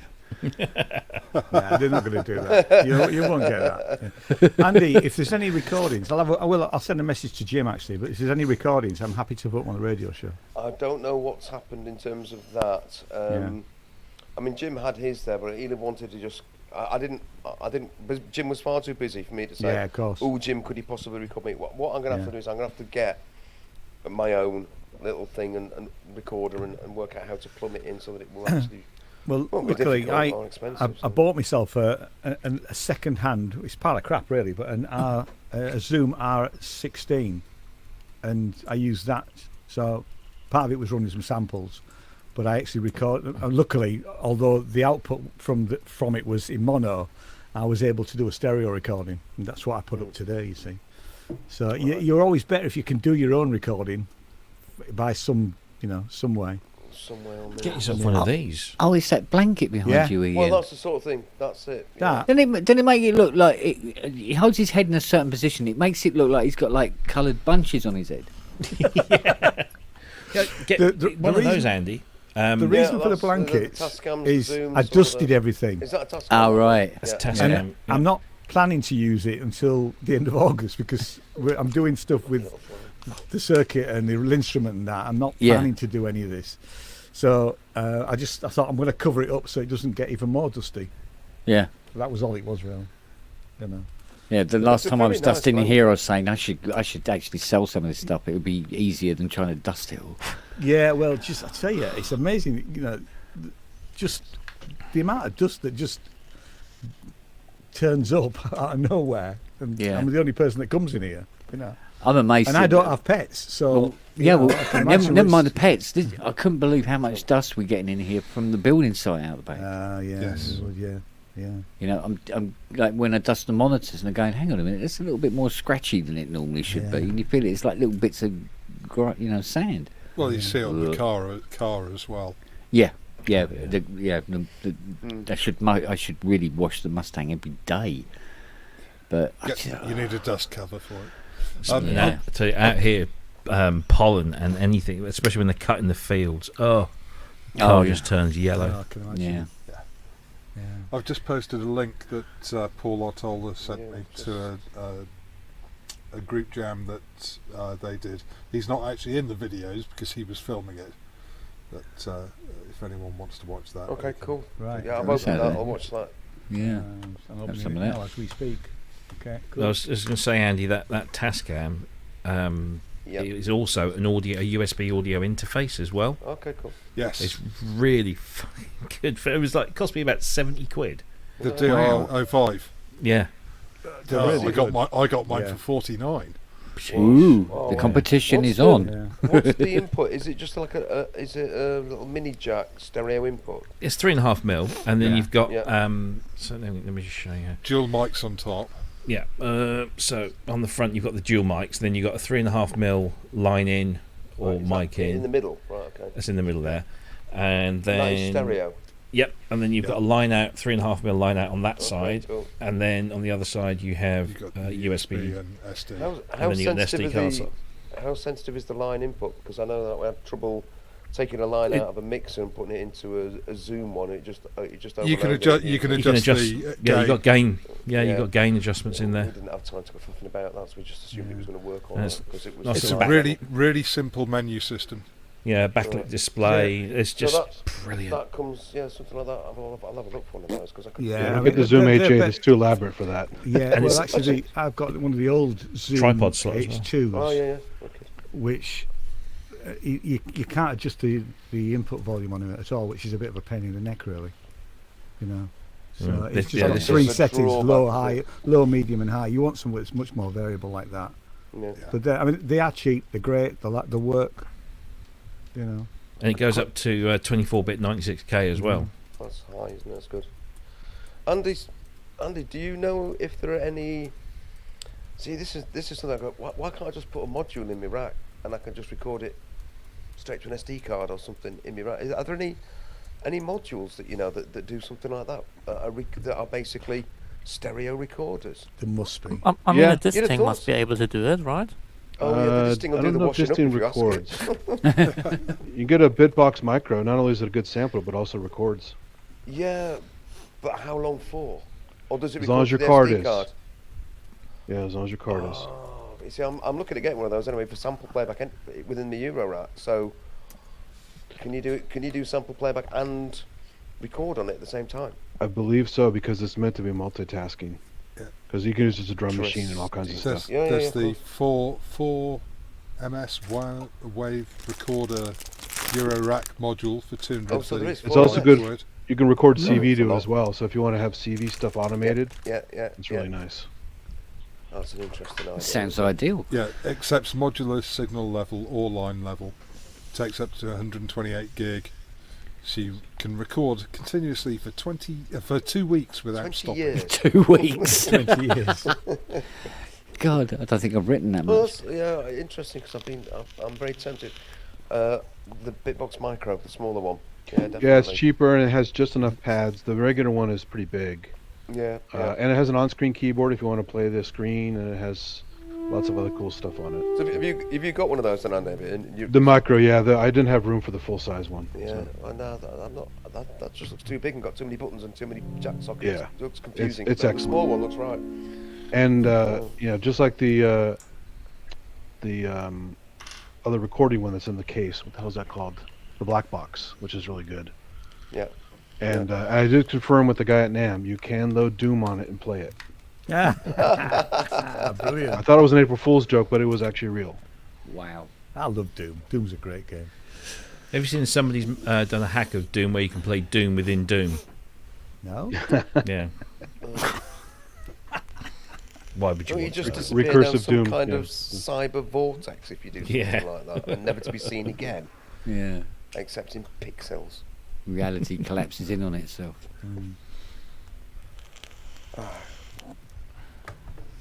I'll be doing front of house for Mark Steele tonight. Oh yeah. Yeah, it was alright actually. He was quite funny. Quite funny. The official he's review. He's a nice guy. Actually, he's alright. He's fun. And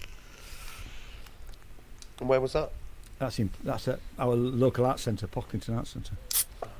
Is that for his radio show? No, just and there was no support, so he did 2 45-minute sets, just to stand up. And I thought he was on his way up to Edinburgh, but he's not. Oh. He's just touring. I think he was going to Isle of Scilly next. Ah. But no, it was a good night. Cheap, actually, tickets were cheap, 15 quid. That's not bad. Yeah. I'd love to go to Edinburgh Fringe. It's great. I've been a couple of times. Yeah. It's pain. It's. Did you say it's pain? I wouldn't go at the moment. I'll say that, but it was fun. I mean, it's unlike any arts festival I think I've ever been to, and we've been going from the 80s. It is really, you can see some absolute crap. Oh God, yeah. But you can see some absolutely fantastic stuff. What has happened over the last probably 10 years is it's harder to find the crap stuff. Yeah.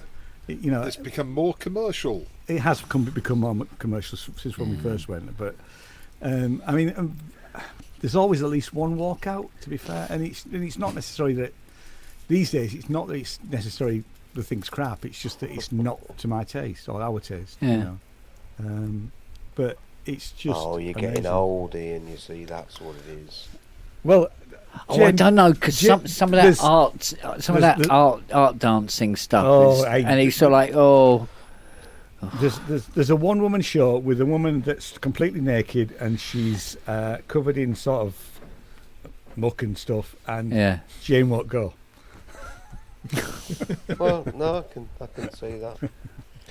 Do you know that? Talk about wacky things. I went to a comedy night here in Sheffield, and there's this guy, and his act was simply to wrap himself up in tin foil. I've got. And that's brilliant. And you're thinking, what? And I'm not kidding. I was wetting myself laughing at this guy. It was the funniest thing, and I cannot to this day tell you why. Yeah. Watching this guy wrap himself up absurdity. in tin foil. Yeah, it is absurd. It is. Yeah. And what he was doing and how he was doing it, and you just think, I'm not paying good money to go and watch somebody wrap themselves up in it. I mean, it was hilarious. It's like the old thing we had called the Gong Show, where how long can you go before they gong you off the show? Yeah. Yeah. But I mean, it was the same. David's gone again. When Harry Hill started out, because people didn't get it, they weren't laughing; they were walking out. But once people started to get it, then things started to pick up. But there's been something. There was one with when you talk about woman wandering around the stage naked, covered in mud. There was this one where it was 3 people, and each one of them were talking to hat stands for 2 hours. Yeah. I mean, we don't go and see the sort of big TV people because. Well, I mean, unless we're specifically asked, then we will occasionally do them. But really, they're not who we want to. We don't go to Edinburgh Fringe for them. We want to see the small guys, the little, the people that are just glad that you turned up and you're prepared to give them a review. Yeah, it's like I used to love Lewis Black when nobody really knew who Lewis Black was. Well, the last time I was at the Fringe, and this is probably showing how long ago it was, Sandy Toksvig was doing a one-woman show. Yeah. And there were only about 30 people in the audience, and she was absolutely fantastic. Rip-roaringly funny. Yeah. And she said, "I'll see you in the bar later." Yeah. And I can believe it. You know. Most people just thought, she's just saying that. So I went to the bar and sat and chatted to Sandy Toksvig. There she was, yeah. I remember seeing Jason Manford. No, oddly enough, she was immune to my advances. I wonder why. I would have been too sassy. Bitch. I sat in a bar post-gig with the Crankies. Oh yeah! How disturbing! Rob, you're going to keep that to yourself. They were even funnier in the bar than they were on stage because they were unfiltered. Oh my god! I tell you, the Crankies unfiltered. They are fun. She is hilarious. There's a guy we go and see most years, although we're not seeing him this year because we saw the show last year, and he's a one-man show, and it's a puppet show, and it's called the Falsetto Sock Puppet Theatre. And I mean, if you think of Eric and Ernie, it's just Eric and Ernie, but they're puppets, Yeah. And I mean, for a long time, we couldn't believe it was one guy when he came out at the end. He was just this one guy doing the whole thing. And we don't normally do interviews, but we interviewed them in this bar, really, and it was just absolutely hilarious. It was 2019, I think, and. Yeah. Even we've already said that it's one of the top 10 shows to go and see, this year. Although we've already seen the show because we saw it online last year, Right. So we won't take up a seat when he can get a paying customer in. Yeah. So. David, it's the smaller unknown, and certainly I don't know whether the students still send masses. They do, but there used to be some fantastic. You'd pay £2, £5 to get in, and you would actually be more entertained than you would by necessarily a headline act. Yeah, definitely. Yeah. Because didn't the Go Wrong shows people started up there, didn't they, originally?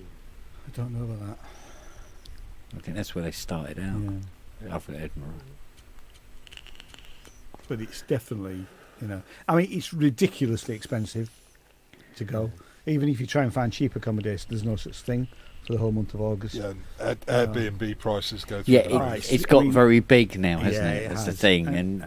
And I sort of hoped with the pandemic and them not doing it in 2020, and then sort of doing it last year, that things would sort of go slightly backwards. It's got even higher. It's got even worse. Yeah, gone the other way. I mean, we're paying a fortune for our hotel, and luckily we will buy some tickets for things that we really, really want to see. But luckily, most of our tickets will be free. But thank God for that, because the hotel bill alone is, crippling. Yeah, probably what you want now is to have something like the Scunthorpe Fringe or something of that nature, and start again. Yeah. We have a fringe in Bury St Edmunds. We have a fringe festival in Bury St Edmunds.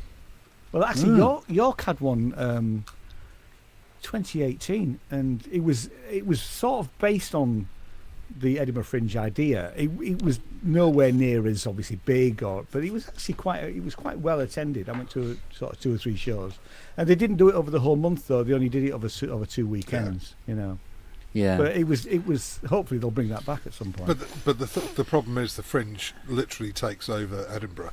It does, yeah. The whole city is the Fringe. Yeah. And actually, that's one of the things that really pissed me off, because trying to find some of these little venues that were tucked away behind little alleys between bloody granite blocks, and you had to go down into the basements and then past the ladies and through a tunnel in old Granny Tuppett's yard. Yeah. We've been asked to see a show. I mean, if people ask us, and we'll go. I mean, usually, unless we don't do the drag, much of the sort of drag stuff, because we're not the demographic really. I've seen the odd drag show, but it's not really what Jane and I are into. But we've been asked to go and see a 5-woman musical about Bletchley Park, and it doesn't start till the 16th. Well, we leave on the 17th, so I said, well, we can come, but it'll have to be your opening show. And then that's before I even looked where it is, and it's right off the far side. I'm going to have to get a bus. It's just bloody miles away. But we'll go. How do you write a musical about Bletchley Park? Exactly. It's either going to be brilliant or wow. terrible. Yeah, it's like. And I hope it. Really? I mean, every time we walk into a show, we always say, I really hope it's good, because I don't. Yeah. Like I say, we've said that we aren't going to trash people's work. We'll just not review it if we really don't like it. But usually, Because a friend of mine messaged me yesterday saying that could he have could I send him a bit of the clip of me singing that song on Tuesday's show.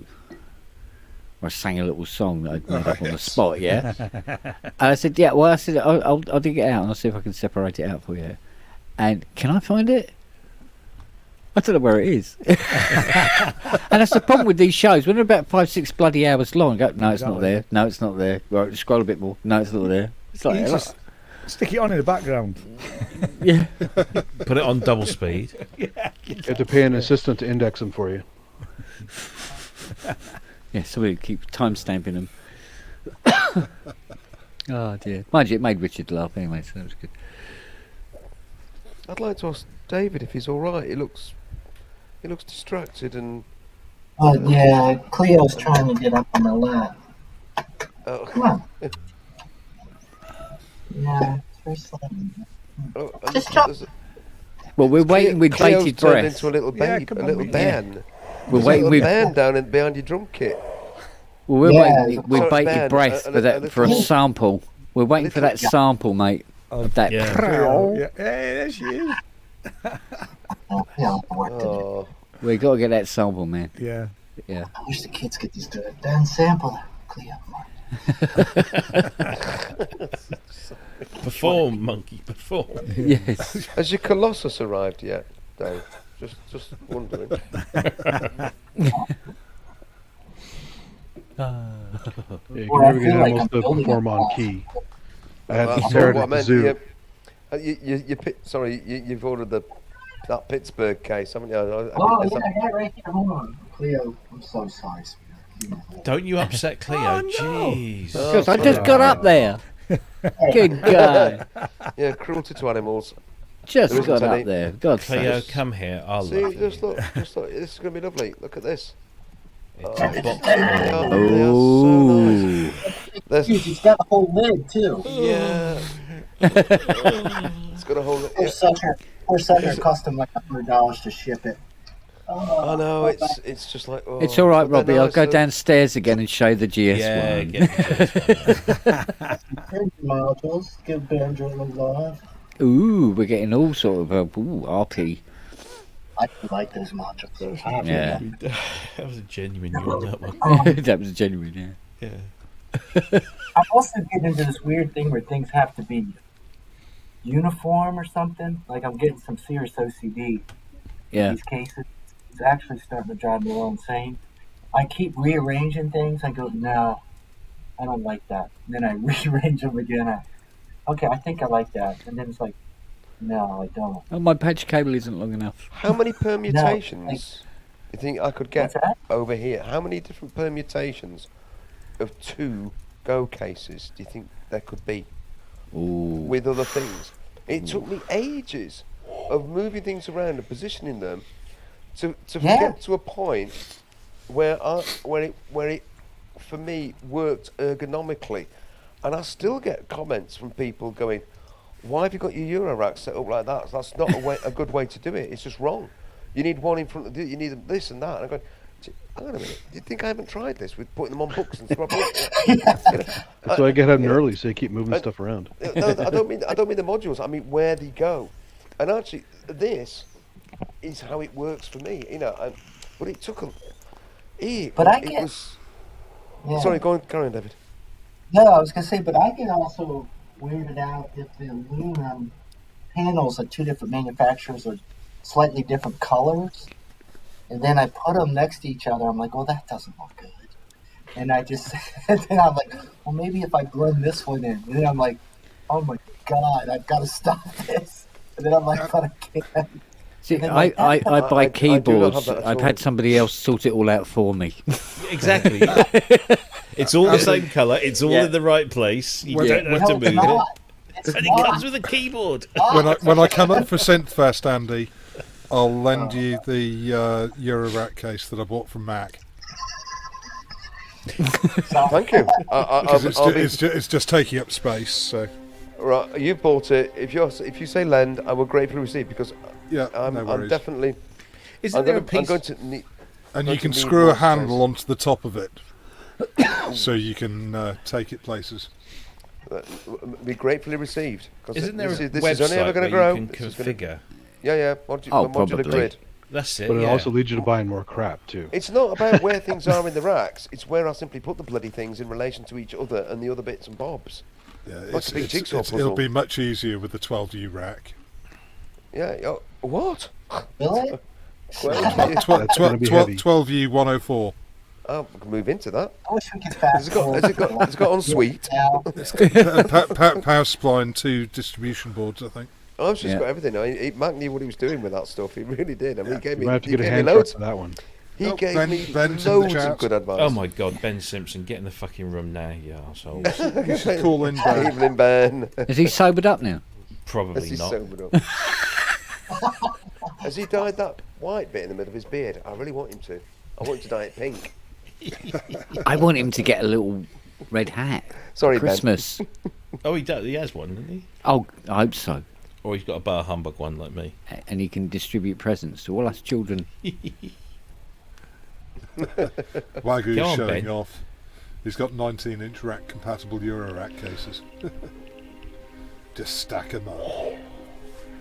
Oh, flipping heck. Yeah, I wish it was that simple. I wish it was that easy. I like the Slam. The Behringer Goes are actually really well designed. I gotta say they're pretty. They're just if really you want them to big. stay there, Why can't they make a 104 version? They are big. I mean, actually, the 140 HP is. Oh, what? No. Not gonna They're trying to make a cover for the Go case. Behringer. Oh, Behringer. Okay. The case that's made here by some company that we're not allowed to mention is actually really well designed. It's well spec'd, and the reason I went for that was because it was 140. You're not going to. You had to say Behringer, didn't you? You had to say it. Look, you had to say it. You had to say Behringer. Oh no! Look what's happened. Now you're for it. God, now you're for it. You said it three times and twizzled around on the spot, and look what's happened. Good evening to you all. Hi, Ty. Good evening, Ty. Gorgeous. I love the beautiful welcome I always get. It's always so reassuring that the first words I hear are, "Oh no." Ty, are you a bit steamy, Ty? Hey, we want to see your rope. Yeah, everything's steamed up. It looks very fuzzy. Am I? Hang on a second. Right, I'm off. Bye. No, I'm going to get a beer. I'm going to get a beer. I'm going to get a beer. I promise. Is that better? That's better. How did things work out today, buds? I have no idea. Oh, really? Okay. I don't know. I genuinely have no idea I really don't know what the fuck's going on. So, well, it's basically a question: are you or are you not booking a holiday on Saturday? I don't know what the fuck I'm doing. I honestly don't have a clue. Yeah. Tell you what you're not doing tomorrow. What am I not doing tomorrow? Go and see don't. You had to rub it in, didn't you? You had to go and do that. Fucking hell. Oh, do you know what? No. That's fine, because to be fair, it's the other way round. I'd be doing exactly the same, cunt. So, no, that's fine. Well, hey! I'll be honest with you. I'm so fucking knackered, and I will be, because I'm going to be up. I'm literally going to be up all night. And I'm shattered. And so, honestly, if they had been playing tomorrow, it would have been really tough, because, So I'm not going to be much use tonight, to be fair. But I promised Kent that I would pop into Solo, and I've just got a coffee, and I'm in for the long stint. No, generally I won't be going to bed at all. So Wagu's asking how many times did they revise the final edit? Oh, don't even. Honestly, honestly, I haven't seen any of the show. I'm sure you haven't seen it. Have you said anything, Kent, about the situation or not? No. No, I don't talk about that unless you're going to talk about that. No, it's just the. Oh well, I can't go into any detail for obvious reasons, because if they do it at point for any reason ever see this, there's. It's unlikely. It is unlikely, but legally, I kind of need to cover my ass. But let's just say, hypothetically, that the production has run into issues revolving around the fact that, what can I say? Basically, the schedule wasn't as I was led to believe. Right. And so the schedule, which was already, tight but doable, has now essentially become not doable, impossible. Yeah.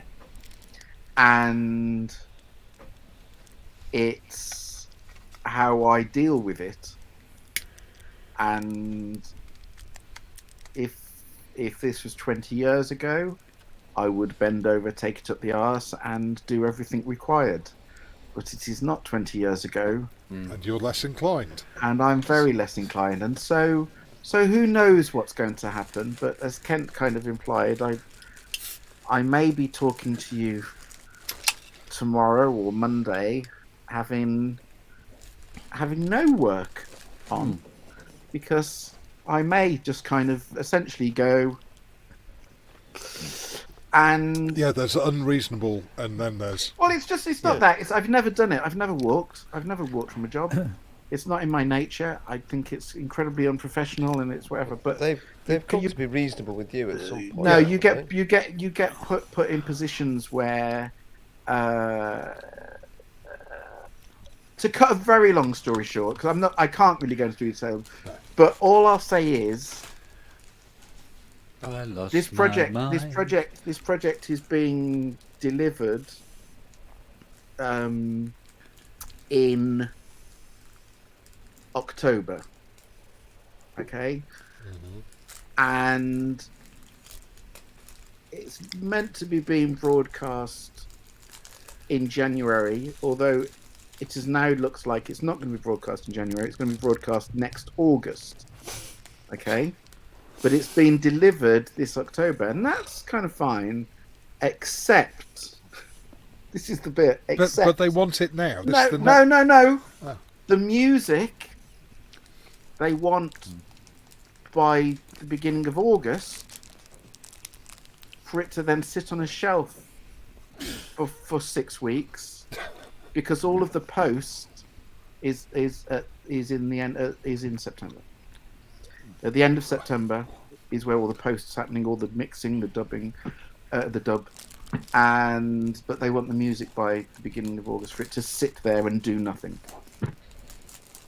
There's reasons for it, and I can't tell you what the reasons are. Yeah. But if I told you what the reasons are, Kent knows what the reasons are.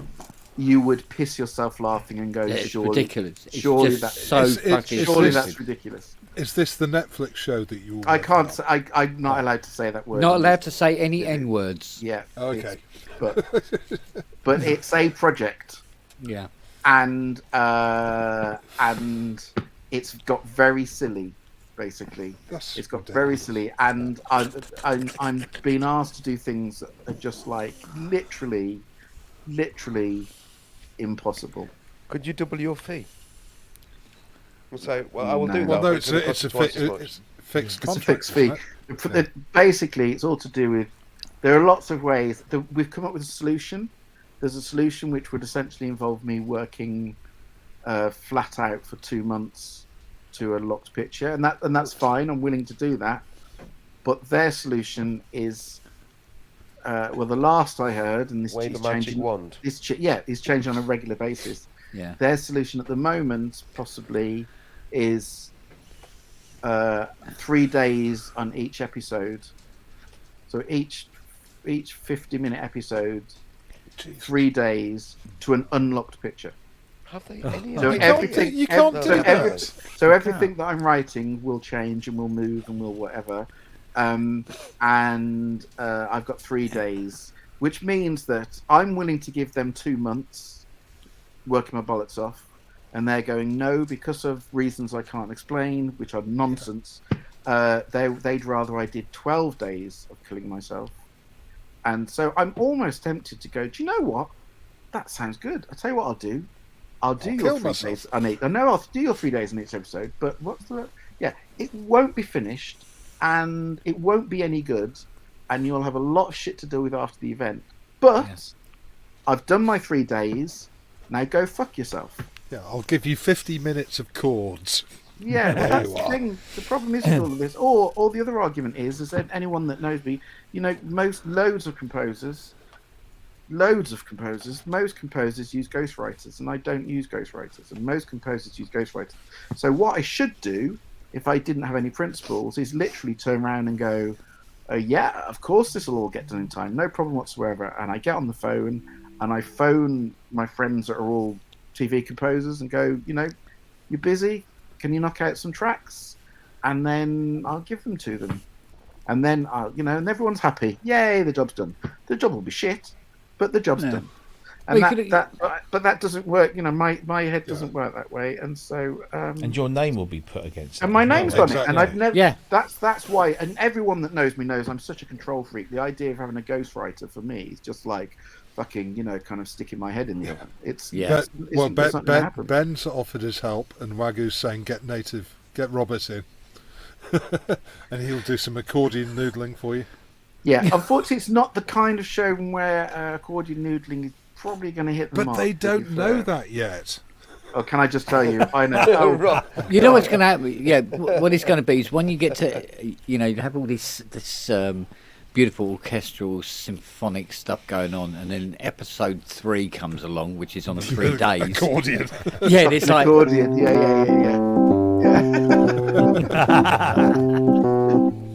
Yeah. You go, it's not fitting. It's not really working. excuse me, we don't want harps. We don't want timpani. We want accordions. They would sit in a street cafe in France. I thought they dressed on shakers. A Parisian early breakfast music. So anyway, put it as a theme on Hardware Jams. Actually, I should just that's garage, really good, Sass. That's a great idea. Parisian breakfast music. I should just get Garage Band out, shouldn't I? That's what I should do. Oh, Band in a Box.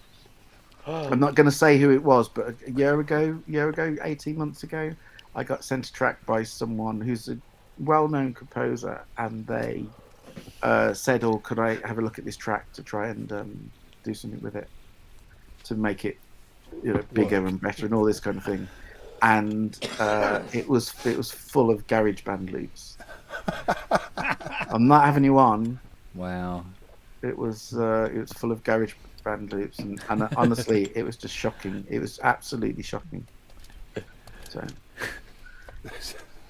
Anyway, look, I'm not going to sit here and moan, but I'm very tired, and so it is astonishing that there are people who are prepared to put other people under that sort of pressure without having any understanding of the complexity of what they're asking. The biggest problem in all of this is, if I'm totally honest with you, and again, it's difficult because there's a limit to what I can say, but the people who are kind of causing all this shit, they're high up, and it's nothing to do with everything I'm doing is for the good of the film. That's the bottom line.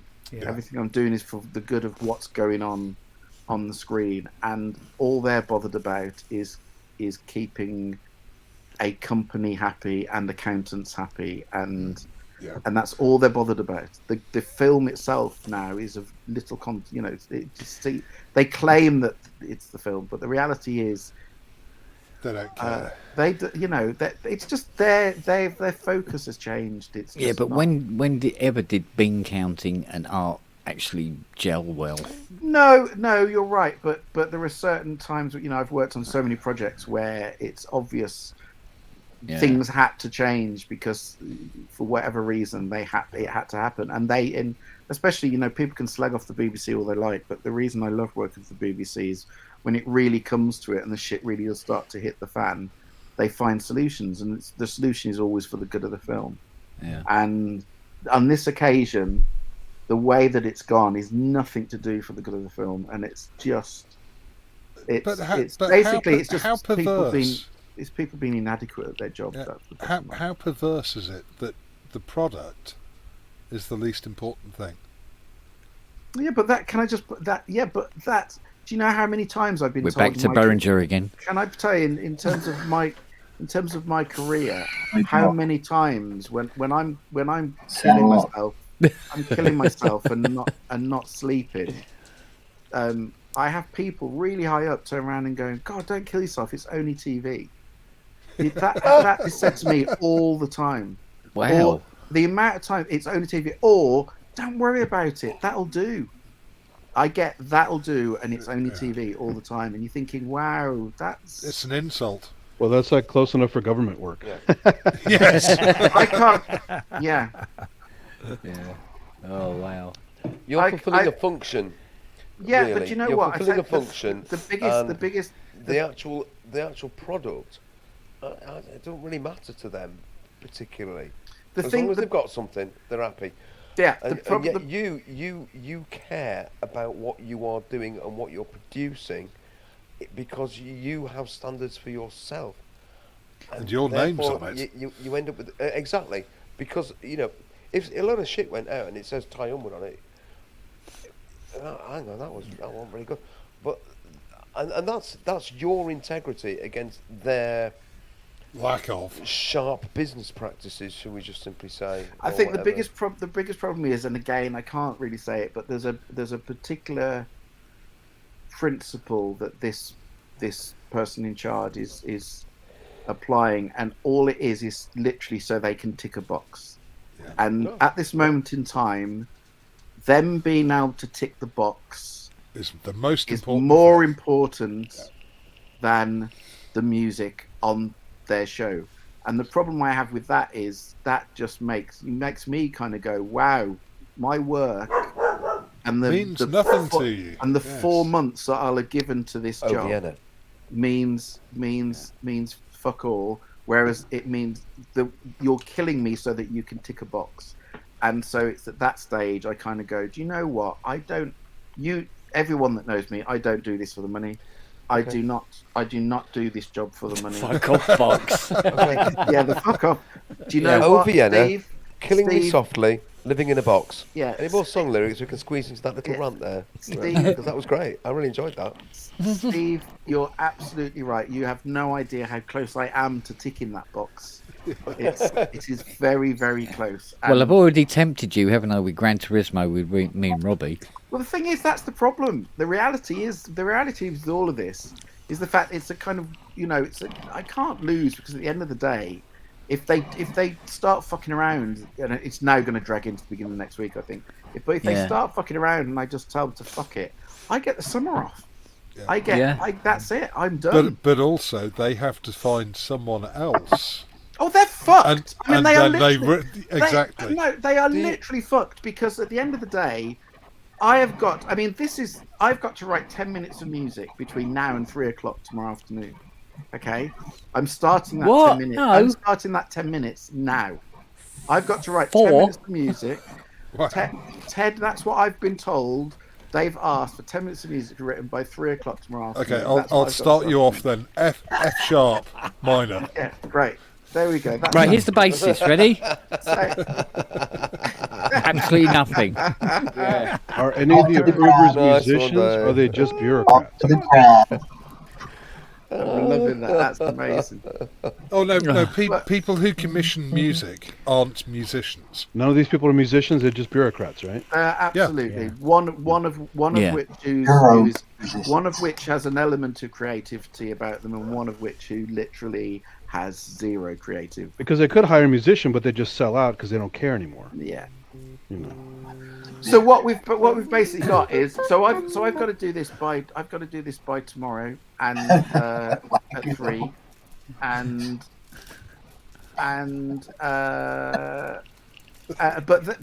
wow, I've completely lost I'm so tired. I'm so sorry. But anyway, I've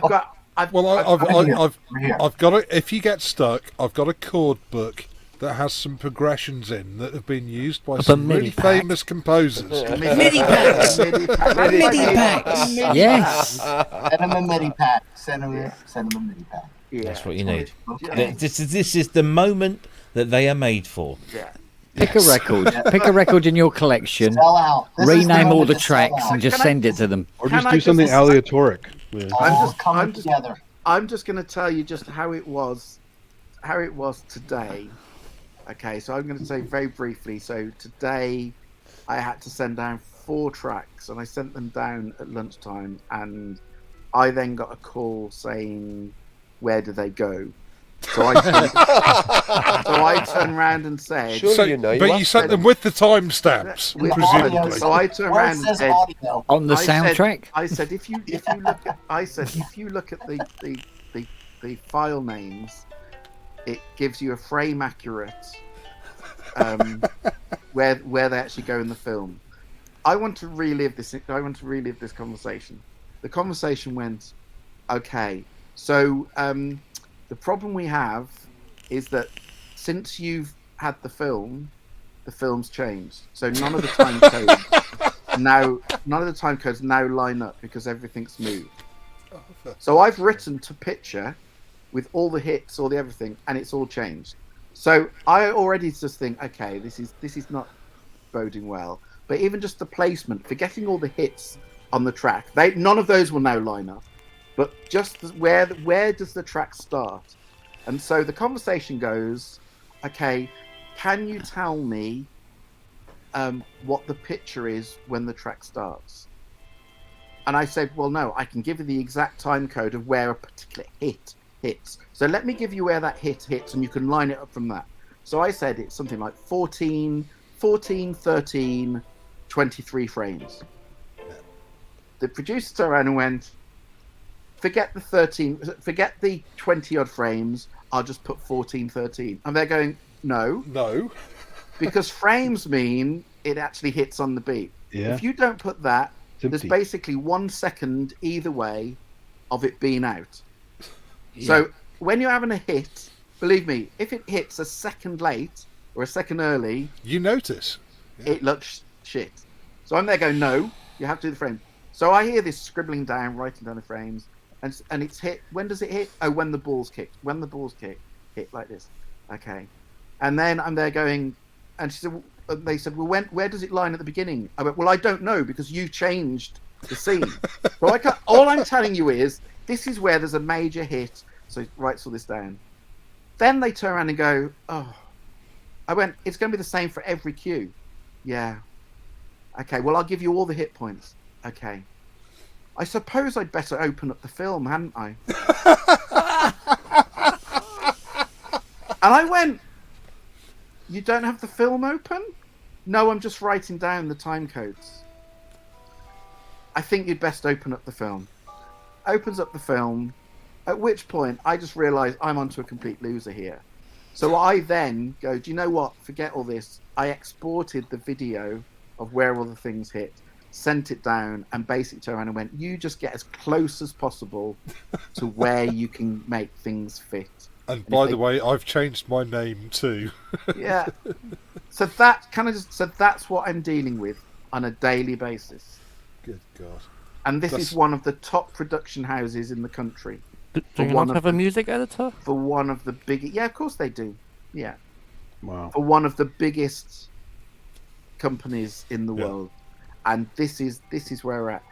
Do you know what? Anna, my ex, when we first got together, she's from a corporate world. She's from an incredibly high-end corporate world. And she couldn't believe the way that this industry works. Because she said at the time that if this was any other industry, this industry would just go under. Because the amount of incompetence and is just unbelievable. It is you rely on. I waited for a film on. I told you the whole waiting. I told you all that shit about waiting for the film that eventually arrived a day and a half late. I mean, it's just. Anyway, I could sit here. What I should be doing is writing this fucking 10 minutes of music, shouldn't I? So I am going to fuck off. And at the very least, they give you the EDL with all the markers in it. I mean, that's crazy. Say again, Andy? They could just give you the EDL as the old-fashioned way to do it. At least something that's accurate and. But they just move all the. This is the problem. And when they send you a film, they carry on editing the film the moment they've sent it. So they send you the film, and they're editing it. So the moment you're working on it, you're working to an old cut. So when you then send it. When you send it back, it's fucking don't. It's ridiculous. They don't know what they're doing. So when you send it back to them, so this is what I'm waving this flag, going, give me a fucking locked film. I will do the stuff when you give me a locked film. And I can't say the reasons why. Yeah. But they're going, we're not going to have a locked film. We have to deliver to a film that's. And you'll have to write to a non-locked. They could never make software. They never have a gold master. It's almost as though they want a pianist playing to a silent movie. Yeah. Yes. You know. It's time to fire up the Oasis and try the Karma out for 10 minutes. You know what? If Band in a box. I would do right at this moment. I'd do anything just to not. So this is why. Anyway, so the real linchpin is the fact that again Kent knows is the fact that when we talk about dates and things, there's a particular set of dates where I'm away on holiday with my daughter, and they were basically trying to say, well, you can't do that. And at which point, that was the point where it's just like, yeah, just so you know, I will not be here. Yeah, guess what? The one thing that is locked. If that you think that's going to change, then the decision will be made for me. So So don't even think about that one. So who knows what's going to happen? I could find out tomorrow. I have a feeling I'll find out on Monday. But I may be doing this job. I may not be doing this job. I may be doing it for 12 days. I may be doing it for 2 months. Will you be paid for the work that you've already done? You see, that's a dodgy one. If I walk, no. I can't imagine. No, if I walk, if they sack me... Well, you've worked for them. And they've Yeah, you about. But you can't back out of the contract because you have accepted the commission. Yeah, contractually I've accepted it. So therefore, if I walk away, I can take the music with me, which I mean would leave them so fucked. I mean, so fucked. But it would be really difficult because they've already filled it with all of my old guide music anyway. So the whole film, they're all full of me. So if I take my music, I take all the guide music as well. I take everything, and then they'd be. I mean, they would be. But it's. I say that. You know what? Help you. Would that impact his future potential work though? Would they say, "Don't ever go anywhere near Unwin"? Is it? Yeah, of course it would. Yeah, you burn that bridge. Yeah, of course it would. Well, definitely with them. But this is what I'm saying though. This is what I'm saying because, again, if this was me 20 years ago when I cared, then it would be. It would be no. I mean, career-wise, if I you would have killed yourself. It would. If to do that would have been career suicide. It would have absolutely been career suicide. The only fortunate thing going for me is the fact that I don't do it. I mean, I always make these jokes. The people that know me know that when it comes to doing invoices and things, there's so much work that I've never invoiced for. But I work because I love the job and I love what I do and I love the process and blah blah blah, and so I don't do it for the money. So I'm doing it because I love it. And the moment I stop loving it, then I'll stop doing it. And I'm kind of at the point in my career where I don't, I don't. You don't need it. You don't need the hassle. I don't need the hassle, and I don't. And if it impacts on, and I get less work, or I get no work, honestly. I don't care, but I don't. The thing is, I'd love to say I did, but I genuinely don't. That's quite a luxurious position. It's incredibly fortunate, incredibly luxurious, and incredibly. But it just means, I joke about it, but I just sit there and go, oh fuck, I just sell a few synths. But also, you have such a body just of buy work Behringer, right? There will always be. The BBC wouldn't drop you, for example, over this. It's not that they drop me, but I mean it would affect, kind of reputation would be affected because you can't wave a flag to everybody turning around. I can't go walking around the streets of London with a fucking one of those boards on, turning around and saying they were a bunch of cunts. It wasn't me. I can't do that. It's. Well, you could. Or farm it out. Make this your first and last one that you're going to farm out. Yeah, but do it at the Edinburgh Fringe. More people will see you. That goes on against Netflix. The problem is that goes against everything that I've ever done. I'd hate to do. Yeah, but so does what they're asking you to do. Yeah. You're not the bad guy here, Ty. Oh no, I know that. And to be fair, a lot of the team that are there are very much making it very clear that I'm not the one being unreasonable. I'm not the one who was never given the schedule as it was, so no, they know that. I know that, and I'm too fair. They're not the people that make the decisions. But you also know I don't really give a fuck what people think about me. I hope you realise that by now. So had noticed self-evidently, yes. I don't know. I don't. Well, so, it sucks when they take the joy out of it. You clearly like doing the work, so. Yeah, that's the thing. The problem is, from my point of view, anyone that can't see that I'm being paid to write a certain amount of minutes per episode on this series, I will tell you for a fact that I will end up writing more than an hour to an hour and 20 extra on top of what I'm being paid for the good of the film, because you get commissioned to write. So say for example in a 15-minute film you might be commissioned to write half an hour of music. The reality is some composers will sit there, they will literally get to 30 minutes and turn around and go, that's it, I've done my half an hour. If you want any more, of course I'll write you more money please. They do that. I've never done that.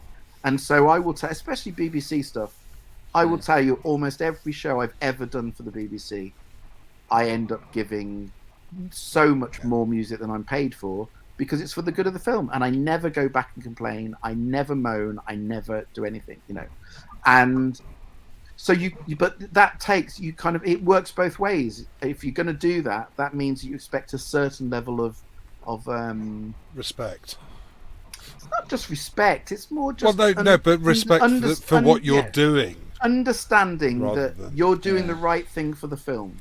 The reason I'm writing all that extra music is for the good of the film, and so I'm here now, basically saying to them, you can have me for 2 months.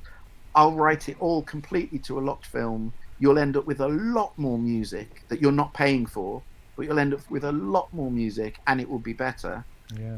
But they are more keen to tick this box rather than have that. And I just find that galling because it's just like, nah, that's not how it should be. Yeah. They have no respect for what they're doing. Yeah, or the decision maker has no respect. Well, they don't have respect for the whole product. Yeah. They can't even decide on what they're doing. Yeah, basically. Yeah. That's Hollywood. But anyway, so I'm going to go. I've got fucking 10 minutes to write. So good luck, Ty. Thank you. We're all rooting for you. We're all with you. Thank you. In spirit.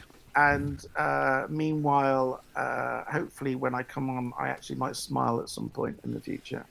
Steady. Yeah, you never know. I might come on and actually be nice to someone. Oh, bloody hell. Won't know what to do don't themselves. do that. No, that'll never happen. I'm about to leave. You're about to leave. Just in case it's you. Yeah, you never know. Yeah. I'm about to leave too because I've got to get up at 5 o'clock in the bloody morning and then drive to Harpenden. So I've got to go to bed. So have a lovely weekend, Andy. I'll do my best. Have fun. Yeah, have a great one, Andy. Have a good one, mate. Take care, everyone. Have a great one. Hi, Simon. Bye, Simon. See you later. Take care, bud. Cheers, everyone. Take care, everyone. Bye. Bye-bye. Bye. Bye. Yeah.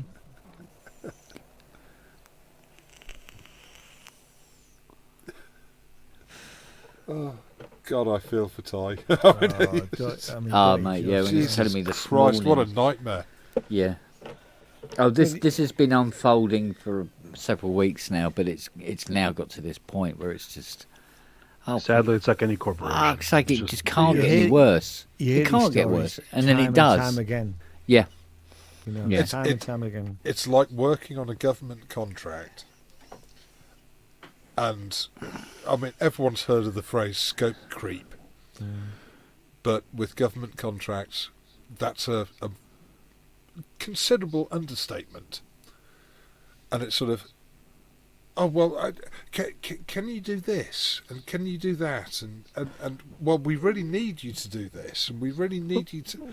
And Well, you needed to get the budget originally approved, so you cut out all the stuff that you still want, right? Yeah. Mm. Yeah, it's... Oh, I don't know. It's nutty. Well, you can understand why some people just join bands. Yeah. Well, you can see why people do independent stuff so much, like independent films. Yeah. You know, you do it, you do everything, you have control, screw everybody else. Yeah. Wait your own time schedules. But it's independent films and such. And independent. Well, have there actually been any independent TV series? There've been lots of indie films, but I can't think of anything that's actually sort of really hit. Because they get commissioned, don't they? They get commissioned. No, they normally get commissioned. Yeah. Yeah, once they get bought, they get wrapped up into the mess. Yeah, you might get an independent pilot. Yeah. Yeah. Maybe. Well, I mean, yeah, that's how you would try to do it if you do a pilot and then try to sell it, right? Yeah. Yeah.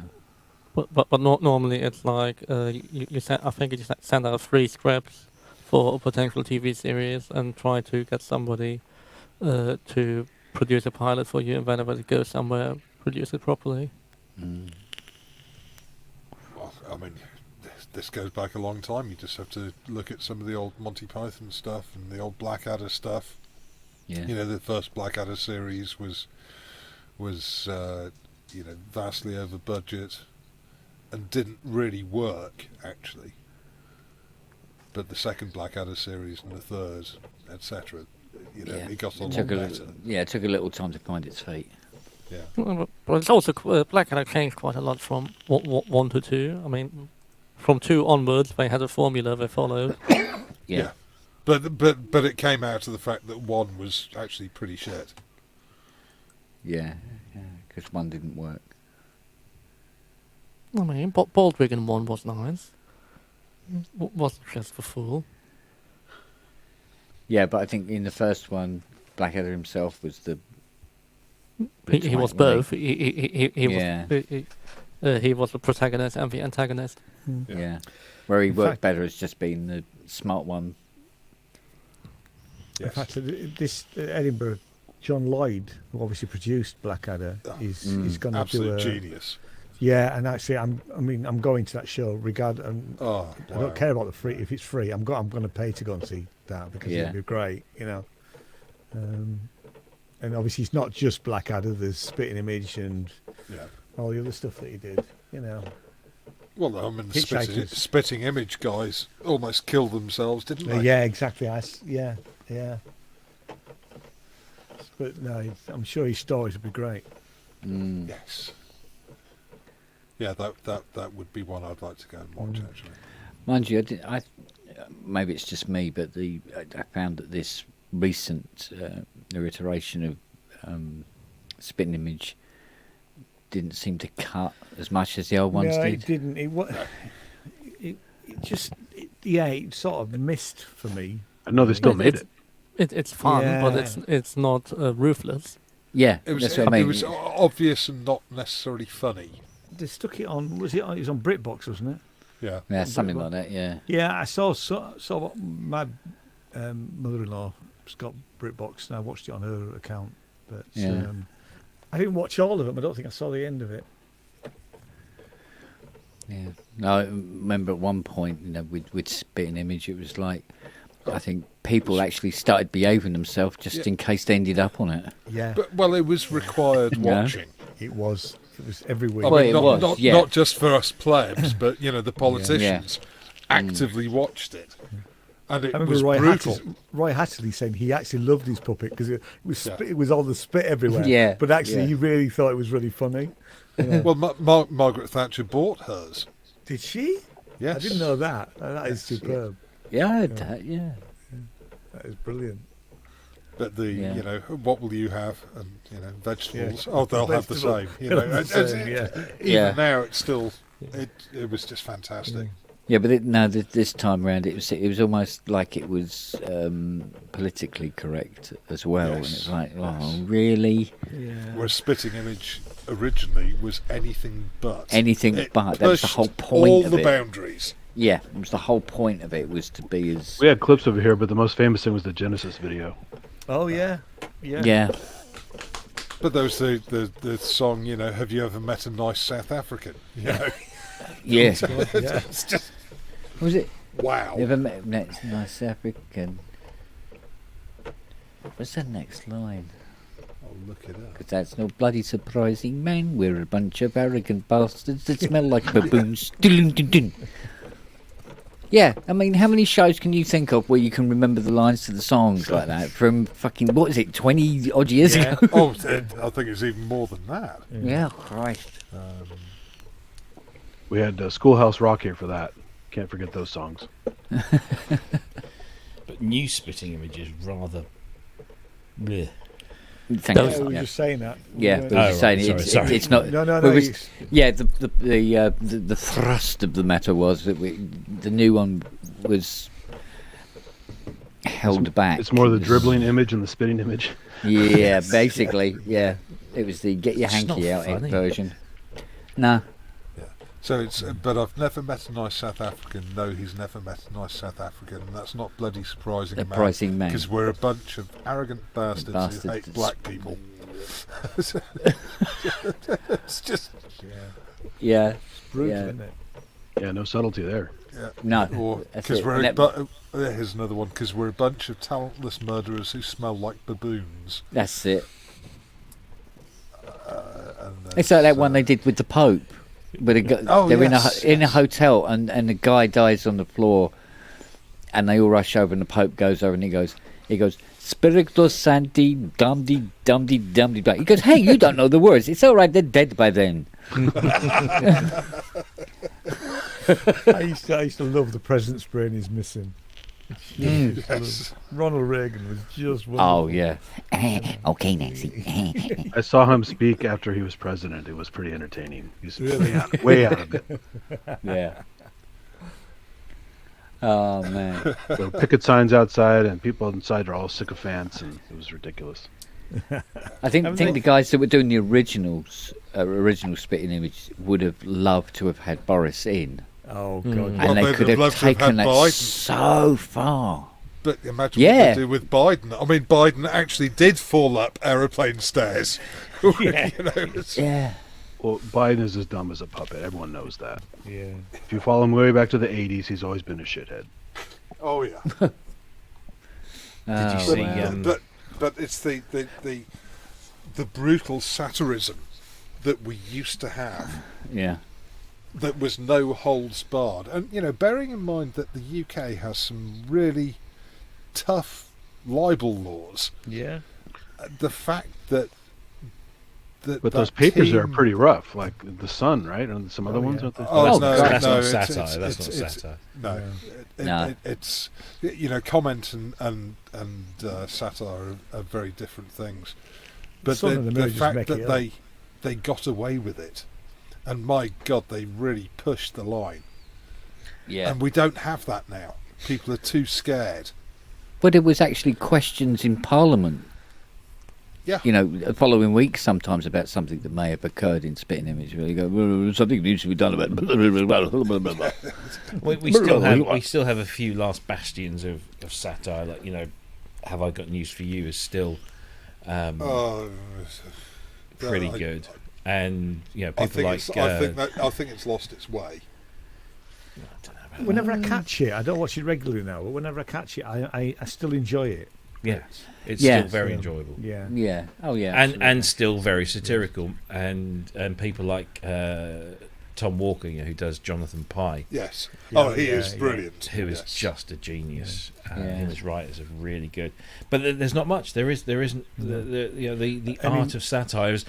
It's either been legislated out of existence, or it's gone underground. Reality is now such a parody of itself. I think it's been forced underground. Actually, I think that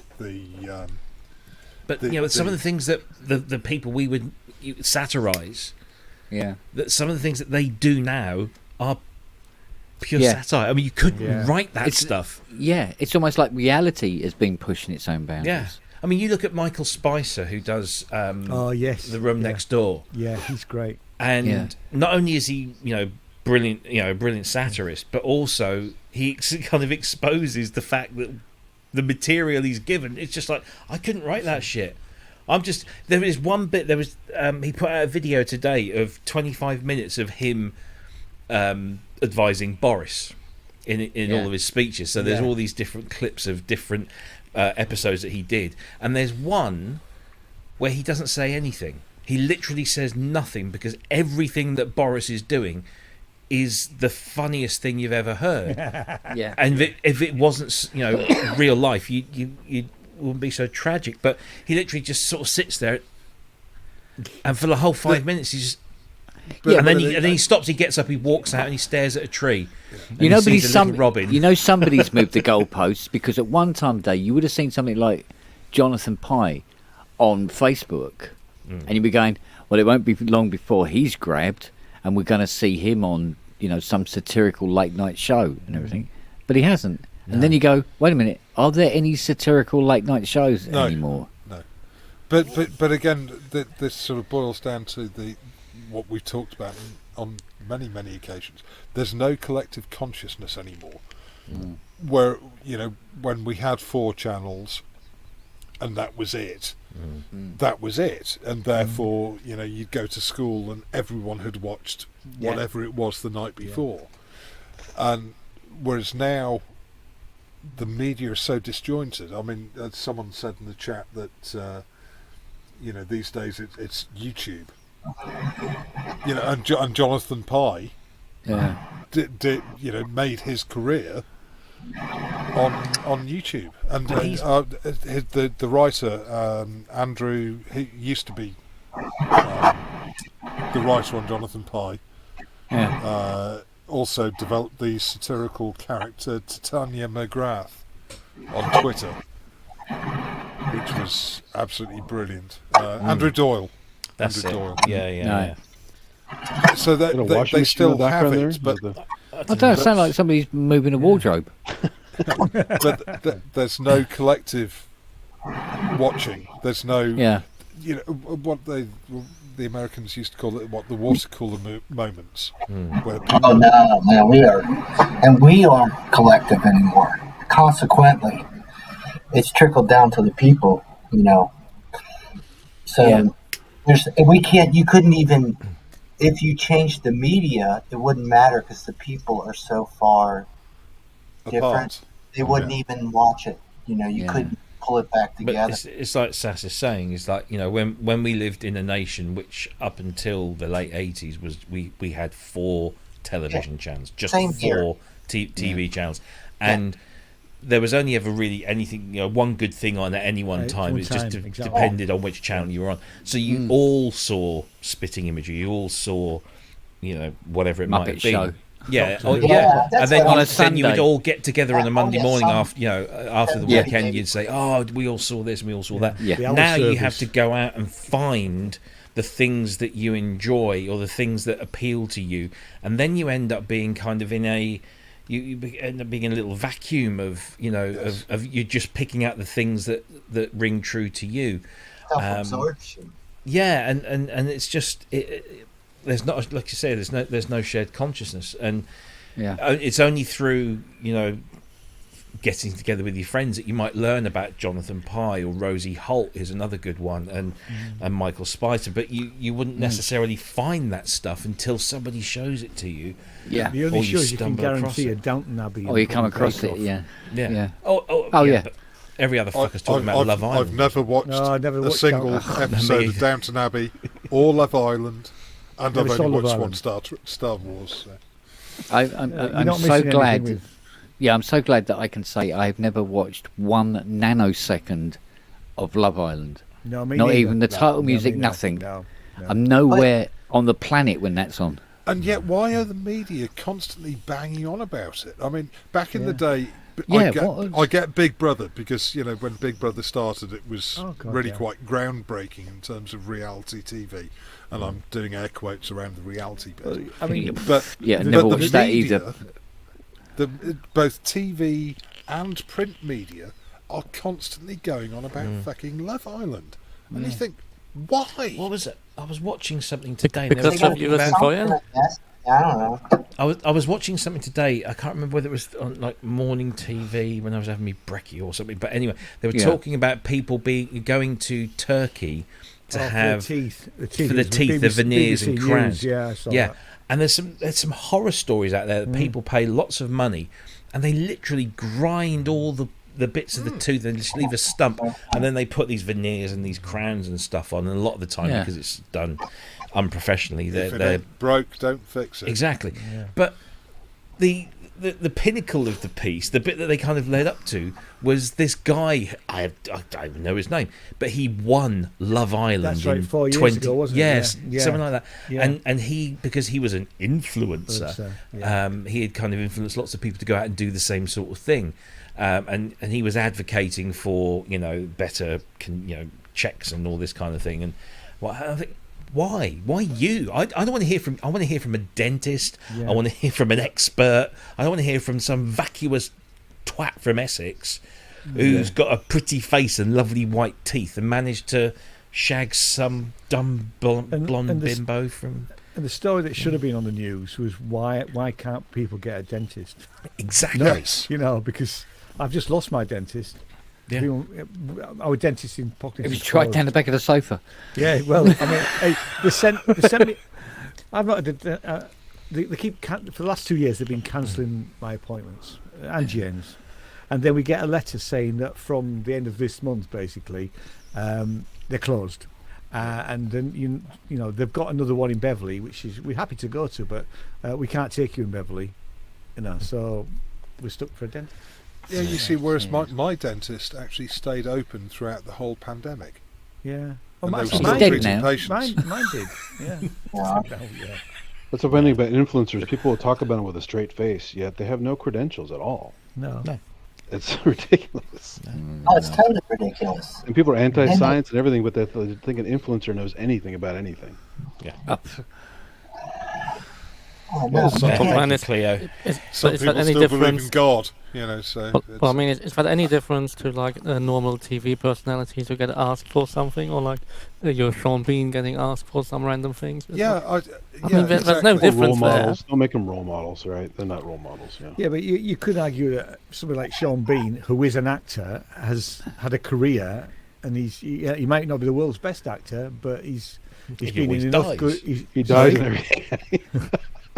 Yes, but what does he know? You know, why should we listen to him spouting on about, I don't know, politics or exactly? Whatever, We shouldn't. Yeah. But, you know, the funny thing is those 4 channels, they gave us structure, and whether we like it or not, humans need structure. Yeah. So we're all excited about having all this freedom and we can make all our own choices, but we really kind of screw it up for the most part. We just freak out and we buy too many novels. Yeah, I just think it's really sad though that you know something like Spitting Image wasn't around to stick it to them like it used to be. It was almost like, yeah, go on, really, really upset. And of course, them, now please. the government want to shut down or privatise Channel 4. Oh, yeah. Yeah, because privatising's always really worked out well, isn't it? But the fact that Thatcher bought her own puppet, do you think she even cared one bit about that satire? Oh, she loved it. I think. Even though it was really lambasted. Oh yes, absolutely. Yeah, it was. And Spitting Image were particularly vicious. That's what I mean. Yes. When it came to, but I think she thought, oh, then I'm being noted. I'm doing something right, as far as she's concerned. But also, you know, even though it was satire, it was still informing people. I would suggest in those days, the vast majority of the public actually knew who all the cabinet were. Yeah. And they were recognisable in real life through their puppets. Yeah. I don't know half the names of the people that are fucking me in the arse. Well, I mean, you couldn't do it now because you don't know what the cabinet is which day of the week. Well, it changes from day to day, really, doesn't it? But I mean, what we do here is probably more bloody satirical than what Spitting Image was. Yes. Right. All right. It's not as funny. It's not clever. You know, we go, Boris is a cunt. Hey, like that. And everybody move on. I mean, but it's still. Yeah, but it's to the point, right? Cutting than Spitting Image was like skirting around the issues. Like, oh, don't do that. But do you not think that TV now is dumbed down? And benign. Which channel it's benign. You know, I mean, the BBC. They're all just tracing ratings. Yeah. Well, where are the good everything? It's all. Where are the good science programs? You know, what happened to the Horizons? Where the fuck is James Burt? We all used to. Yeah, but everyone used to watch Horizon. Yeah. Mm-hmm. Yeah. And the amount of information that Tomorrow's World. Again, we all got, and Tomorrow's World, etc. And it wasn't just entertaining; it was really informative.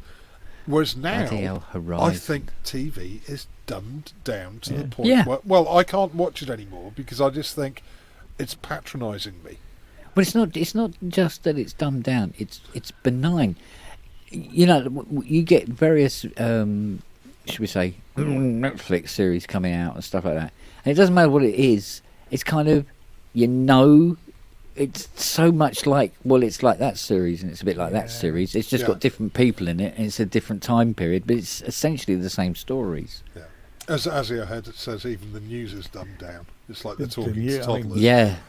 And it's as though they don't think we can comprehend complex issues. Yeah. What is the news? The news used to be something you were told 3 or 4 times a day. and they would interrupt. About what had happened. They would interrupt your programming to bring you this this news flash. But they just tell you facts. Now, editorials were 5 minutes. Not but now it's all about that 24-hour news cycle. It's about having somebody. And now we're going to go live to the scene of the accident. Has anything changed since the last time we spoke? No, nothing's changed. Well, they tell you the same thing. Yeah, but it's not only that. There'll be some law that they're trying to pass in Parliament and stuff like that, and they'll go, yes, and this law, blah, blah, blah, means this, that, and the other. Let's ask this vacuous wanker what they think. Yes. I want to know what the man Why? is straight. That's not the news. And then we'll go to a vacuous wanker who has a different opinion. Yeah.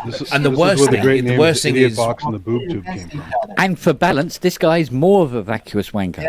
the worst thing is when the news channels, something happens, whatever it might be, and then they say, and so and so tweeted this, and so. What are you? Twitter is now your source of information. Yeah, that is whacked, isn't it? A source said. Yeah. It was a HP or Ketchup. We didn't quite get their name. a source close to. Yeah. Or is it? What do they say in America? People close to the situation. Yeah. But I mean, isn't it funny how in America, and I'm hoping that we've got some Americans here. They'll correct me if I'm wrong, but certainly in recent years, say in the last 20 years, the most accurate news program in America was probably The Daily Show. Because it was McNeil Laird NewsHour for a long time, public television. But The Daily Show. But The Daily Show was satire, wasn't it? It was satire, but it was accurate and it was factual. Jon Stewart is just the most remarkable man. I mean, the stuff he's done since. I mean, Trevor Noah's done a fantastic job with The Daily Show. Don't get me wrong. I love Trevor Noah, but what Jon Stewart has gone off and he took a break, didn't he? He was fighting for the 9/11 firefighters and he did all of that stuff, which was incredible. But then he's come back on Apple TV with this stuff, and it's all factual, hard-hitting, topical things, but with Jon Stewart's spin, his satirical bent. I mean, I watched recently his because he just recently got the Mark Twain Award, and when you sort of gather together all the stuff that Jon Stewart has done since he was stand up, and then he got the Daily Show and he turned that around, he made it into and you hear all these people talking about when Dave Chappelle is waxing lyrical about Jon Stewart, Jon Stewart must be a pretty important guy when somebody of Chappelle's sort of caliber is praising. Here we used to have the likes of Andrew Neil on after Question Time, and Andrew Neil, I think I don't know how he votes because he would savage anyone. He's a Tory. Well, he may be, but he certainly savaged the Tories as much as he did Labour. The problem with Andrew Neil, point of view, Andrew Neil was clearly he's clearly on the right of politics, and he has wavered, sort of with his kind of public appeal, but certainly towards the end of his BBC career, and of course the whole GB News debacle, he toyed with a little bit further to the right, and he got burned. Didn't like it. Didn't like it, and I have a huge amount of respect for a lot of Andrew Neil's work, but I've also there are times when then I could just punch that fucker's lights out because he's. But when you think you'd have Andrew Neil, Michael Portillo, Diane Abbott on a show, and that was great. That was fantastic. And that was, really while it lasted, that was a great dynamic. I used to watch that regularly. Yeah, I mean, there are some brilliant right-wing politicians who I would listen to. Kenneth Clarke. I'd happily sit in a room with Kenneth Clarke for as long as I could, talking to him about stuff. Apparently he's a really nice guy because my son worked on his book, which apparently wasn't very good, but he said it wasn't. No, wasn't it? Yeah, but he said that actually he was, he's a very decent man. And he might be a Tory, but he's a decent Tory. But he always came across as a decent bloke, really. Yeah.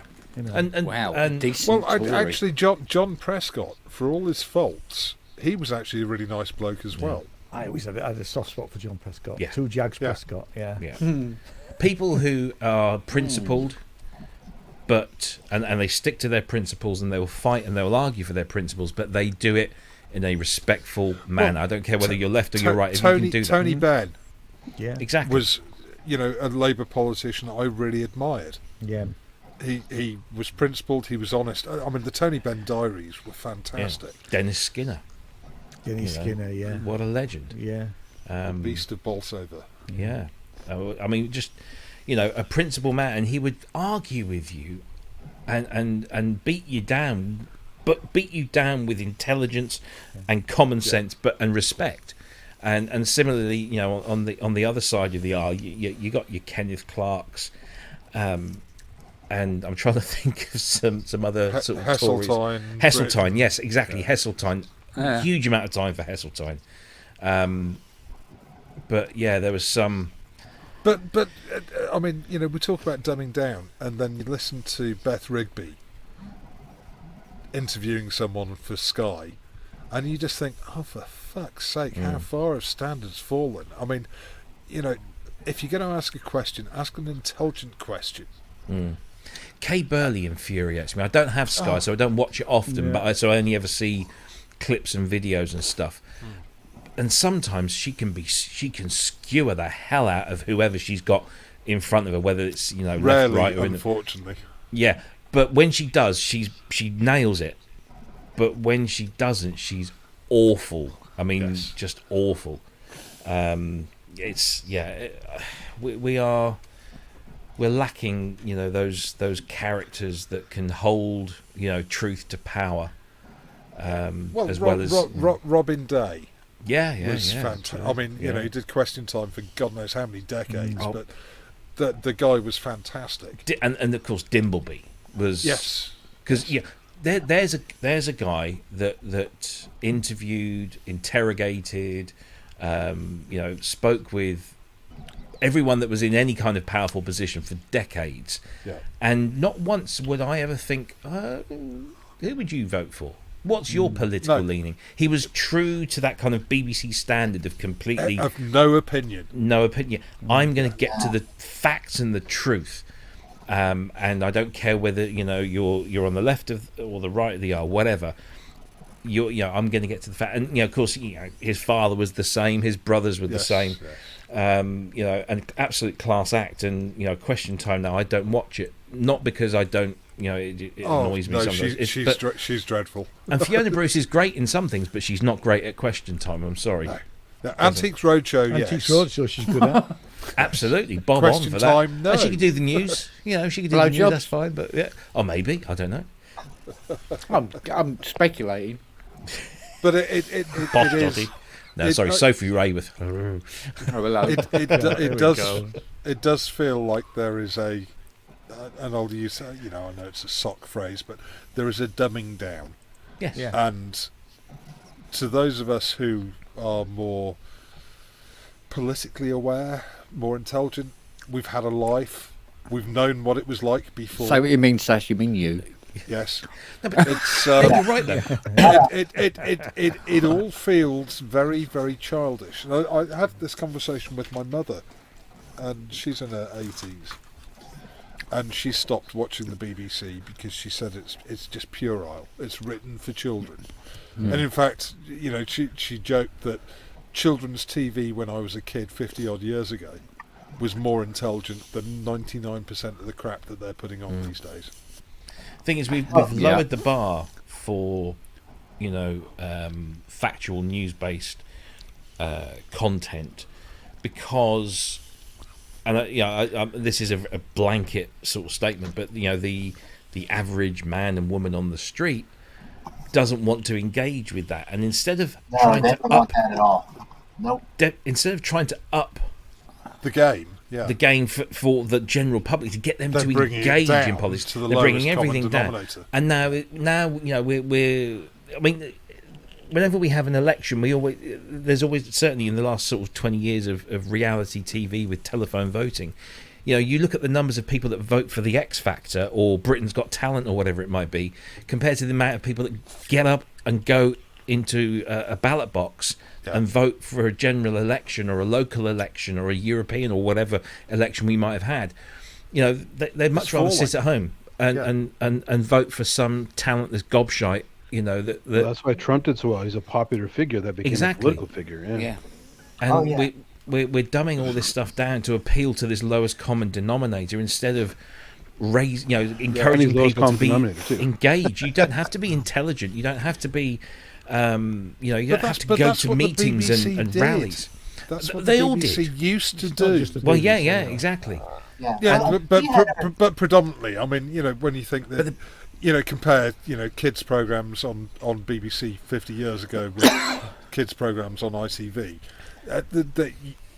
there was a difference, and the BBC's efforts always seemed to be about trying to raise people's knowledge and intelligence.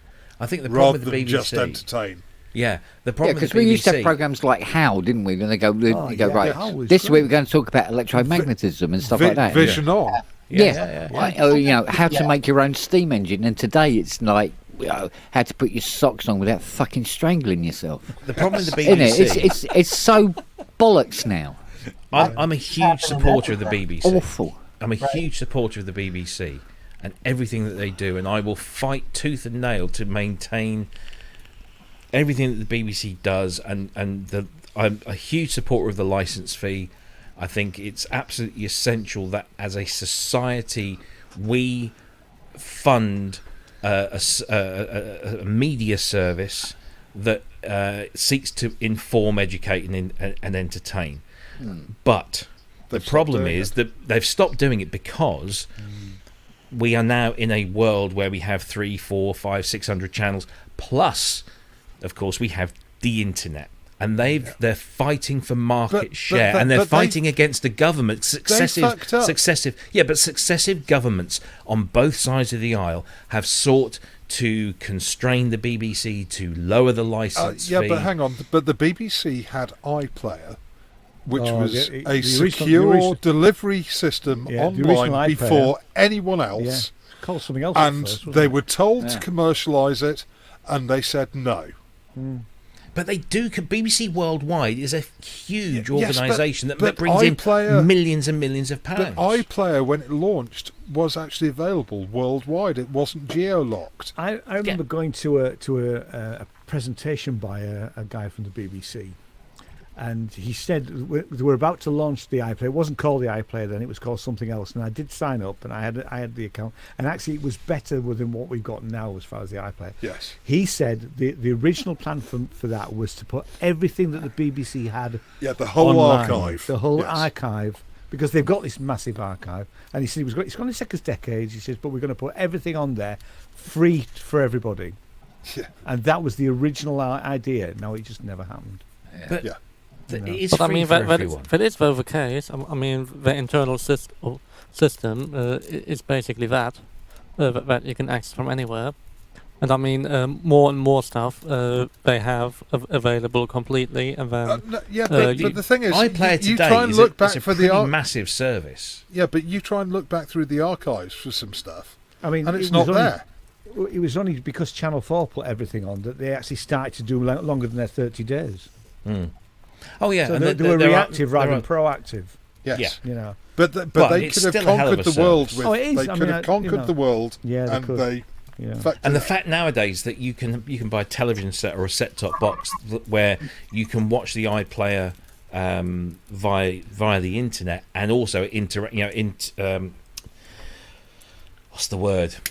It merges with your set-top box or your TV, so you can actually go back and start things again very easily. You know, the integration with the iPlayer into other technologies is superb. And I sit up here and I can watch pretty much anything I want to via the iPlayer, whether it's local, national, or I can watch movies, and it's all covered by the license fee. And this whole thing with the license fee, you know, there's a lot of people that don't believe in the license fee. And I very much believe in it, but you know, when you look at what you get for your license fee, because you know, people talk about the BBC and they instantly think of TV and they think of the news, but actually, you know, the BBC is all of the radio stations, the national and the local radio stations to very small levels. None of which I listen to these days at all. And well, that's your choice. That's your choice. But there is a service there. I listened to Radio 4 for 40 years. Yeah, but there is a service there for for me. I can listen to BBC Radio Suffolk and Radio Norfolk, and I can get local news and local commentary and local features and what have you. I can also listen to national radio. I can go onto the BBC website, which is a fucking huge service to provide when you look at everything that you can get on bbc.co.uk. Dumbed down. Not necessarily, no. I mean, you've got a news service, but there's also the television service, there's the sports service, there's the politics service, there's the kids service, BBC and all of that stuff. It's a huge thing. And then all the other things that the BBC do outside of television, internet and radio, the fact that they put on the proms, the fact that they put on all those concerts, the BBC Radio 1 Weekenders or whatever it is they do. There's so fucking much that the BBC are involved in that your license fee covers, that if you actually broke it down to every little thing that the BBC do, you are paying air for some of the stuff that they... Not really, because if you think that if you buy I mean, I know that Netflix isn't a good example because Netflix has just gone up again, hasn't it? But if you buy something like Now TV, which is £7 a month, so that's about 85 quid a year, you're paying double that for the BBC. Yeah. And look at the content you get on Now TV, and look at the content you get. All of Sky's. Granted, I haven't got movies, but I've got all of Sky, and I can turn it on and off when I want, which is what we do.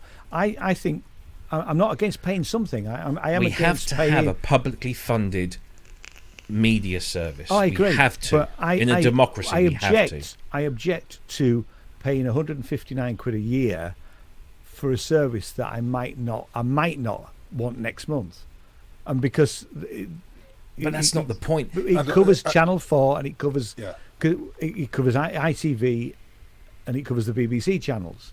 Now it should be like everybody else's subscription. They're just behind the times. Yeah, no, they missed it. They could have put it onto a subscription basis when they launched iPlayer. They did look into doing that, but decided against it because they preferred the current taxation system. Because they're going to lose it. They are going to lose it. It's going to go. They will. Yes. Yeah. Yes. And then. I mean, I do think. But through their own ineptitude. Yeah, I do believe we should be paying something for it. It shouldn't be free. I'm critical of some of the BBC services, particularly the news, which I watch less and less. But actually, there's enough good stuff on the BBC, and I think BBC Sounds is great. I listen to Six Music. I never listen to it live, but I listen to it. There's quite a few shows I listen to on Radio 3 and Six Music, and I listen to them in here, and it's great. But I don't listen live. I listen, But the thing is, the BBC is such a massive organisation, and maybe it's too big.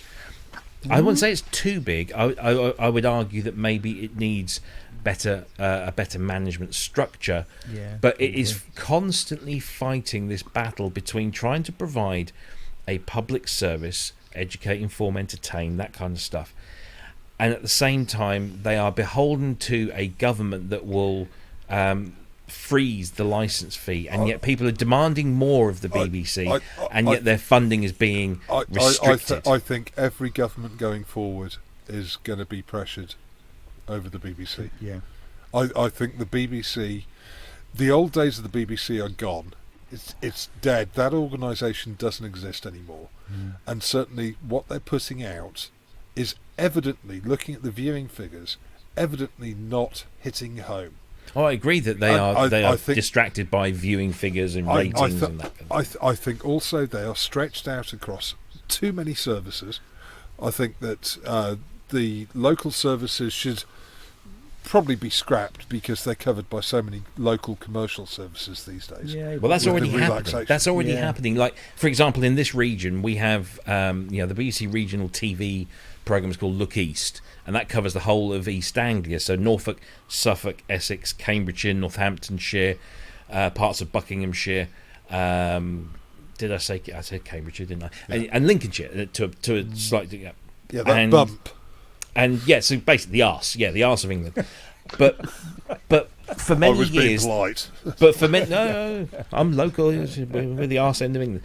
But for many years, there was an invisible line that was drawn to the east of Norfolk, Suffolk, and Essex. And Norfolk, Suffolk, and Essex got BBC Look East, West, and then Cambridgeshire, Lincolnshire, Buckinghamshire, or parts of Buckinghamshire, and Northamptonshire and Bedfordshire got the east version.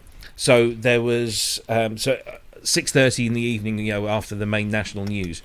Depending on which half of which side of that line you got that flavour. There was one the western version was based in Cambridge, and the eastern version was based in Norwich. They've now got rid of that, so everything is now based in Norwich. That means that that office and that department has now got to cover news for an area. I mean, it's the largest. BBC Look East is the biggest area of the UK that is served by a single news area. So all the other sort of regional areas are all smaller than East Anglia because it's such a big thing. And so that means now in half an hour you've got to try and get local news for all of this stuff. Yeah. And that's difficult, and that's been forced upon the BBC through budget cuts, through the freezing of the licence fee. But the problem is that they're trying to compete with commercial broadcasters, and they shouldn't. They should go back to their original remit, and I think they should focus more on the education information public side rather than trying to compete on the entertainment side. And I think the fact that they're paying £1.3 million to fucking Gary Lineker is a complete travesty. So what competition is it for BBC? Yeah, but somebody will pay him 1.3 million. So why not the BBC? So he should go somewhere else. Yeah. Well, he does. He works in loads of places. He works for BT Sport. But it's 1.3 million quid for a talking head. Yes, but he's a popular, authoritative presenter on the subject of mostly football, but other sports as well. He does the golf. He does a whole bunch of other things. I think he could be replaced by someone on a tenth of that salary. Yes, if but you guys don't do just as good a job. Your choices? Sorry, Andy, what was that? Sorry, Andy, what was that? Oh, what are your options if you don't want to use the BBC? What are your choices? We've got Netflix, we've got Sky, we've got Amazon, Now TV, BritBox. Oh, Sky's not. Hello. Hey. Hello. Mr. Simpson. Wow, you're a little loud, Ben. I'm a little loud. Yes. All right. Okay. I want to know what's going on with Amazon Prime and Netflix. Right. Well, I don't have Amazon Prime. I've only got Netflix. Well, I noticed something. Prime seems better at the moment than Netflix. Well, actually, no, they're as bad as each other because, I'll go looking for a film, not a new film, an oldish film, right? And I now find that either one of them doesn't have it, the other one does, but you've got to pay to watch it over the subscription that you're already paying for it. And I can remember watching this film on, whether it's Prime or for free before, when it was cheaper. There are windows. So the whole movie industry, there has been, when I was working in it, there are windows. There are rental windows. There are subscription-based windows, and so, for example, Amazon. Well, that's all the licensing thing. It's all licensing, and it's all basically down to the distributor, whoever they are, the production company, saying you can have this film on your service, and it will cost you X amount of millions of dollars, and you can have it for 2 months. And you can have it for 2 months or 6 months or whatever, and then after that, we will remove it from that service, and you can either renew it, or we'll find somebody else to host it and they'll pay us. And then there's another separate deal for the rental aspect of it. Yeah. So it's all different licensing But it deals. seems to be more of them now. Nothing stays. Oh, yes. The first thing you should realise about a streaming service is nothing stays forever. Yeah, but what I'm saying is the percentage of those is much higher now than it used to be. Well, the percentage of things that you want to watch. Well, the thing is, here's the thing though. I wanted to watch. There is an increase in pirating now because of this. Well, yeah, because I wanted to watch a few dollars more. Right, I just fancied watching a few dollars more. Went to Prime, no, I haven't got it. Go to Netflix, yeah, we got it, but you got to pay to watch it. Go to YouTube, yeah, I'll watch it here. Well, Netflix, actually, you won't have to pay if you're already subscribed. No, but actually, yeah, there are films now that you get. What they do is they just remove them. Yeah. I've not seen that on Netflix, but certainly Netflix. you do get that on Apple TV, and I'm sure you get it on. No, what I on mean Amazon. is the film that you would have watched, say, a couple of years ago on there is now not listed on there anymore. Yeah, but you can't. Prime have got it, but you got to pay to watch it. Exactly, it's a Prime. Prime is different from Netflix in that there is Prime is Prime. both. There's Prime. So if you subscribe to Amazon Prime, you'll get a big selection of TV programs and films that you can watch as part of your subscription thing. But if you want to watch a particular movie, say, for example, when a new movie comes out, then you'll have to pay $12.99 to watch it, to rent it for 48 hours. Well, that's or whatever. fair enough. If it's a new film, then fine, but not something that's 25 fucking years old. But again, it's down to the licensing deals that the distributors and the production companies strike with the companies to. They also give do access. those same deals in cinemas because I've only recently found out, but what happens here in Pocklington, our theatre is a cinema when it's not being used, like tonight. But they never get the films the normal week of release, because what happens is in the UK is they have to agree to put it on X number of times that week, and they have to agree to have three showings a day. Three showings a day. Well, it's a small independent theatre here, so it doesn't. So they get it like it'd be a month to 6 weeks after the films come out, and they have to pay actually more than the big commercial chains. Not actually. No, it's very easy because there are only two companies, and both of them are constantly losing customers for the small rentals. So you just say, okay, we're going with the other one, and then they suddenly drop your price again, and then you go to the other one, and they drop their price again, and they both do. That's happening here, Robert. To be fair, I mean, I'm still waiting to see if price drops. In my experience of dealing with those two with student cinemas, it was very easy when you just said, okay, we're going to your competition, and suddenly that price halved. I mean, we've just had the Jurassic Park film, which came out a 6 weeks ago. Another one? And it's literally just been here this week.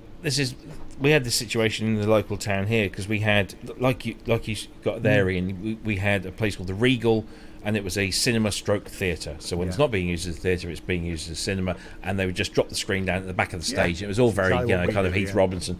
But because it's owned by the town council, they refurbed it and put in 2 extra screens, which now allows them to show the requisite number of screenings, and we get films in the town on the day of release. That's good. So even if it's only like I think screen 3 there is like 40 seats, but it's brilliant because it's air conditioned. You sit in there, there's only 40 people, and you can watch a film, and it's on the widescreen, and it's in Dolby or whatever. So they're now able to sort of satisfy those demands. But there's always these windows that apply to theatrical to.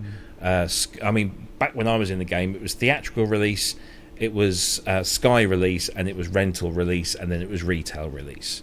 And those were the 4 windows, and that's the order that they went in. So, theatrical, Sky, rental, retail. Theatrical, pay TV, and free TV. Right. And then free TV would come after, at the bottom of the rung. But nowadays, you're finding, because more and more of the companies like the BBC, Channel 4 or Film 4, they're all production companies of a lot of great films now. You're finding those films coming onto network television, free TV, a lot sooner than they would have done back when, I mean, God, when did Star Wars first show on network TV? It was a big thing in the 80s. Yeah. Because it came out in 1977. It took ages. About 5 years, something like that. Yeah, it was. I seem to remember it was about 83 or something like that. Yeah, and it was like, oh my God, Star Wars is in TV, and we don't have to pay for it. We'd have to rent it from the video shop. Yeah. But we used to argue about Windows all the time because I am your. Try new Ajax. Well, it was that, wasn't it? It was like, interrupted. But then, did you remember the advertisers would actually create new adverts, especially for that broadcast that was Star Wars themed? Yeah, they'd have a Star Wars version of the advert. But when I used to work in the rental industry, we used to argue so much with the distribution companies to give us a rental window a lot earlier than they used to, because Sky at that time, they were the dominant force in any sort of kind of paid for subscription based TV, and they just because they had the financial clout. We got things after or before sometimes. It was all very, very political and money driven, but I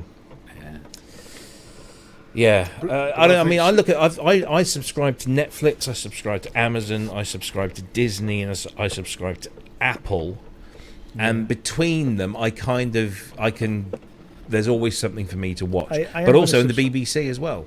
I'm going to subscribe to Disney, but I'm going to probably drop Now TV when I do, so I'll drop one of them. I'm watching something at the moment now. TV. When I stop that, I'll but I want to see the Beatles doc, and there's a load of stuff on. Yeah, Disney's great. You can buy the Beatles stuff on Blu-ray now. It came out beginning of this week. Yeah, if you signed up for Disney Plus in my name on my credit card. Thanks, darling. So apparently I'm subscribed to that as well. Actually, I mean Disney Plus. I was a little bit hesitant. My kids were like, as soon as they announced Disney Plus, we got to see it because it's got The Mandalorian and it's got all this. Yeah. And I'm like, I really do want to watch that. But is there going to be anything else that's worth, that money, that extra money that I'm going to spend? And so I signed up for that first month free, and we watched a lot of Disney Plus. In fact, now Disney Plus is probably the most used channel and the most used subscriber service. In our house, because we watch it daily. We always watch Family Guy when we're having dinner, and then you've got Star TV that's on there as well. So apart from all the Marvel and the Star Wars stuff, Star TV has got some incredible content on it. Marvel stuff. It's just about anything can be a fucking superhero now. Did you see that now that Ms. Marvel is finished, if you want to watch every Marvel film and TV series, it's over 100 hours straight, back to back. A bath sponge gets bitten by a poisonous worm and is now super sponge. They're not making this shit up. This is all derived from comics that already exist. Yeah, but it's just like it's so much of it. It's like, and you can pick and choose. So when are they going to make the strontium dog? Yes. Johnny Alpha. Yes. How's my level now? Is it okay? Still a bit hot, mate. Is it? It sounds like you're not using that microphone. It sounds like you're using a built-in. It's so hot, it's melting like that bloke at the end of. Doesn't sound like you're using your Shure. Is your iMac still dead? Yes. You need to sort that out. Oh dear. Hang on. I'll be back in a minute. But no, Disney has actually really, really surprised me in terms of the quality of stuff, and I'm quite fussy. Disney's actually really, really good. Apple TV, though, for me at the moment, is killing it, because as soon as we finish watching one thing, there's something else. So what are you watching on Apple TV? Because I'm not watching anything on Apple at the moment. What did we just finish? Well, at the moment we're watching the third season For All Mankind, which is fantastic. I saw the first two. I saw that was on. It's really good. Yeah. And then the one I want to watch now is Black something or other. I can't remember what it's called. It's with Taron Egerton in it. They reckon it's all good. I saw that. But Severance is unbelievably good. I watched the first episode of Severance and really liked it. Jane didn't like it, so I need to watch it. You've got to persevere, because it goes. It's I've been signed up to some of them because there was one particular thing I wanted to see. Right, the only reason I stayed with Prime was because they were showing Bosch. And then what was the like? Even now, I still haven't watched so much as a second of Blue Bloods, and I want to watch Blue Bloods. Okay. At some point, right? And then I thought, actually, what else is there I'd like to watch? And it's just so much of it. It's so much I've still yet to watch. I've fallen so far behind. I'll probably never catch up. There is a kind of you do kind of acquire a skill at trying to manage what you're watching, But the great thing about Apple TV is that all of their original stuff, things like The Morning Show, Ted Lasso, which is unbelievably good, and you know, so many of the other stuff. Really good. Morning Show's brilliant. I never thought. I just thought, why would I watch a drama about an American morning breakfast show with Jennifer Aniston in it, and she's incredible, brilliant. Yeah, I mean, some of the stuff they've done. And in fact, I think I saw somewhere recently that Apple TV is kind of like, you know, now regarded as the top TV subscription service for original content. Yeah. Because they are putting some. I mean, what was the Brigadoon? What was it called? Was it Brigadoon, or it's called? It was the comedy show with her from Saturday Night Live and Peel, what's his name? Oh, was it Brigadoon? It's based, you know, it's based on the story of Brigadoon when they cross this bridge and it's mental, but it's so good. It's kind of like a musical. The Undeclared War. Sorry, our American friends, because you won't be able to see this. The Undeclared War. It's Channel 4. Oh, it's on episode 3 tonight. It's set in 2 years' time. Don't worry, you can find stuff anywhere. You look in the right place, you can find anything. So. Yeah, Schmigadoon. Sorry, Schmigadoon. Thank you, man. Schmigadoon, right? Yeah, it's sort of slightly political, cyber warfare, really, and it's really good. Yeah, there are some real gems, and even Amazon are coming. I mean, Amazon I will always have because we buy so much stuff off of Amazon that it just makes sense. Yeah, exactly. So all the stuff that we buy from Amazon. So the fact that we get the TV thrown the Prime, isn't it? Yeah. I think the fact that we get the TV is an absolute bonus. And there are times when I'll flick through there and think, oh, look, that's on there. Great, we'll watch that, and then we'll go back to Disney or Apple or whatever it is. Well, Amazon had all the James Bond films on. Yeah, they put them up for a couple of months and then stopped them all. Yeah. Because they bought MGM, didn't they? But I watched all of them, so. Yeah. Well, I mean, it's I've got the box set, like Ken said. But you were talking about for a few dollars more, right? So I went looking for one of those one night, and like you said, it was only available to buy, to rent. Yeah. So I literally went onto Amazon that moment, and I bought the Blu-ray the 4K Resto, whatever it was, triple pack, fistful of dollars, a few dollars more, good, the bad, the ugly, plus bonus disc or whatever, $4.99. What?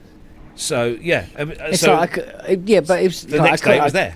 I couldn't even watch John Wick or anything. That's like, for God's sake. All I'd say is install Tor browser and go to the Pirate Bay, Yiffy Movies. It's been there, had the virus. Yeah, to be honest with you, I believe in paying the artists. However, I think one of the problems that I've got with a lot of these series that I would like to catch up with, and there is just so many of them now, it's just ridiculous. I work 7 days a week, every fucking week without fail, and I'll never have the time to watch all these. I'll never catch up with any of them. I get one or two that I will follow. Yeah. Hopefully they've only got 6 episodes and get them out of the way and then move on.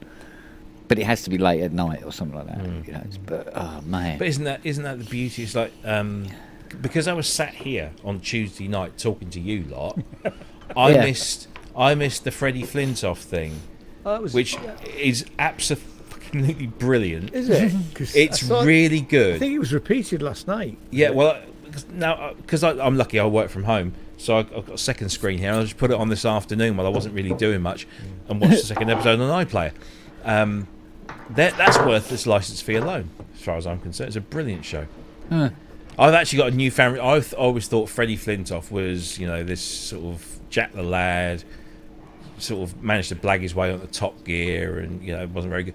And this, where he's actually creating a cricket team in Preston for underprivileged, kids, none of whom really wanted to play cricket. He's now actually got a cricket team that's winning. And he's put his own money, 25 grand of his own money, into restoring a cricket ground and a club so that they've got a place to play their home games. That's what schools used to do. Exactly, but they don't anymore. So now you've got Freddie and the local South Ribble County Council all pitching in to create. And it's the stories of the individual kids, these lads that have fallen on the wrong side of whatever, got into trouble. One of them's clearly got issues like Asperger's or ADHD or something, and he it's so heartbreaking because he knows. He says, "Oh yeah, I always, I take the piss out of people to get a rise out of them, and then when they react, I feel guilty." Oh. But watching Freddie mentor him is so heartwarming. It's just it's brilliant, and that's a reality show. I think Ty got me this. What's that? Captain Scarlet and the Mr. Ross. Yeah. Is that I think, all of them? Yeah. Must be. Brilliant. Yeah, Ty got me this, and I haven't watched them yet. I keep going, I must sit down and watch these. Terrible. Fantastic. Do you know what it's sitting on top of? Let me show you. Here we go. It's going to make me jealous. Here we go. Probably Joe 90 or... No, Space UFO. 1999, UFO. No. Oh, fucking hell. No, wait not at heard of this. that one. Fucking hell. What's that? Wow. Babylon 5. Everything. Is that the box set or the boots? Yeah, I know. It's so much of it. Look at it. Bloody hell. Is that the new HD set, the one that's on HBO Max? Don't say that. Don't say that. This is conventional 640-480, mate. I have that one too. Sorry. That's the trap I've just recently. 4K when they UHD. when they were still rendering in 640-480. They did improve it though. You think the graphics won't hold up? They did improve it. So. I've already got my. I bought Top Gun on Blu-ray a couple of years ago. I've already got my Top Gun and Top Gun Maverick box set 4K UHD on pre-order. Have you watched it yet? No. You haven't been to the theatre? No, I hadn't had a chance to go, unfortunately. I thought it was great. But it's definitely one of those films that you've wanted to see in Atmos. I know. The new one. You need to see it on a big screen, Rob. Well, I've got It's Atmos great. at home, so... It's really good. The visuals are fantastic. The cinematography, outstanding. Great sound. Storyline. Top Gun's exactly. never about the The storyline. aging is top notch. I mean, for a guy that's nearly 60, he looks great. I hate Tom Cruise. That guy's way too fit for a man of that age. Oh, I thought you were talking about me for a minute. The behind-the-scenes shots are as fit as you think he is. So I just noticed I got my Monty Python everything collection down there. Oh, sitting on top of Open All Hours. Oh God! Have you got that? Have you got that? Ironically. Yeah. Dad's Army. It ain't half hot, Mum. Oh yeah. Oh, Are you God. being served? Are you being served? Yeah. Was it? Or was the one I was reminded of yesterday? Steptoe Son. Yeah. No. Citizen Smith. Oh, yeah. God, yeah. People. Power to the people. All right, Foxy. Too popular for us. Yeah, was it in Open All Hours where he goes, I got a dreadful sense of foreboding. Oh, that's it, boarding. Come the revolution, you'll be up against the wall. Yeah.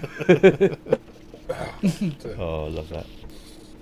Oh, man. Original Synth just said, Danny Boyle's Sex Pistols series, which is on yeah. Disney, Yeah, is I actually that as well. quite good. I was Yeah. so sceptical of that, but it's actually rather good. I haven't watched that yet. No, do if you can. If you've got Disney, watch it. It's not as bad as the trailer makes it. For once, the trailer was worse than the actual thing, instead of the other way around. Isn't that every trailer? No, most trailers are better than the films. Yeah, somebody but this didn't do one, their the trailer job was properly. worse. So, yeah. No, just the trailer made it out like it was some kind of caricature, and actually, it's done quite well. Huh. Well, one film I have rewatched was the Queen biopic. Oh yeah, that's good. And Yeah. I watched it first time, and I thought it was really good. But watching it the second time, perhaps I was paying more attention or hadn't been drinking or something. But it that is a fantastic film. I mean, the acting is just superb. I thought the Elton John one, Rocket Man, was quite good as well. I didn't think I'd like that, but I really I like that. I liked the music, but I didn't gel with the film. I like the way that it kind of went left field. Yeah, that's what I probably didn't like. Yeah, maybe. Yeah. We're all different. I don't like biopics. How about the Michael Douglas Liberace one? I've not watched that yet, but I've heard it's really because Matt Damon's in it as well, isn't he? Matt Damon. Matt Damon. Is that a new one? Well, every time I hear his name, Team America. I started watching Matt Damon. And I just couldn't. Matt Damon. I don't think Original synth is waiting for the Vangelis biopic. Yeah. No, we won't. Don't want that because we'll complain all the time. I might put myself forward for that one. Just gain a few pounds. Can you do a Greek accent? Why, I bet. Eat a little more. You're hired. Fucking nailed it, mate. It's me, Vangelis, like. Yeah. Hey, I got me Bon Tempe out back. No, but clearly Vangelis will need to stamp Matt Barry. Oh, yeah, no, actually, that is a pretty good call. Yeah. I think if anyone could carry Vangelis off, it would be Matt. Exactly. Barry. Yeah. Yeah. Absolutely. I'm wearing my sex pants. Simon in the chat room saying, Here, computer guy, fix my Age sex Daydream. pants. So, do we know about Moon Age Daydream? I know it's Bowie, isn't it? That's the Bowie. I don't know much about it. Yeah, it's a documentary, isn't it? But it's made with the support of the Bowie estate. Oh, right, okay. Yeah, it looks really, really good. It's a lot of unseen stuff. Tell you what, I did watch on Apple TV this week, the Velvet Underground documentary. Oh yes, yeah, that's which very I really enjoyed. I thought, very good. I mean, I only ever had the first album, which it surprised me when I bought it because I didn't expect to like it. I thought it was really great, but there are a couple of wonky songs on there, and I was never really a fan. But I thought the documentary was really, really good. Yes. So, who do you think nice biopics will be made of in the future? Then Boris Johnson. Yeah. I can see it coming. Kim Kardashian, how my arse got this big. Did you see? I was thinking more, the sort of pop culture. They're making a documentary of the abominable Prince Andrew interview with Emily Maitlis, and Hugh Grant is going to Prince Andrew. Oh, you're joking. No. That's a brilliant idea. I'm on board with that. Yeah, I'm looking forward to the Savile thing with Steve Coogan. Steve Coogan. Yeah, that'll be interesting. Yeah, I've watched the Savile documentaries I about. did too. That was really. I mean, Louis Theroux absolutely nailed it, though, didn't he? He did, didn't he? But nobody was paying attention. No one believed it. Yeah. Or they believed it, but they didn't pay attention. Bit both ways, probably. Yeah. Well, I mean, with people like Jeffrey Epstein, it's always better to wait until they're dead before you start talking about them. Yeah, less repercussions. Exactly. I tell you what was. Dead men tell no lies. There was that three-parter. That one along, didn't they? That three-parter on the BBC about the Maxwell family was very good. Yes, because there's a Ghislaine Maxwell thing, isn't there? And I thought it was the same thing, but it's not. No, this one tells the story of Captain Bob was. He was a dodgy character at the best of times. That was a really, really good series. Really good coffee. Yeah. Well, I mean, he was effectively a media mafia. His so was the Stones management. Yeah. New York mafia. Yeah. I mean, so was the entire music business. Yeah, pretty much. Yeah. Well, as we said the other night, Peter Grant, Led Zeppelin. It's like you tried to sell your own merchandise outside one of the venues, and then these 6 burly blokes turn up and beat the living shit out of you. Yes.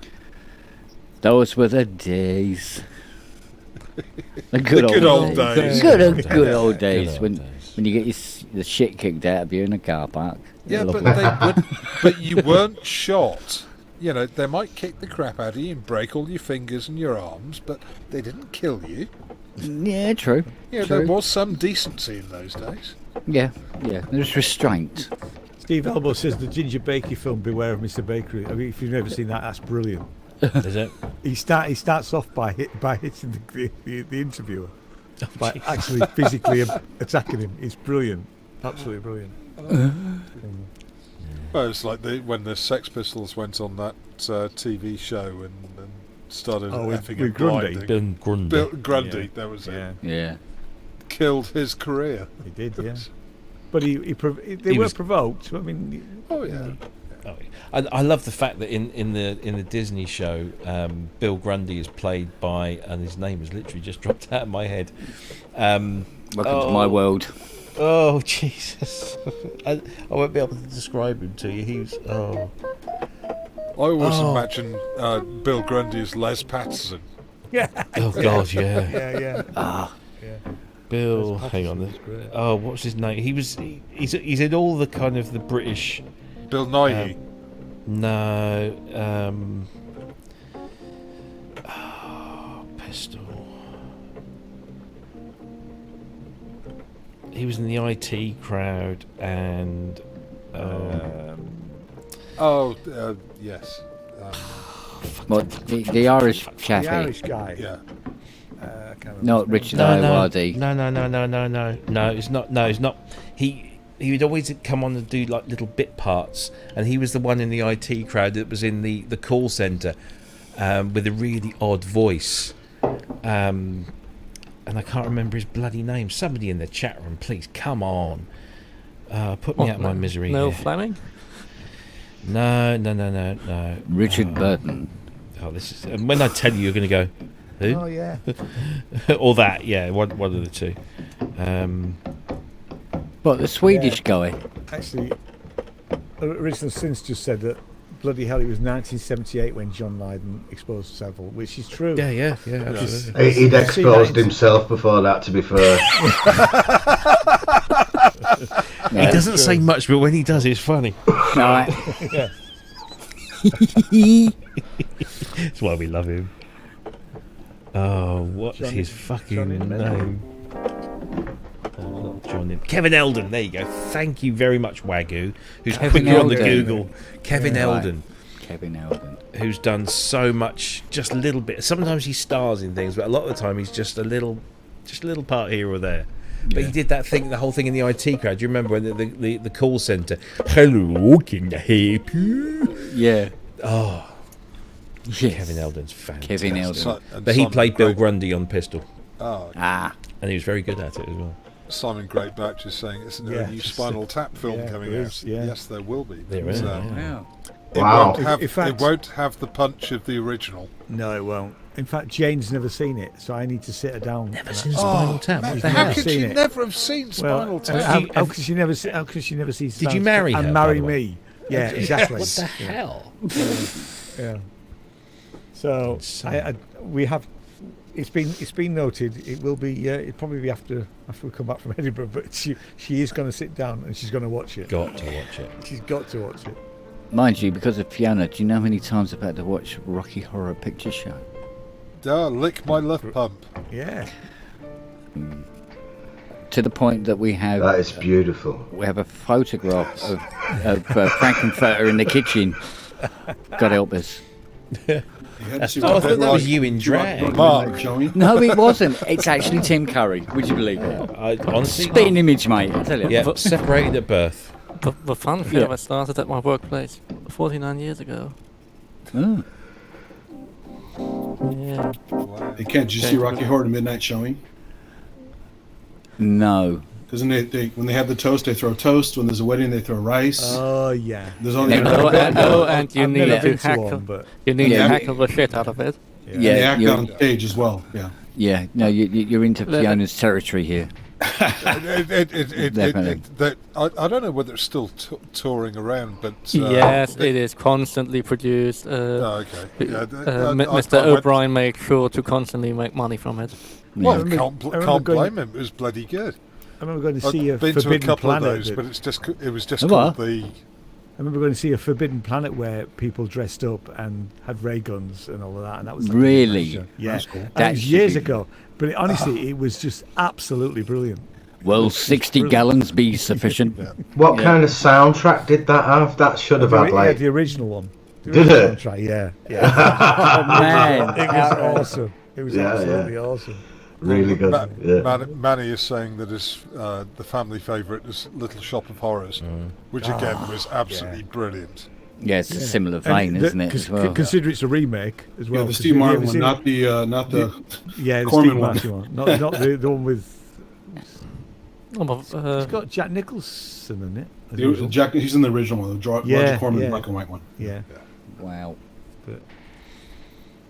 Can't beat sound of music. You can. You just need a big stick. I've only ever watched bits of that. I've never actually sat through the whole film. It's one of the greatest war movies ever. Yeah, the Germans win. Yeah. No. Even as a kid, my parents would sit and watch it, and I'd just get bored and walk out and go and kill things or something. My dad loved it because it was a film that was based in the Alps. That's where he comes from. Oh, okay. And my mother's mother loved it because she could sing along with it, and she actually gave me her soundtrack LP, which was the original 5 mono pressing. Yeah, the one with Julie on the front. Yeah. I've still got that. We've got day. it as well. I've got that as well. James got that. Yeah. One year for San Francisco Sketch Fest, a bunch of famous comedians got together, did a live Plan 9 from outer space in black and white. Wow. Really cool. Plan 9, man. Plan did 9. it live with black and white cameras. It was I bet that looked better than the original. It was so funny. The bad sets, everything. I think the editor on that was on acid. He really was. Like, made George Johnson famous. What? It's daylight, it's night. It's daylight, it's night. What the hell? I was going to say, Ben, your microphone isn't the microphone you're speaking into. If I do close vocal, it makes no difference. None at all. None at all whatsoever. If I do close vocal, absolutely the same. Exactly the same. Exactly the same. That's what. Right. Well, the only other. Right. Hang on a sec. Settings. Yeah. Settings. Come on. Select microphone. Oh my God. Right. Ben, welcome to my world, people. Yeah, we've all been there. Get things ready for later. Is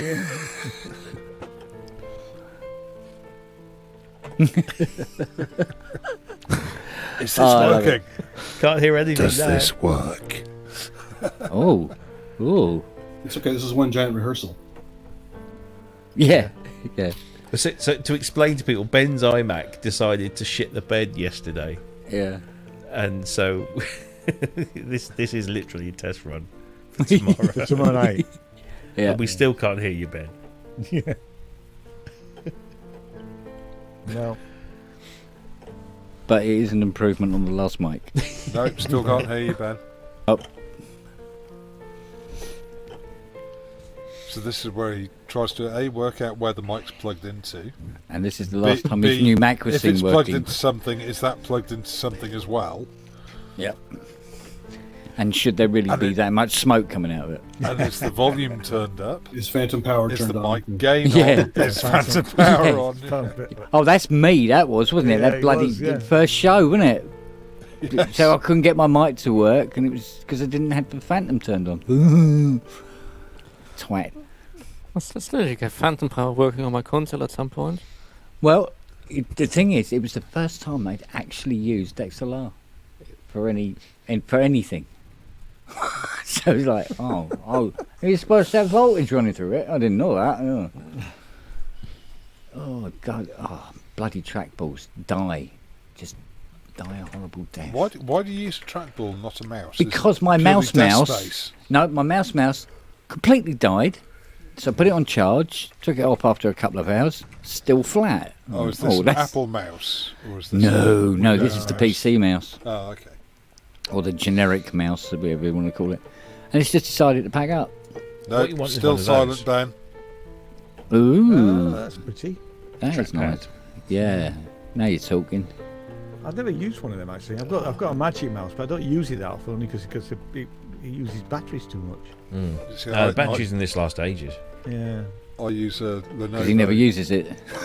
Lenovo keyboard with the nipple or nib or track point, I think they call it. Yes, track point. That's the way forward. Nelly. Cheap Logitech. Yeah, absolutely brilliant keyboard. Can't fault it. Excellent. It's the only nipple I can never get on with. It's not as nice as the one they put in the laptops. Yeah, well, I'm using the laptop one at the moment, and it's I just love them. Well, I have my lovely Matthias. Oh, shut up, you stupid fucking device. Sorry. Not you, Robert. No, traditionally you're supposed to say Alexa in front of that. Yeah. I've got headphones on, it doesn't work. But yeah, I have my lovely Matthias keyboard here, which of course everybody here hates. And I think my flatmate hates as well for how loud it is. Proper mechanical keys. Matthias are clones of the IBM switches. Those chukka keyboards. Oh my god. Yes, if you know the until the 90s Mac keyboards when they still were proper mechanical, those amazing IBM switches, those are clone of these. I've still got my original IBM AT keyboard. Yeah, I think I've got a clunky down here as well. I've got one in the office actually. They're bomb-proof. Yeah. They also have a giant metal weight inside of them. Yes. I'll tell you what, Robbie, Manny turned up a bit too late, didn't he? He did. Oh, Manny, what have you missed? Oh, what you missed. I'll keep him guessing now, won't it? I will, yeah. What? Ben's broken completely now. There's nothing working. No, still nothing, Ben. Just a plume of smoke. I can go back to the webcam. That's what that is. Yeah, we can hear that. Right, but anything. I thought I've been jamming along with whoever's playing. Robert. On my Hydrosynth. And I can hear it fine, and I'm thinking that sounds quite nice. And then after a bit, I'm like, nobody's commenting on what I'm playing here. They're a bunch of bastards. Well, we are. I mean, true. and nobody can actually hear what I'm doing because what's coming out my mixer isn't coming into StreamYard. Now, StreamYard has an input on it for audio. Yeah.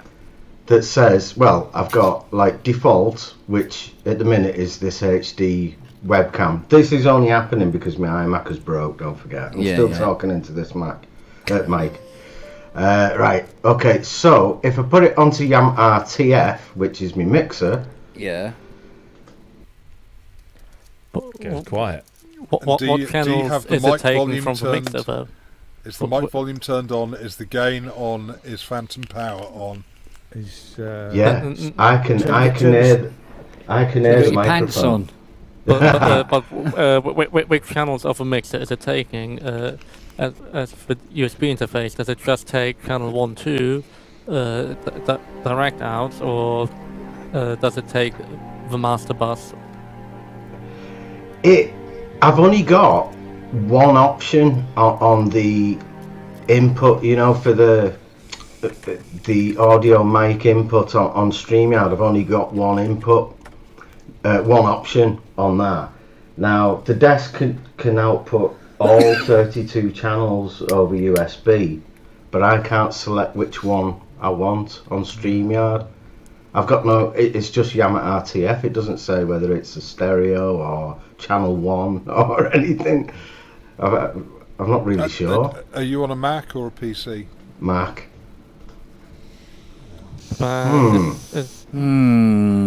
Have you tried the obvious things? So unplug. If you go into the audio settings of a Mac, can you, as the default, select a different? You can. Bus. I will. I Yeah. don't know about a different bus. You can go into and select. You should be able to go in and select. Select bendy bus. Input. Yeah. They don't off go up.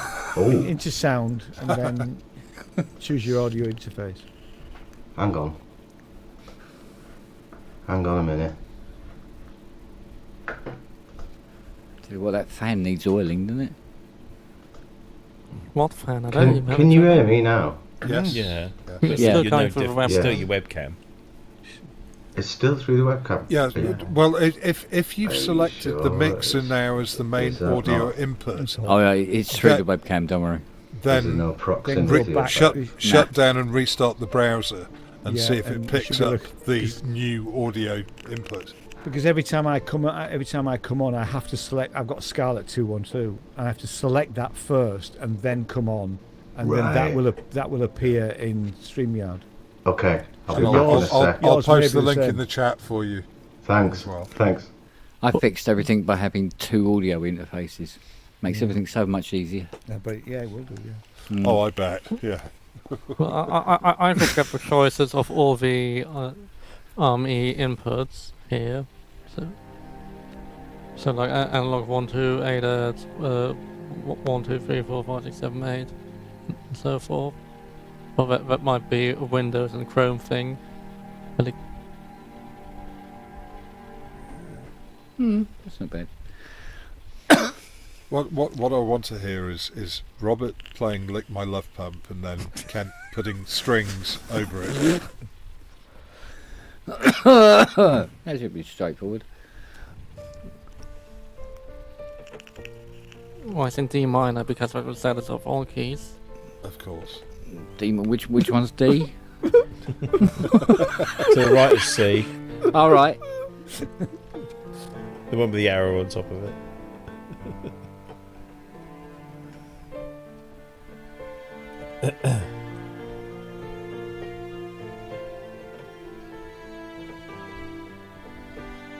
Okay.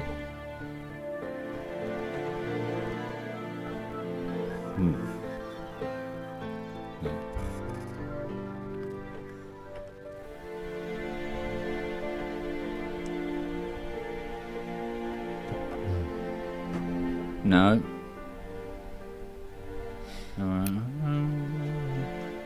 So you're going to show Manny what we've been teasing him with? Oh, A thing. Yeah. I mean, it's technically not a pure A. It's technically an A over D, I think. Now you have to point to modules that this can never be played. You've seen enough of this one.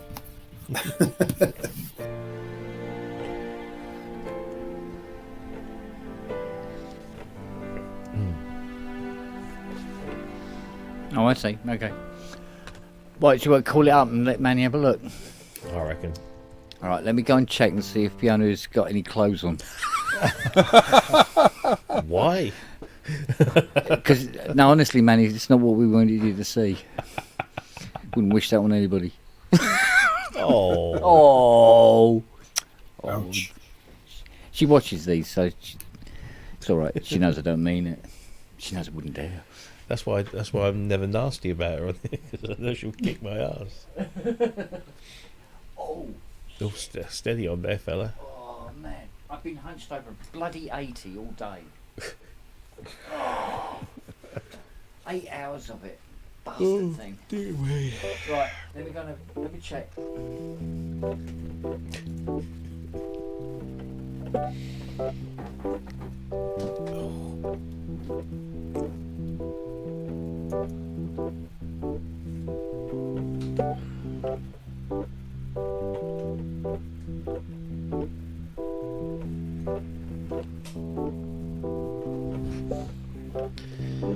Got my Norwich City home and away membership packs the other day.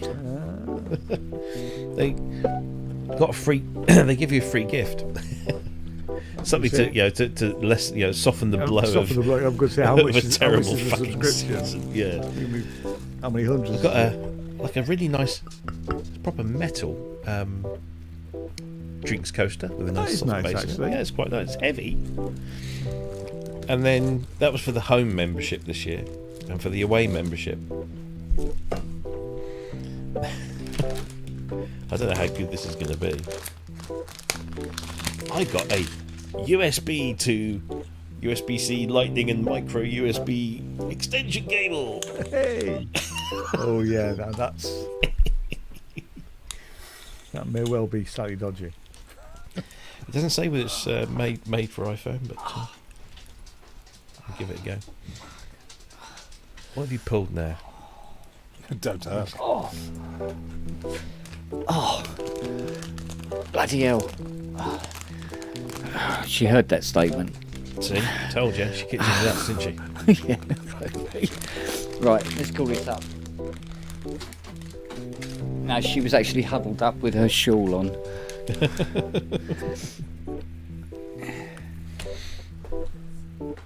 Last year I got a pair of socks. Hey. And in fact, I think that they gave us a pair of socks for the home and a pair of socks for away in different colours.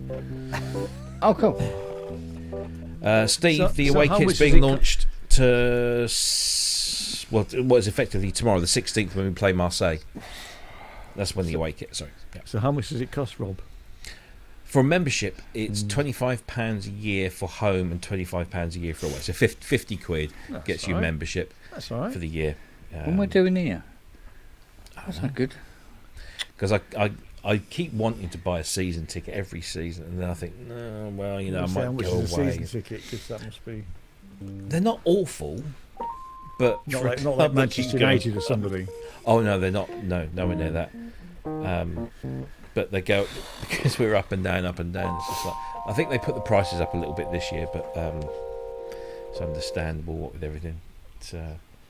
That's not awful. It's and the membership gets you priority ticket access. Yeah. You also get to pick one home game, one away game where you're guaranteed a ticket, whatever. You get discounts on travel. What else do you get? Discounts in the store. Oh, and you get to listen to every home and away game on the internet. Oh, cool. Or your phone, or wherever you are. So you don't have to tune into local radio. And where are they? I mean, you're talking to a guy who doesn't follow football at all. So where are Norwich? We've just got relegated from the Premier League back down into the Championship. Because I can't even tell you where York are. I guess second. Didn't they? I think they got relegated out of. They're league. out. So they're in the National League, aren't they? That's right. Yeah. Well, there was a dodgy deal because they sold off Bootham Crescent, which has been around for decades. Yeah. And there was some sort of really weird dodgy deal, and it's going to be turned into houses, and they're out of town now. Here you go. I'm just going to put Kent's thing full screen. Oh, brilliant! Here we go. So this one's for Manny. Oh, hello. Hello. Siri the dog. Ready? Yeah, go for it. Dun, dun, dun, dun. Dun, dun, dun. What's my piece of furniture below the lovely controller? Look at Siri. Look at Siri's tail. Oh, bless Siri. Dead dog. Oh, what's that, mate? Dead husky. Yeah. Charlie. Superb. Come here, Sis. Come on. Oh, God, they've looked. They're running at you. All right. Noah. Yeah, so look at that. There you go, look, GS1. Wow. That's for card reader work. Almost. It's getting there. Getting there.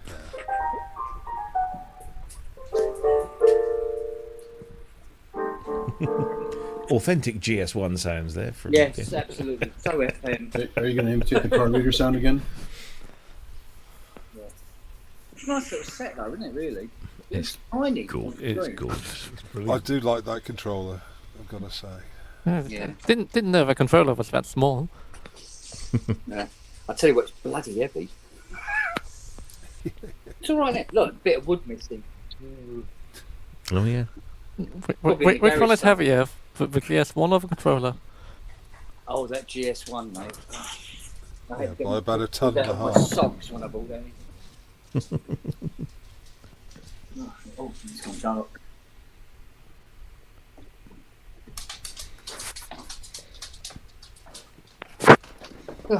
So what happened to Piccaro's one? What Because he said he was getting that repaired, wasn't he? Oh, yeah.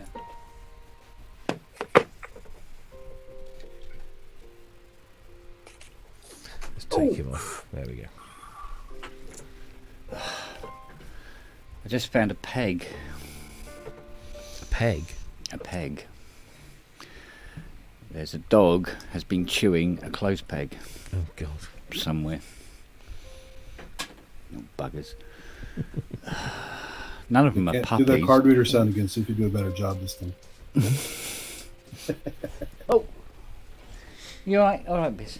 Alright, Mrs. Alright, girl. Oh. So, Manny, you got any parts for it? There you go, look. Well, that.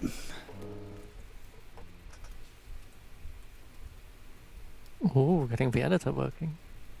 Oh. Now that'll be another great show. Don't seem interested. Who, Yamaha? Yeah, Yamaha. Yeah, Yamaha. I remember. Oh yeah, I remember chatting with Yamaha in some capacity. I think it was probably through Dusty. To asking them about, doing something along the lines of, well, maybe if you do your new motif and perhaps put polyphonic aftertouch in it and make a flagship again, like what you used to.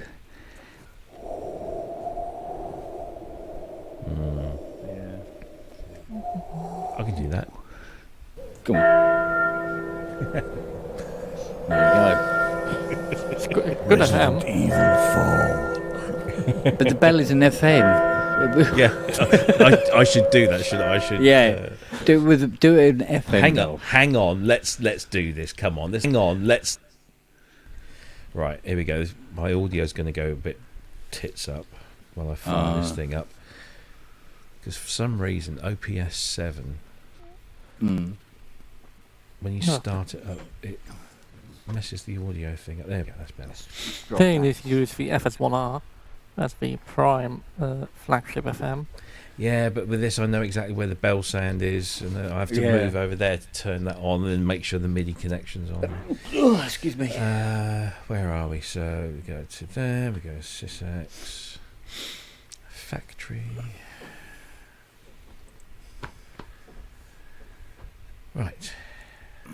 Let's do this properly. Come on. 3 GS2s to make 1 GS1. The false economy, Manny. Could only take 2. Well, hopefully tomorrow I'll have this card reader working. Well, I've sent you the link to the schematics. Yeah, thanks for them, Sess. Really, really simple. Oh yeah, the card reader itself is ingeniously basic. But the control board for it is simple. Yeah, there is one custom IC on it where we'd have to guess the components, but I just got a feeling there's nothing wrong with that particular chip. It's just everything else is a bit worn. Yeah. But like I said, I mean the motor was almost completely seized. Got that sort because having a seized motor is not very good on a card reader. So I thought that was a normal card reader problem where the motor just goes and then that normally.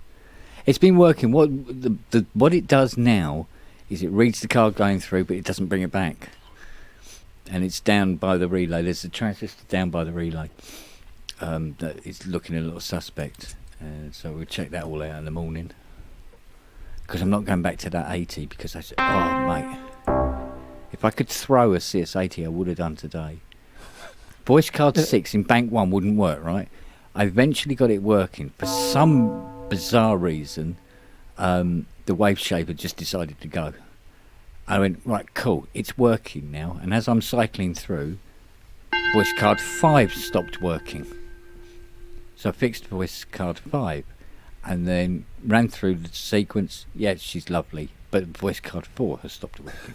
The VCO had gone in voice card 4. And I go, yep, it's a cascade collapse. Okay, brilliant. I'm walking away from this piece of shit right now. I will come back to it maybe Monday. Is that the mouldy one or a different one? Yeah, this is the mouldy one. And this is what they do. Where they've been damp and cold and hot and stuff like that. And then you start firing them up and actually using, they're on while you fix bits and pieces. You start getting failure after failure after failure after failure. Mm-hmm. Not just anything yet as a CADA console then? Yeah, I think the only reason that it hasn't lost any cards in Bank 2 is because only 3 of the voice cards were working anyway from the get-go. Ooh, there you go. So there you go. Somewhere ominous down the bottom. Lower. That's more Top Gun. There's more Taco Bell. That's what I was going for.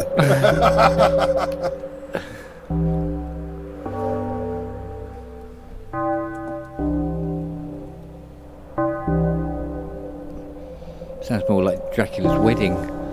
Jan Hammer used that a few times in Miami Vice. Yeah.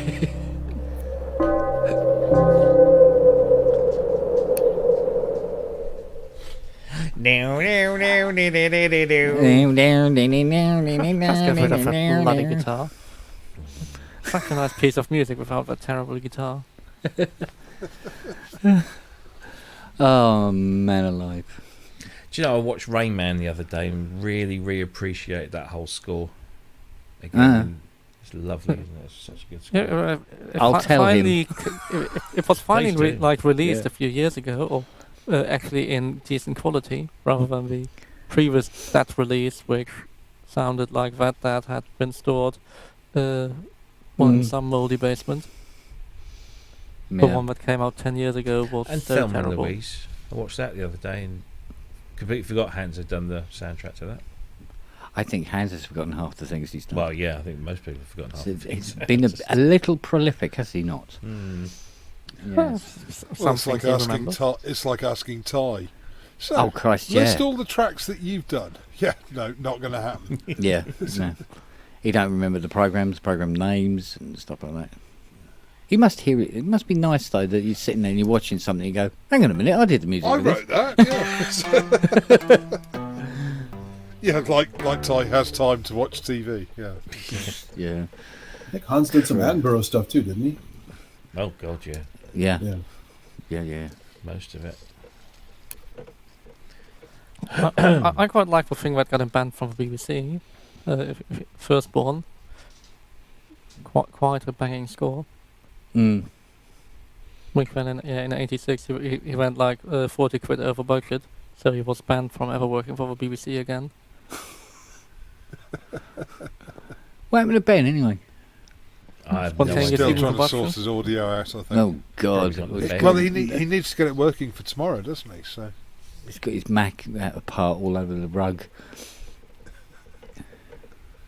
Yeah, but people keep telling me that Macs never go wrong. They don't. Well, they don't. It's until they do. Yes. What was it you said earlier, Robbie? It's not the computer. It's the problem in chair, not in computer. Yeah. Yes. Okay.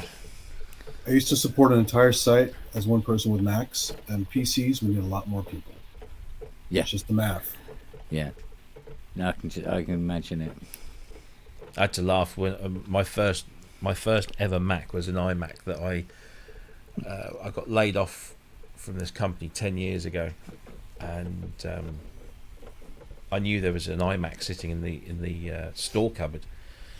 And I said to someone, like one of the engineers, I said, "What is that there?" And they said, "Oh, it used to be so-and-so's. But the new IT manager refuses to have Macs on his network." What? Okay, so I went to see him, and he was Well, if you want to do a shared account system, it is bloody painful to get that to work half decently. So I went up to him, and he was a Scouser, ex-army or something. Used to do IT, Microsoft. Like IT in the army. Yeah, and he was literally Microsoft. You cut his head off, and it would say Microsoft in his neck. It was. Yeah. And he just, I'm not having any of that connected to my. Can't do the accent. I'm not going to have any Mac shit connected to my network. And I'm like, okay, sell it to me then. So I bought it for 500 quid. And once you go Mac, you don't never go back. You don't have any more money. But yeah, you don't have any more problems. Yeah, don't have any more money for the rest of your life. It's true. Yes, you're perpetually tied into an upgrade path that you know you can never afford, but you know that you can never afford not to. Yeah. Well, like I said, I've had I've had 2 iMacs in the last 10 years, and I bet there's not many PC owners that can say they've got the same machine for that long without actually upgrading any bits in it. It's like when I said to Rich about getting that Mac Studio, and he was saying about it was really, really ugly. I said, yeah, but I'm going to buy a doily just to put over it. but the Mac Studio is just like 3 Mac Minis stacked on top of each other. Yeah. It's neither gorgeous nor is it. It's just a square piece of aluminium. Just a big slab of aluminium that will eventually also overheat. One Mac I would like to buy is one of the translucent case iMacs. Oh yeah, I'd love to have one of those. Back, isn't it? I remember when I worked for Gateway Computers, we released a PC version that was available in different colours. Yeah. Wasn't it Gateway that used the black and white cow motif? Yeah, because that's where Gateway Computers started in a cowshed in South Dakota. Never knew that. Yeah, I think it was. I can't remember the name of the guy. One of the guys that started it was two guys. They basically decided they were going to build computers and sell them, and the only space that they had was like their parents' or their grandparents' cowshed. Bob and Earl. Something like that. Yeah. Actually, they were really nice guys. They were proper. They even with the UK division, they always kept in touch, and they're very personal. I remember when I got laid off, and I think my last day was like the end of July of 2001. Yeah. And then September 11th happened, and a bunch of us ex-Gateway employees were like speaking to people in America, and Ted, that was his name, Ted something, I can't remember. Andy might know. Where was the guy that behind Gateway Computers called Ted? Ted something. Anyway, I emailed him like just thought thinking Sorry, of you. I don't know blah, Gateway blah, blah. stuff that well. And he emailed me back, and he even remember. He's just like just very very nice. Ted Waite. Ted Waite, that's it. Yeah. So. Very, very. It was a good little company to work for until they fucking laid us off. But there you go. Yeah, I for some reason I'm drawn to iconic vintage computers. Obviously, the Cray one, the next machine, Cube or Workstation. The Cube. Wasn't the operating system on the next slightly ropey though? Well, no, it's what OS X is the basis for Mac OS. The Dragon 32. There was something. No, BBC Micro, not Dragon. BBC Micro, Archimedes. Next. Torch. VIC 20. iMac. VIC 20. I never liked the VIC Commodores. 20s. I've VIC got a 20 was Spectrum. great. I've got a ZX80, ZX81. Didn't the Dragon 32 have a propensity to overheat, and the top of the thing used to melt down into That's it? because of the dragons in it. I used to have an Atari 400. Oh White yes. clean Oh keyboard. Christ, that's going back, isn't it? Yeah. Was I that sold it a few was that years with ago. the touch membrane? Yeah. The membrane keypad. Yeah. I remember my mate got so pissed off one Christmas because his parents said he wanted a ZX Spectrum, and his parents bought him an Oric 1. And he was so pissed off because there was no games for the Oric 1. No. I used to sell, because I used to sell computers back in the day. Uh-huh. I remember the New Brain. Everybody really liked the New Brain. Yes. Yeah. God, bloody hell, that's good. And it was the Apple II at that point, I think. Yeah. Oh God, Escom. Wagoo's just mentioned Escom. I remember them. Brent, here's a funny story. So I used to work for Argos, And one day, one of the female managers, because I was a manager, and she phoned me up. And she says, "Can you come down to?" I think it was Clapton. She worked at. So she said, "Can you come down and meet me after work?" And I'm like, "Okay, why?" So I need to talk. No. It would have been nice, but so I need to talk to someone. You need some advice. And I said, "What is it?" She said, "I'll tell you when you get here." So drove down, and we met in this bar. Yeah. And she said, "So the area manager has been making advances towards me, in quite a serious fashion. What should I do?" I said, "You fucking report the bastard." Yeah. "Oh, well, I don't know." So I said, "Look, stiletto to the testicles." Well, yeah, works every time. I'll support you in whatever you do, but you need to report him. So I go back to my store, and my assistant manager,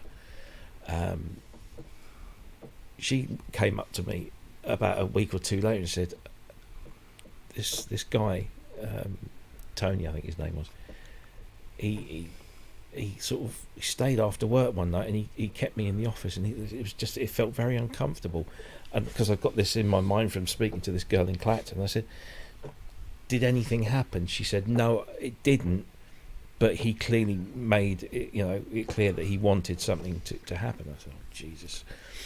So I said, "Listen, can you speak to this this woman in Clacton? She'll speak to you. She'll know exactly what you're talking about." And then they started talking to others, other female members of staff, and it was rife. He was just abusing much more. Yeah. So they eventually, they reported him, and he got fired.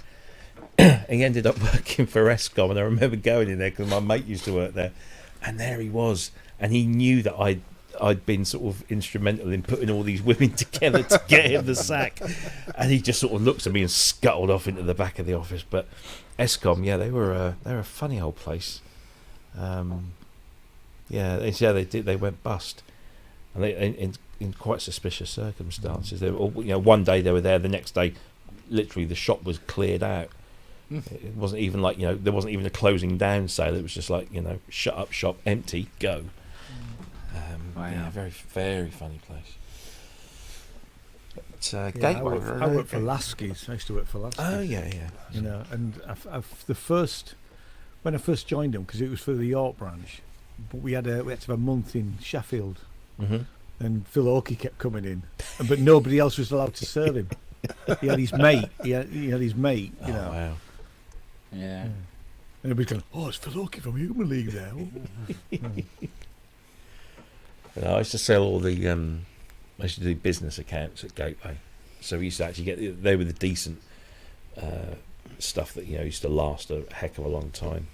But they used to have this ritual. I say ritual. They before you open our office. I didn't work in the retail store, so the Gateway retail store. If you ever went into a Gateway store, it was fitted out like a cowshed.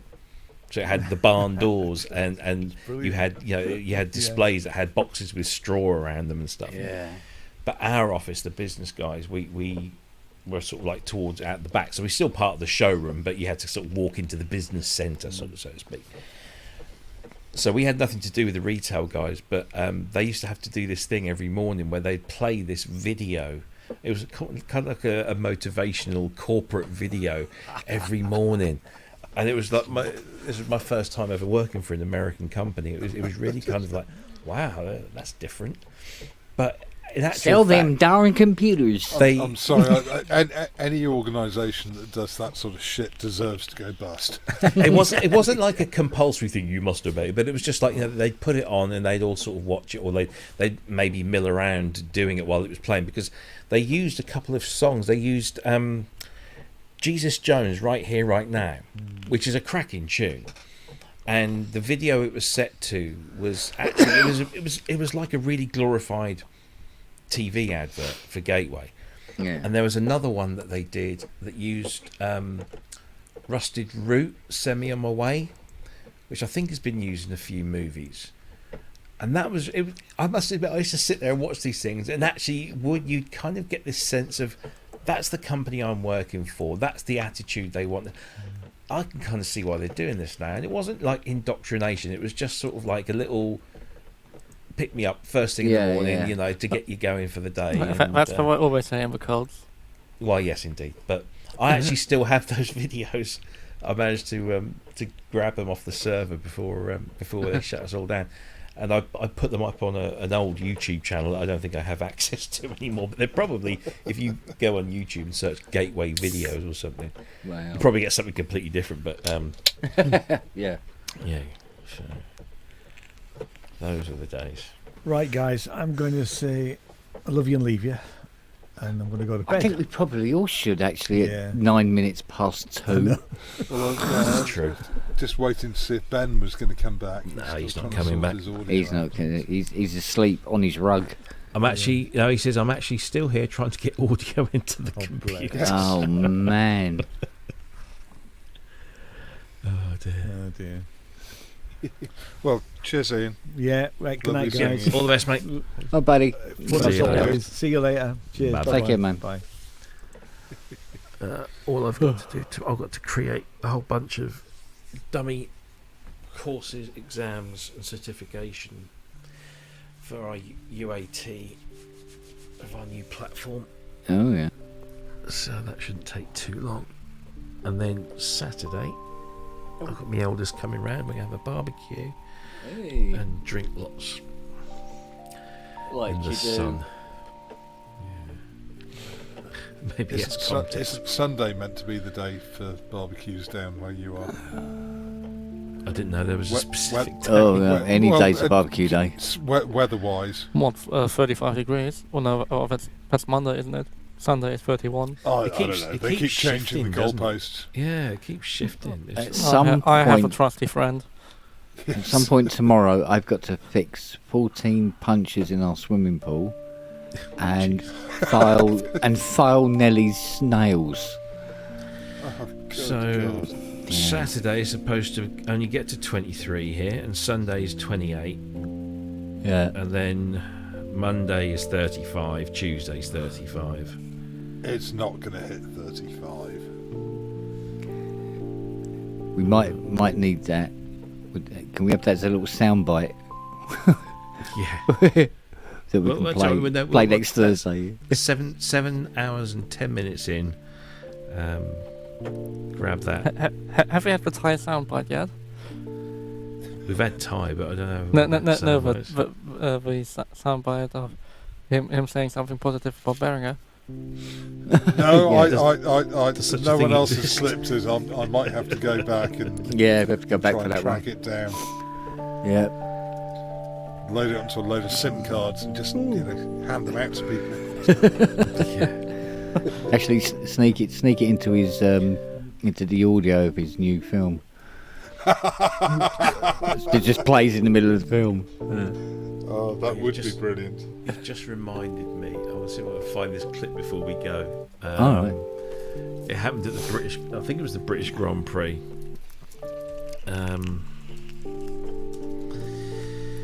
Not the idiots running out onto the track. No. This is properly funny. Oh, look at that! It's when Lance, what's his face, in practice. Let me just grab this because this is funny.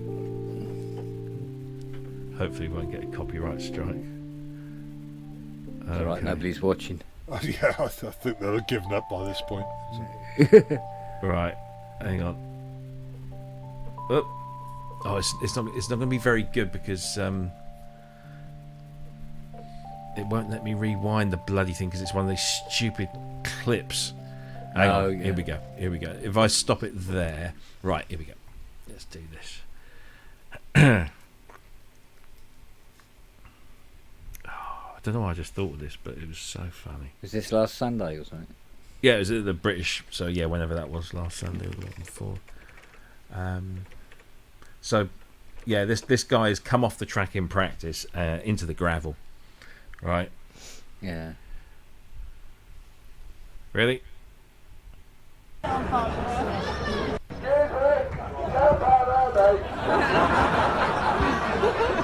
you get that? Some guy with a megaphone. Excuse me, you can't park there, mate. Oh, nice.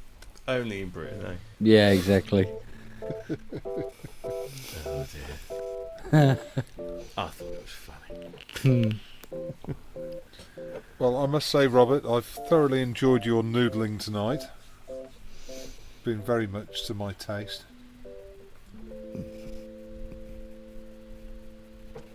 What, my chopped liver?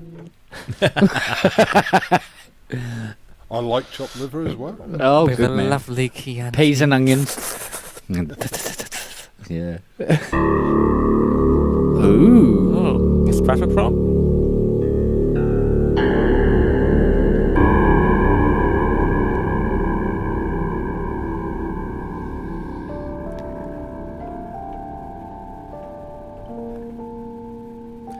Not on release on that. It's that Behringer's new mouth organ. That's a good old DX7. Yeah, it sounds really nice actually.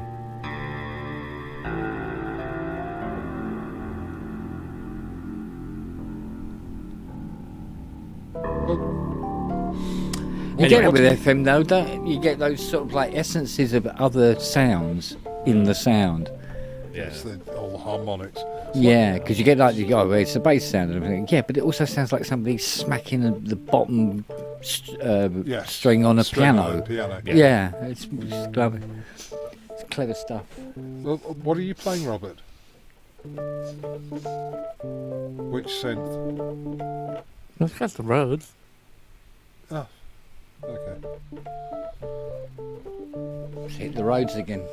Indeed. Hey, Robbie, is that the Arturia DX7? No, that was OPS 7. Oh, nice. It sounded good. It's the best DX7, DX5, DX1, whatever. Yeah. Because the fact you can put two patches together like you can in the 5 and the 1, you just don't get the performance settings. But Yeah, because that was always that thing about it. It always wanted to have like two patches. Yeah. Always wanted to get the depth. Yeah, that's why the 5. I thought you always wanted the 8. Or the 8. Oh, 8? I don't mind. Who's counting? 8? Who's counting? Oh man, that's oh my god! Right. Well, I think everyone's dying, so yeah. I will bid you all good night and look forward to the show later on today, Rob. And Kent, I can stay and away. Ben, if you still Yeah, but it'll be there. sort your shit out. Oh, is Hans going to be around then? No, no, he's not. Too More's the busy. pity. Yeah. And good night, Robert, and good night, Andy, and everyone else who's been in the show, and everyone in the chat. Indeed. Yeah. Good night, one and all. Catch you all soon. Indeed. Indeedness. Yeah, Cheers, guys. Take care. Right, See you later. Take care, mate. Love yourselves. Oh. Bye, everyone. There we go.